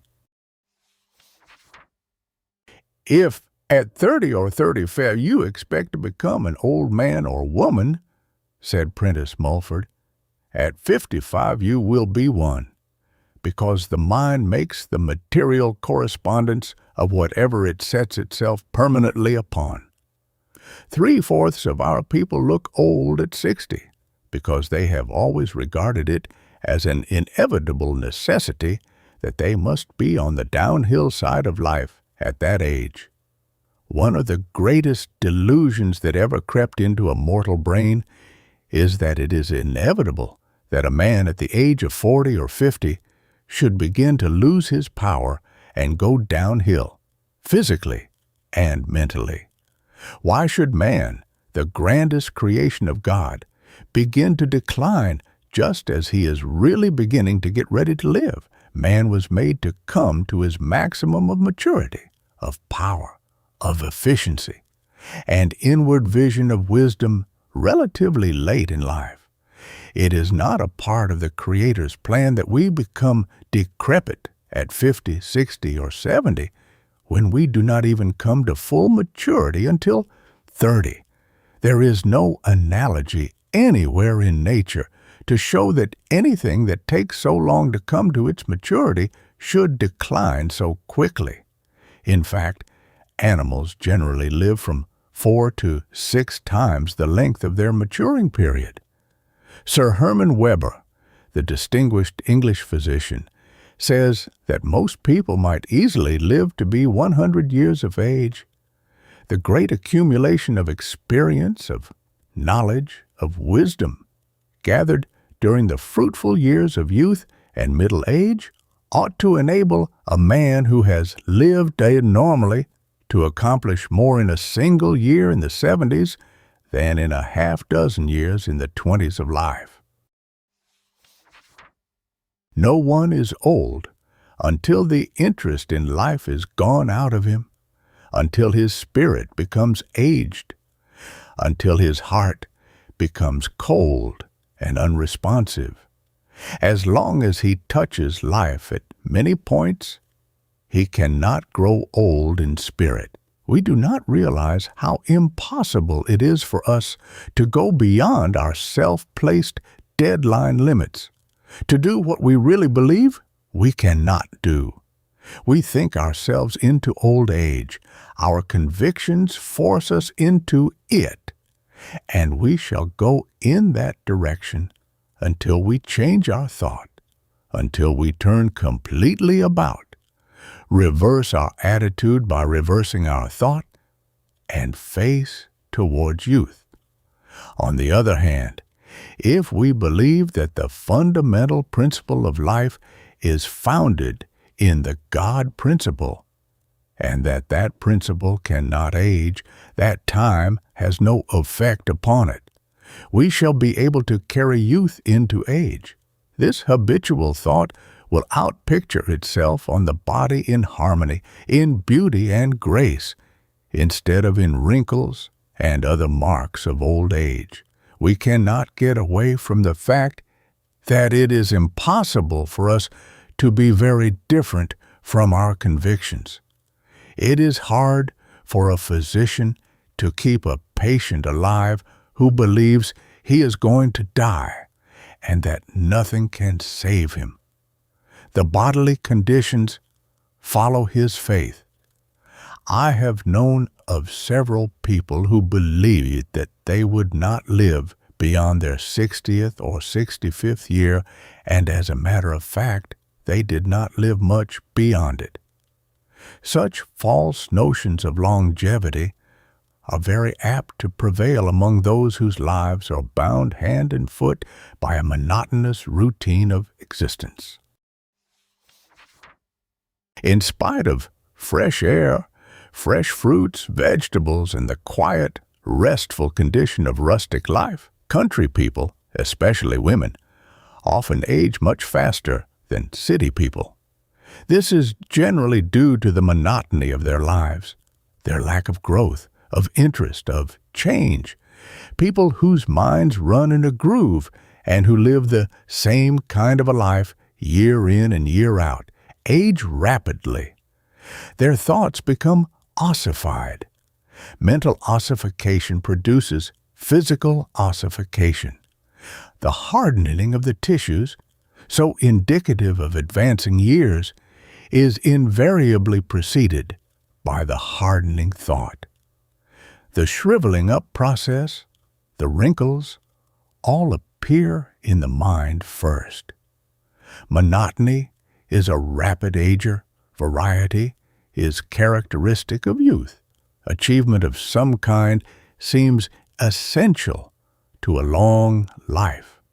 We were made to do things. Nothing except dissipation is so destructive of the youthful in man as idleness. A man is not old while he is doing things, and if he is not doing anything, he is dead. Industry conduces to longevity. It is the ship at the wharf, not the ship at sea, that rots fastest, the still pool, not the running brook, that stagnates. The unused faculties in our brain and other parts of the body age much more rapidly than those that are perpetually exercised. To retain our youth, we must keep alive all over. To pile up but insignificant years is not really living. When the years cease to count in growth, in enlargement, in usefulness, then we merely exist. We do not live. Some people walk about the earth a quarter of a century after they are practically dead, just as some trees stand for a long time after they have ceased to put forth leaves and the life has gone out of them. It is not such a very difficult thing to freshen or rejuvenate the mind. It is just a question of holding the right thought vigorously, resolutely, perpetually. If you wish to appear young, think of yourself as being constantly renewed, rejuvenated, for there is a perpetual renewal going on in the cells of your body. Think of youth as the everlasting fact, and old age conditions as false, unnecessary, unnatural, caused largely by old age thought habits, race habits, old age convictions. Say to yourself, I cannot grow old because I am perpetually being made new, and new cells cannot look old unless made so by old age thought and conviction. Persistently shut the doors to all the enemies of youth, all aging thoughts. Forget unpleasant experiences, disagreeable incidents. By harmonious thinking, you may retain your youthfulness and increase your longevity enormously. A happy domestic life has a great deal to do with prolonging existence. Friction of any kind, especially domestic friction, grinds life away at a fearful rate.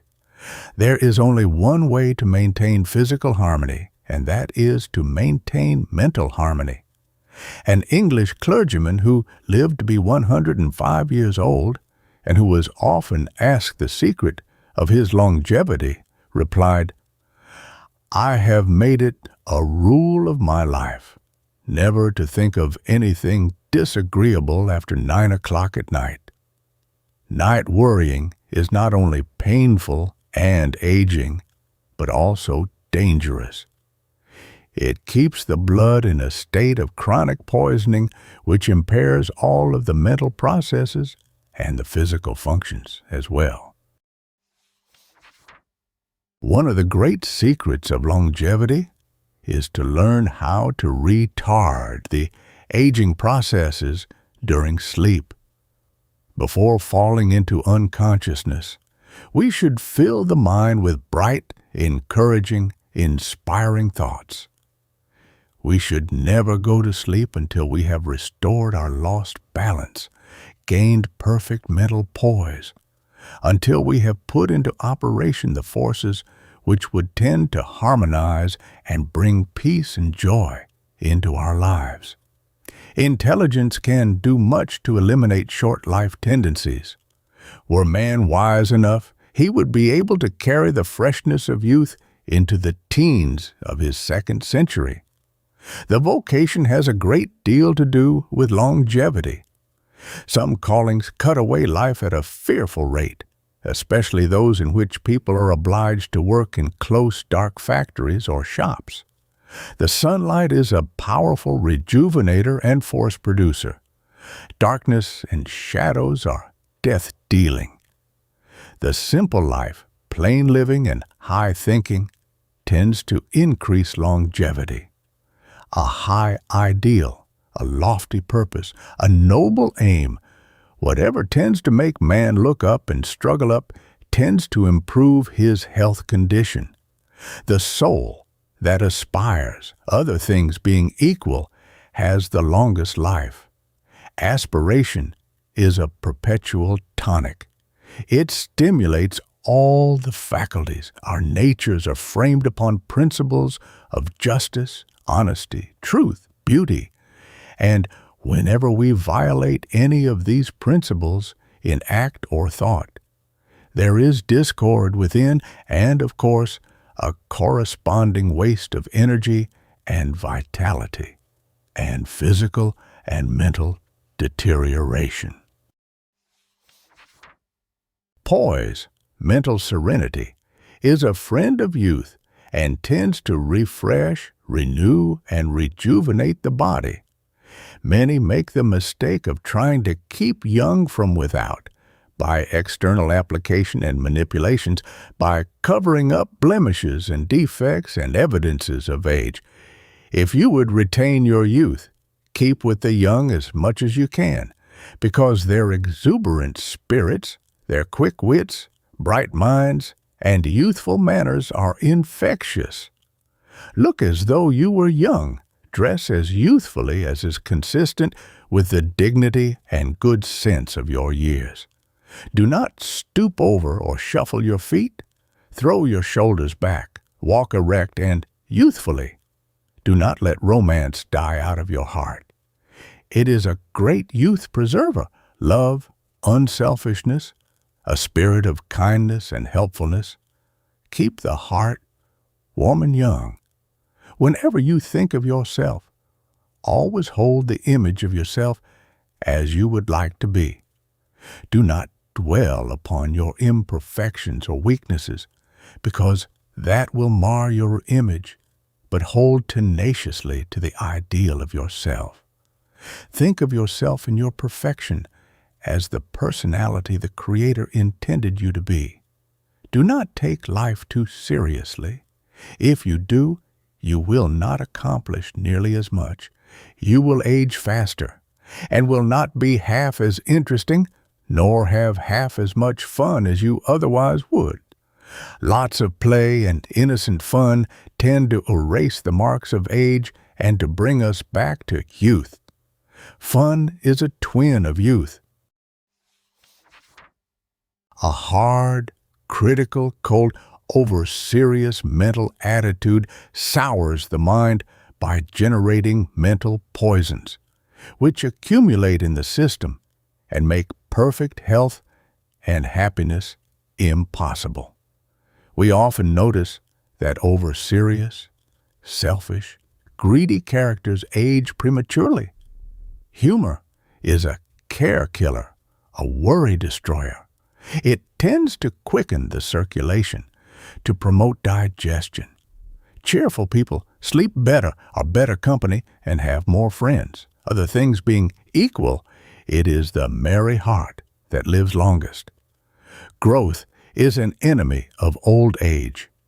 Age begins when growth stops, when the mind ceases to expand, to reach out and up, when the ideals begin to grow dim, when aspiration halts, then old age steps in. If you're anxious to avoid growing old prematurely, keep your mind active, buttressed with new ideas, be abreast of the times, interested in the world's progress. While a person is fresh and interesting, we do not count his years.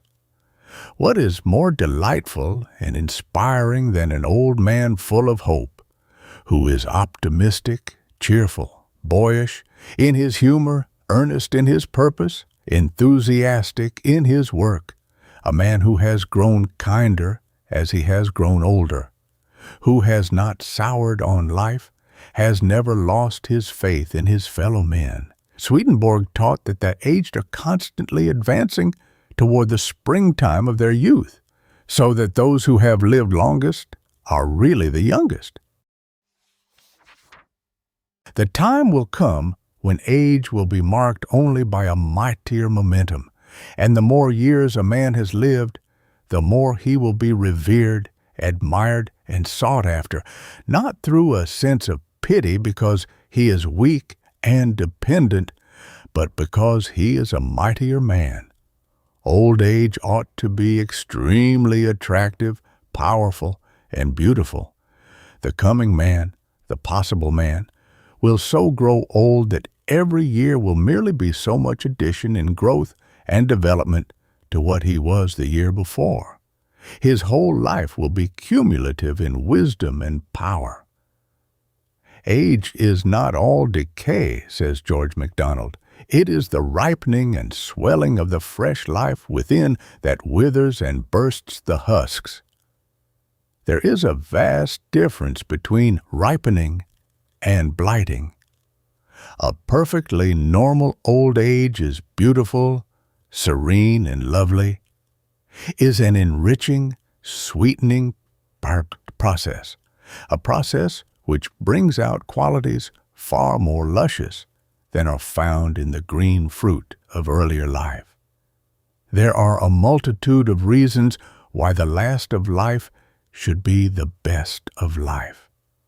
When we learn the great truth that no power can separate us from the God principle, that our life and health and immortality are in the God good within us, we shall be able to resist the ravages of time and to realize that there is no dissolution of the reality of us in what we call death. Chapter 14. As a Man Thinketh. By the light of a star, although millions of miles away, we can tell what metals are burning in its incandescent atmosphere. Each metal casts a bar across the spectrum when the light is passed through a prism, which is characteristic of its own quality. An experienced mental chemist could analyze a person's character, even if a stranger, and tell what discordant thought or vicious ideal is casting its fatal shadow upon his personality. Things have just the power over us with which we endow them. That which strikes terror to one person's heart and paralyzes his efficiency may not cause another even to wince. I know a few persons who have so trained their thought that they allow nothing to shake them from their center. One, for example, has lost all his property, all his family, and he is left alone in the world, a poor and homeless old man. Yet no one can ever detect a tremor of complaint or a weakness anywhere in his nature, simply because he has so completely learned the science of right thinking that he can shut out of his mind or neutralize with its mental antidote anything which would cause him pain or injury. He neutralizes discord with harmony, error with truth.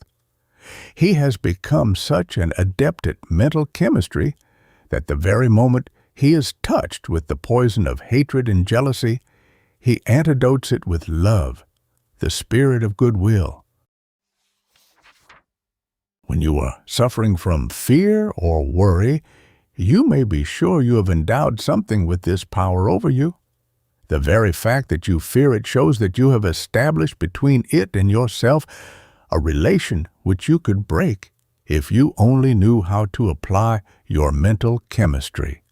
Whenever you are unhappy, distressed, worried, it is due to some mental poison, which ought to be as easy to antidote as it is to destroy fire with water.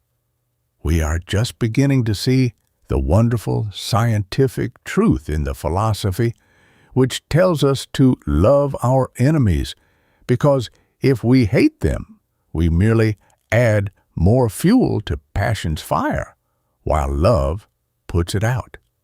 The love thought neutralizes hatred, jealousy, and makes friends of our enemies. The injunction to love our enemies is, therefore, as scientific as the advice to put out fire by water. The purity thought destroys and neutralizes the impure thought, the sensual suggestion. Who has not seen the marvelous transformation which pure, unselfish love has wrought in a foul, beastly nature in a comparatively short time? The things that come from others correspond with what we send to them. If we are trying to see good, to find what is noble, clean, and true, their affinities spring out to meet our own.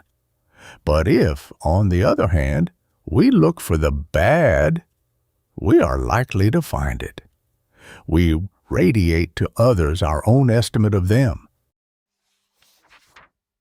What you allow to live in your heart, harbor in your mind, dwell upon in your thoughts, are seeds which will develop in your life and produce things like themselves. Hate seed in the heart cannot produce a love flower in the life. The revenge seed will produce a bloody harvest. If the God within you, the ineffable spirit of love, of charity, speaks to a man, although he may be a criminal, the God will come out of him to meet it. But if you fling out diabolical, satanic forces, hatred, jealousy, envy, they will arouse and call out the devil from the victim of your thought radiation. Thought obeys a law as inexorable as that of mathematics. To have friends, we must show ourselves friendly. To be loved, we must love. Even the brute natures respond to the quality of our thought. An animal tamer can lead a wild beast with a string by the use of kindness and gentleness, when 10 men, by only using force, might not be able to make it move. There is something within us which leaps forth to meet kindness and gentleness. And there is also something of the brute within us which leaps forth to meet the brute impulse. If a man purposely does me wrong, a Buddhist says, I will return him my ungrudging love. The more evil comes from him, the more good shall go from me. The time will come when one will no more allow discordant thoughts in his mind than he would scatter thistle seeds over his garden. Everybody who sees your present character, your moral harvest, knows what you put into the soil of your youth.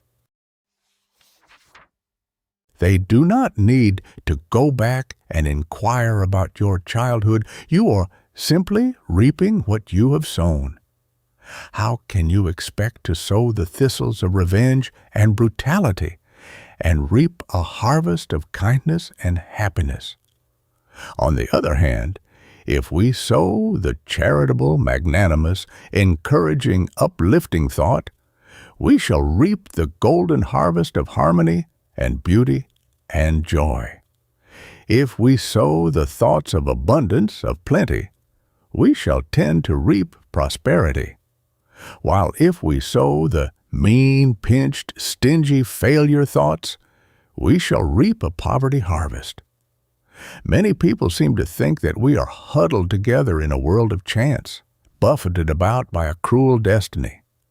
But the fact is that we are in a current which runs heavenward in a world of absolute law and order, where the minutest detail of our lives obeys a law as unerring as that which holds the heavenly bodies in their courses.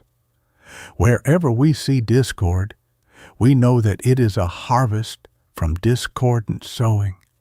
Nothing else is possible.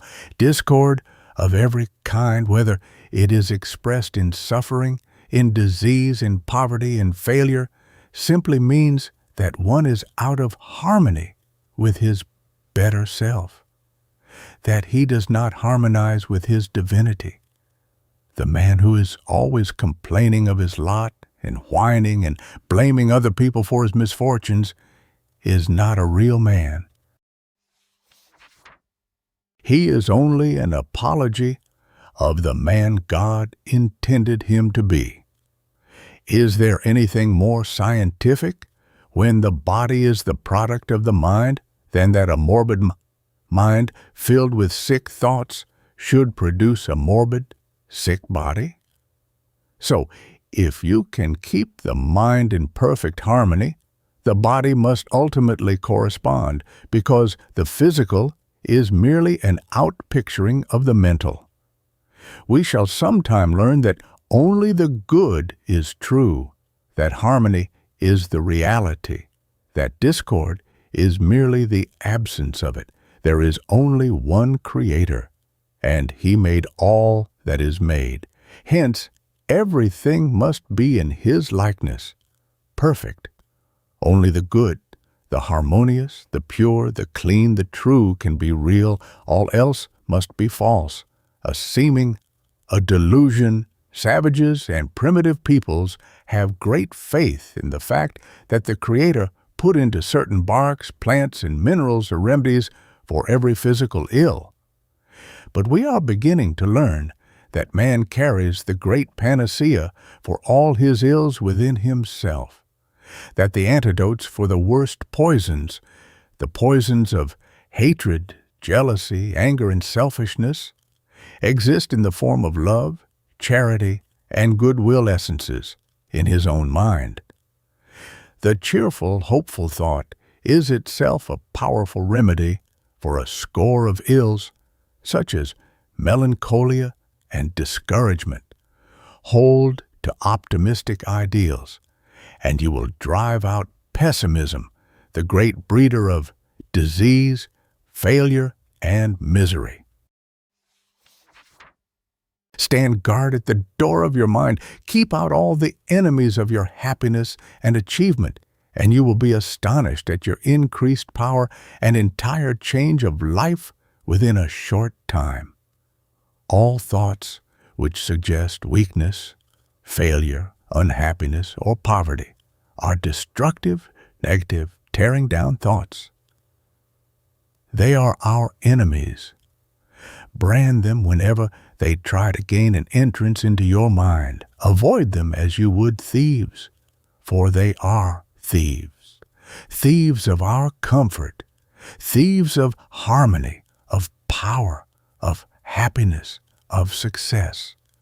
We tend to grow more and more like that which we cherish, harbor, and constantly long for, and to lose or become unlike that which we hate, despair, and habitually deny. The persistent denial of the theory that we are poor, miserable worms of the dust, victims of limitation, of weakness, tending towards depravity, and the stout affirmation of the dominance of truth and beauty will bring out marvelous beauties of character. The quality of the thought fixes the quality of the ideal. The ideal cannot be high if the thought is low. It is worth everything to face life with the right outlook, a healthful, cheerful, optimistic outlook, with hope that has sunshine in it. Learn to radiate joy, not stingily, not meanly, but generously. Shed it in the home, on the street, in the store, everywhere, as the rose sheds its beauty and gives out its fragrance. When we learn that love thoughts heal, that they carry balm to wounds, that thoughts of harmony, of beauty, and of truth always uplift and ennoble, that the opposite carry death and destruction and blight everywhere, we shall know the secret of right living. Some people harbor for years a bitter hatred or a great jealousy toward others.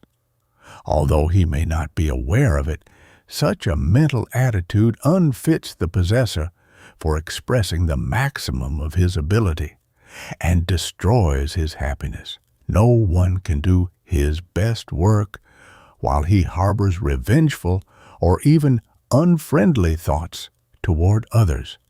There must be goodwill in the heart, or we cannot do good work with it head or hand. Hatred, revenge, and jealousy are rank poisons, as fatal to all that is noblest in us as arsenic is fatal to the physical life.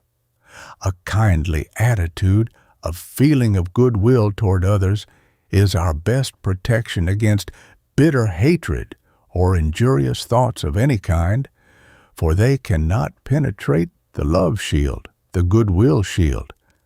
How easily, beautifully, and sweetly some people go through life, with very little to jar them or to disturb their equanimity. They have no discord in their lives, because their natures are harmonious. They seem to love everybody, and everybody loves them. They have no enemies, because they do not arouse antagonism, hence they have little suffering or trouble. Others, with ugly, crabbed, cross-grained dispositions, are always in hot water. They generate discord because they are discordant themselves. Many people wonder why they are not popular, why they are disliked generally, why they stand for so little in their community, when it is really because of their bitter, revengeful, discordant radiations which kill personal magnetism. The coming man will realize that every discordant thought, every effort to take an unfair advantage of another, to get that which does not justly belong to him, will cause him injury out of all proportion to the benefit received. He will find that things are so arranged in this world that no departure from justice, equity, honesty, and unselfishness is worthwhile. Man will reach the millennium when he has learned to hold the right attitude of mind towards his fellow men. The time will come when it will be found infinitely easier to do right than to do wrong, when people will eagerly follow the golden rule because it will produce harmony and universal well-being. Chapter 15. Mental Self-Thought Poisoning. Every thought or emotion vibrates through every cell in the body and leaves an influence like itself. The coming man will find it as easy to counteract an unfriendly, disagreeable thought by turning on the counter thought which will antidote or neutralize it, as it is to rob the hot water of its burning power by turning on the cold water faucet. One of the most unfortunate convictions that ever entered the human brain is the idea, which multitudes of people have, that, on account of the weaknesses and diseased tendencies inherited from those who have broken health laws for centuries back of them, they are not supposed to have a perfect body or good health. It is a wonder that the bodily organs work as well as they do with such a cramping, crippling thought.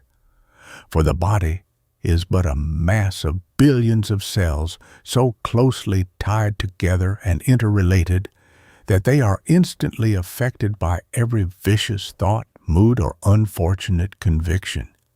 The normal law of our lives is wholeness. Discord of any kind, ill health, disease, weakness, is abnormal, foreign to our real selves, to the truth of our being. New thought builds new cells, life cells, youth cells in the body, just as the old style of thinking, the worry thought, the aging thought, the discordant thought, build cells which correspond. The time will come when we shall listen to the cry of the cells suffering from disease and discord, just as we now listen to the cry of a child, and shall antidote the discord with the soothing, healing thought balm. Multitudes of people are in worse bondage today than were the African slaves before the war. Their masters are such things as a draught of cold air, wet feet, anything that is fried, all sorts of superstitions, which they fear as much as the slave ever feared his master. If such people want to go on a journey, to write a book, to plead a case at the bar, they must first consult their body, and if it says no, they quit.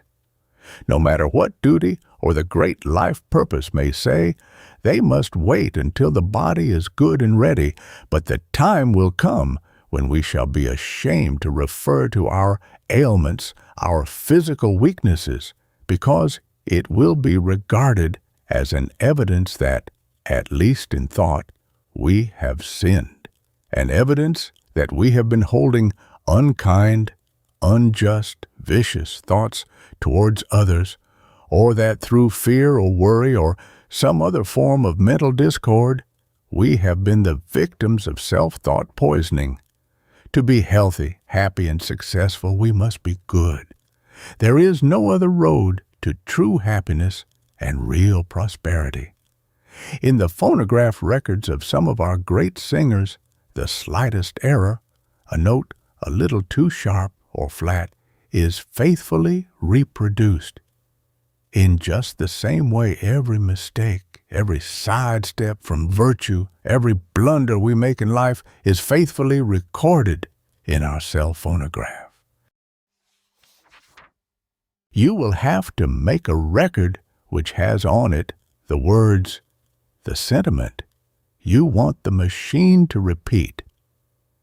Your poor health today is but the expression of bad or vicious living phonograph records recorded in your mind somewhere in the past or in those who have gone before you. Few people realize that they are constantly running thoughts through their minds and indulging in emotions and passions which are disease producers.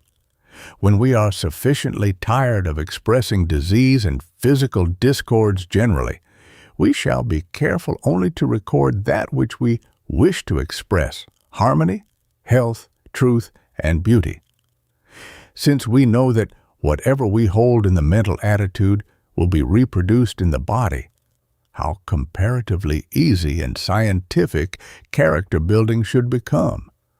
Even thoughts and emotions, which are only mechanically assumed, are still the pattern for reproduction.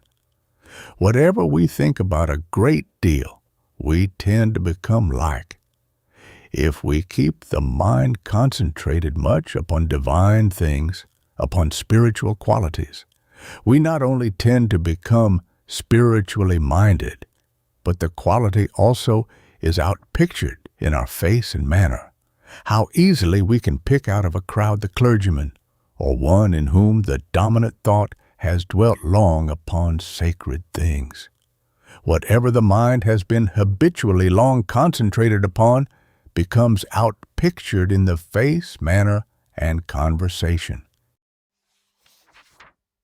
Did you ever realize that your face is a bulletin board upon which is advertised what has been going on in your mind for years?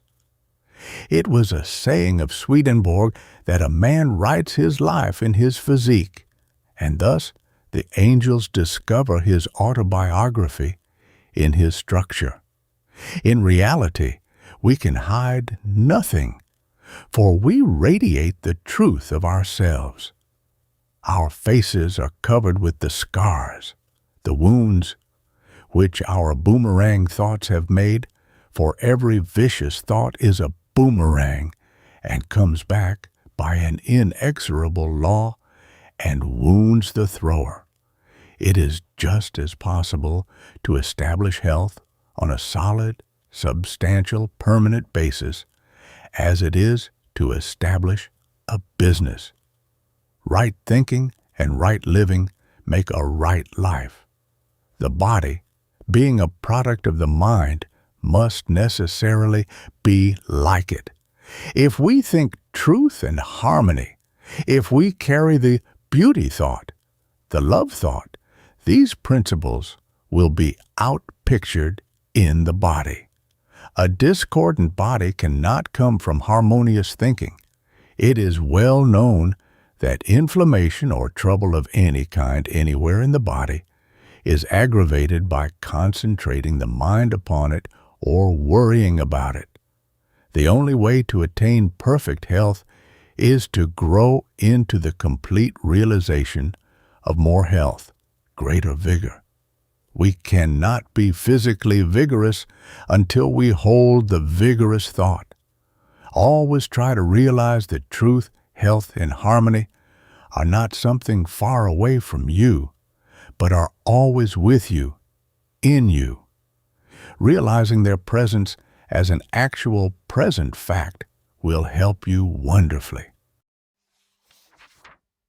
Just try the experiment of thinking of yourself as an absolutely perfect being possessing superb health, a magnificent body, a vigorous constitution, a sublime mind, and capable of standing any amount of strain. Never allow yourself to have a defective, crippled, dwarfed ideal of yourself, for these mental patterns of yourself will gradually begin to be reproduced in your physical condition. Our ideas, thoughts, emotions, moods, our mental attitude send a constant succession of vibrations through every cell and organ of the body. If we scratch with a nail or some other hard substance on the end of a long piece of timber, the sound waves are transferred through the entire length. Every cell in the huge timber feels the vibration and passes it on. So every thought, emotion, every sense of fear, worry, jealousy, hatred that enters the mind instantly makes itself felt through every cell in the body and affects it according to its own nature. A happy, joyous, uplifting thought or emotion sends its message of life and healing like lightning to the remotest cells in the body. On the other hand, every discordant emotion, every thought of hatred, jealousy, or selfishness sends its poisonous contagion through every one of the billions of cells. We are beginning to learn that the cells of the stomach and of all the other organs are but an extended brain and are very seriously affected by anything which affects the brain. Hence, all the bodily functions refuse to do good work when the mind is disturbed. There is such a deep-seated conviction in the human race that the mind is confined to the brain cells alone. There is every evidence that there is intelligence in cells all through the body, corroborated by the fact that very large portions of the brain have been removed from an individual without materially impairing his intelligence. Many interesting experiments have been made to prove this theory. If we slice a bit of tissue from any part of the living body and put it upon a slide of the microscope where there is the least trace of nitroglycerin, the cells quickly, instinctively, shrink from contact with the powerful chemical, drawing themselves back as far as possible from the poisonous substance, which they evidently regard as their fatal enemy. If we bring it in contact with some harmless drug, such as capsicum, instead of shrinking, they rush towards it. We find this power of selection even in the lowest forms of animal life, such as the amoeba. Even where there is no brain structure, whatever the cell recognizes its enemies, from which it tries to make escape. Mind is the great healer, the great restorer, because it was the original creator of these cells. It is the mind within and back of the cell structure that responds to mental treatment, restores the lost balance, and heals the disease. Body and mind are one. Untold harm has come to the race through the belief that they are distinct. All the intelligence that is in us is distributed through the cells of the body. There is a wonderful help in regarding your whole body as a brain, as being permeated with divine intelligence, because every cell is in the closest touch with the divine force, which creates, sustains, heals, restores, and renews.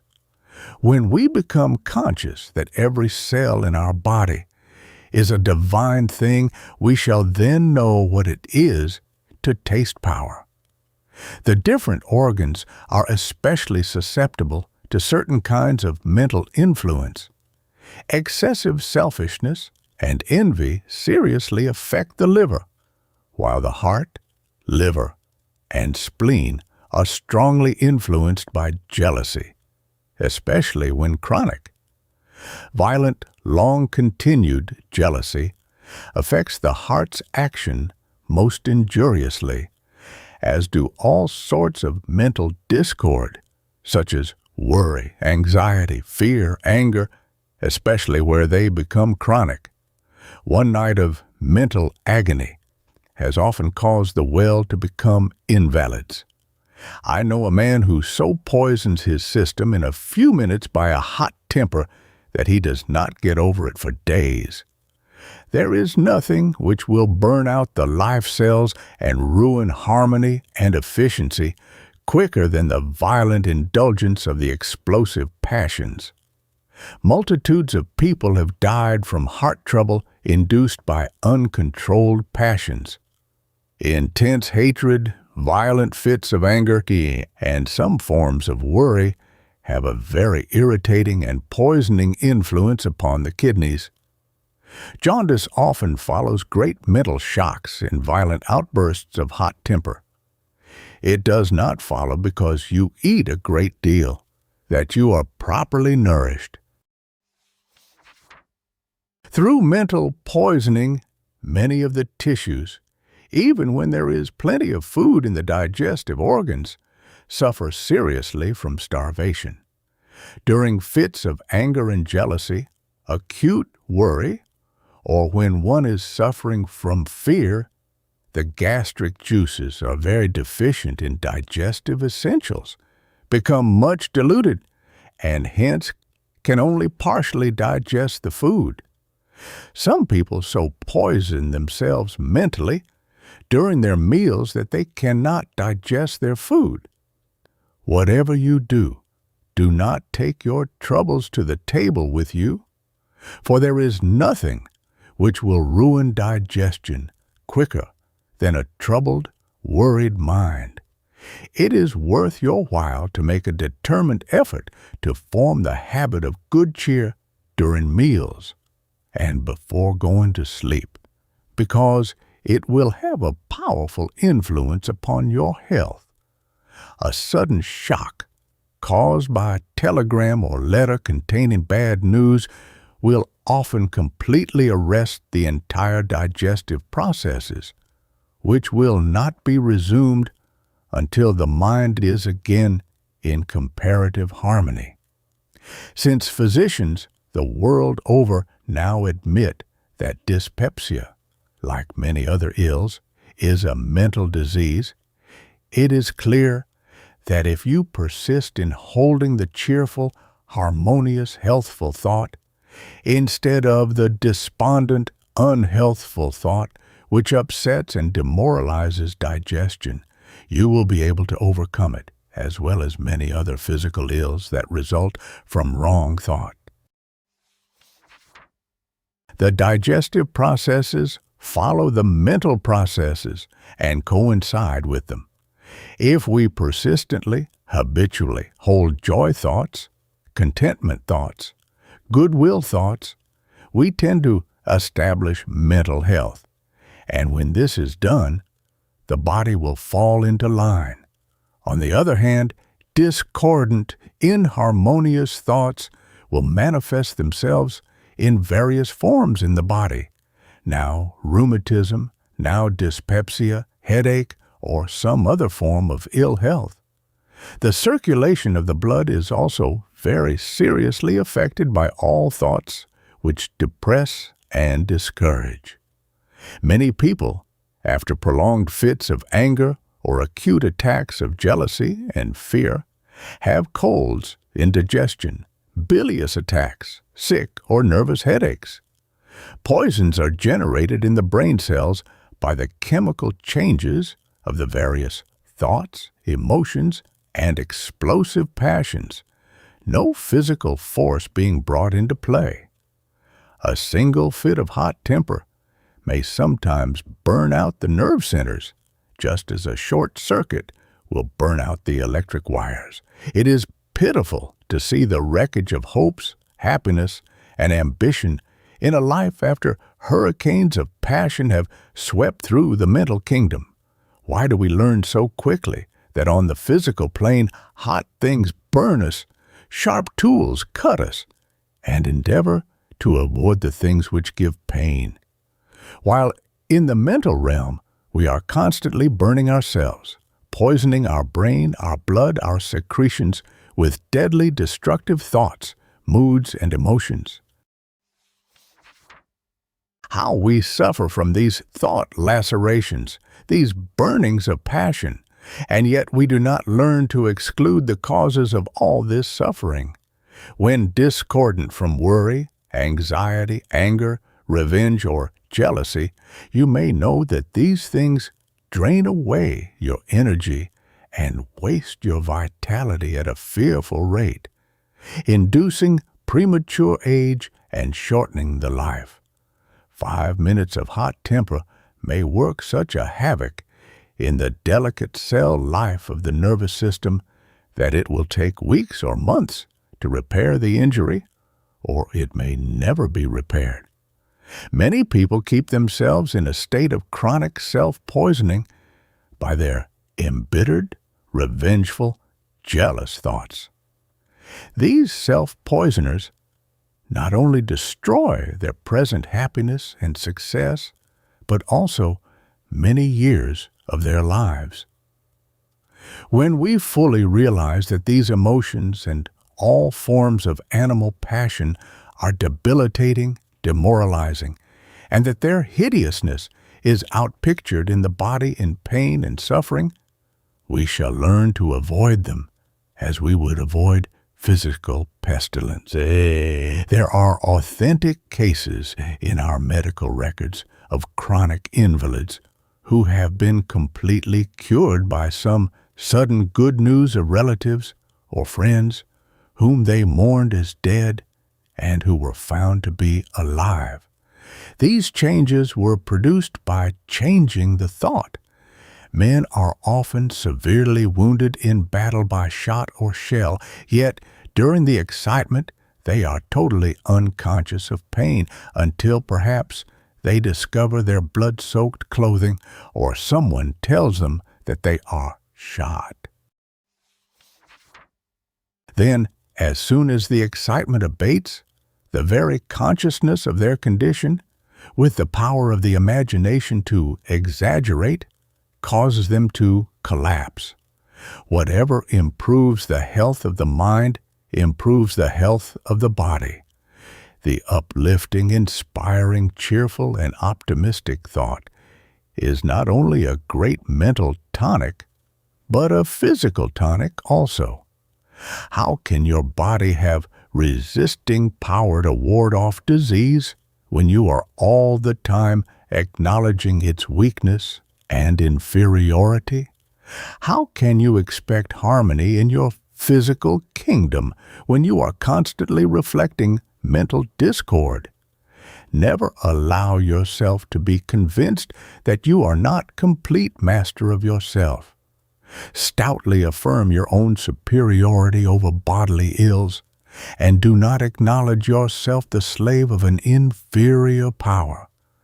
Nothing else will hasten the development of a disease so quickly as that attitude of mind which tends to lower the vitality by constantly looking for the thing we dread, always watching for every symptom which heralds it, because we are powerfully affected by the imagination.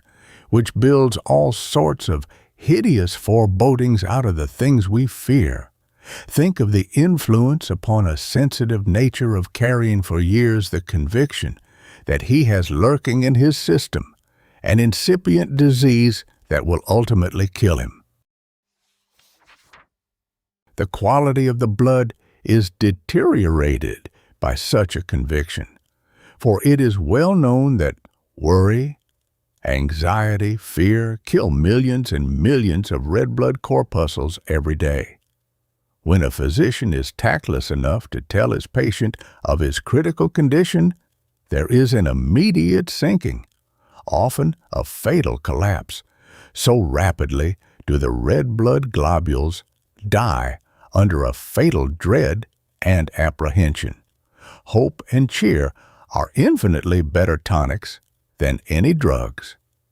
There is often a very marked improvement in the patient immediately after taking the medicine in which he implicitly believes, even before it could possibly have been absorbed and assimilated in the system, showing conclusively that the expectancy, the faith alone did the work.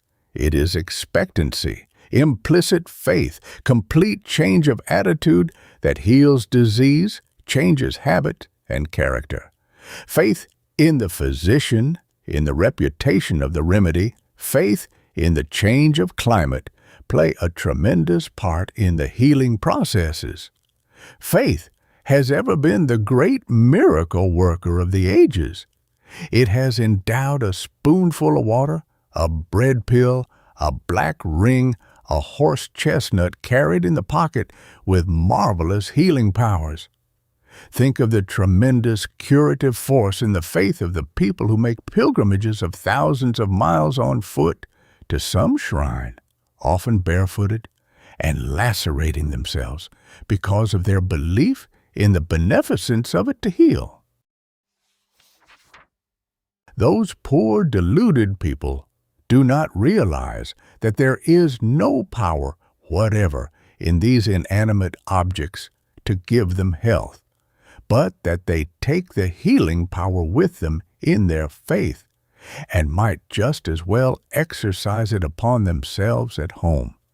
Inventors who for years battled with poverty and poor health have completely recovered their health by a sudden discovery of the great secret for which they had so long been struggling. The reverse of this is also true. Unexpected failure, sudden reverses which sweep away fortunes, great sorrows which dishearten and discourage have often been known to depress and entirely destroy health and happiness. The physical is merely the outpicturing, the expression of the mental condition. The condition of our health is our objectified thought. It will not be long before mental medicine will be recognized as a real science, infinitely more scientific than the present medical system.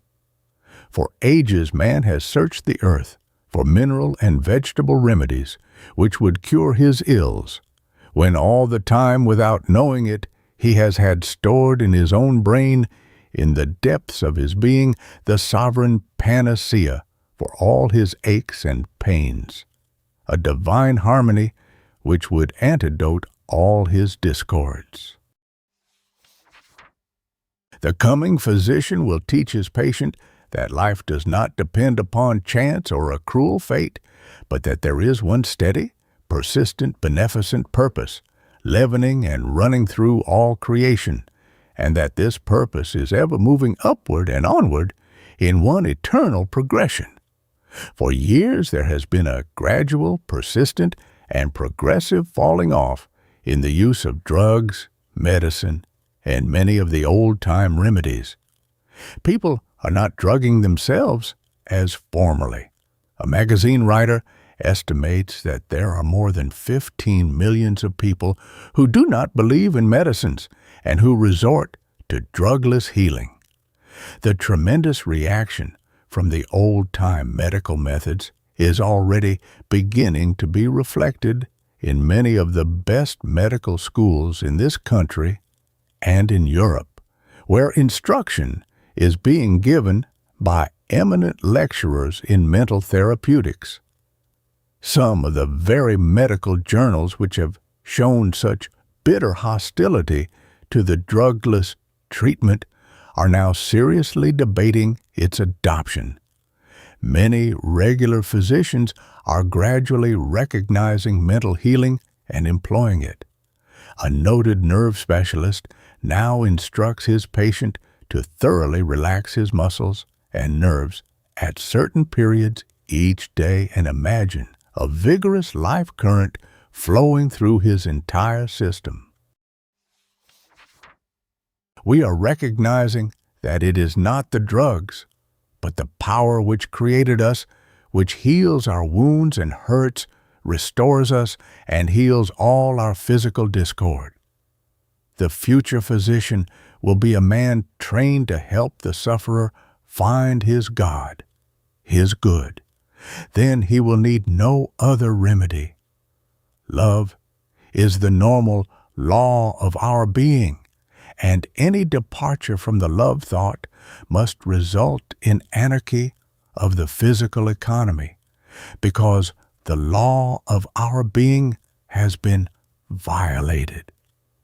All men can rid themselves of their pernicious thought enemies, enemies of the mind and body, if they will take the trouble to do so. It is not difficult to shut out poisonous thoughts from the mind.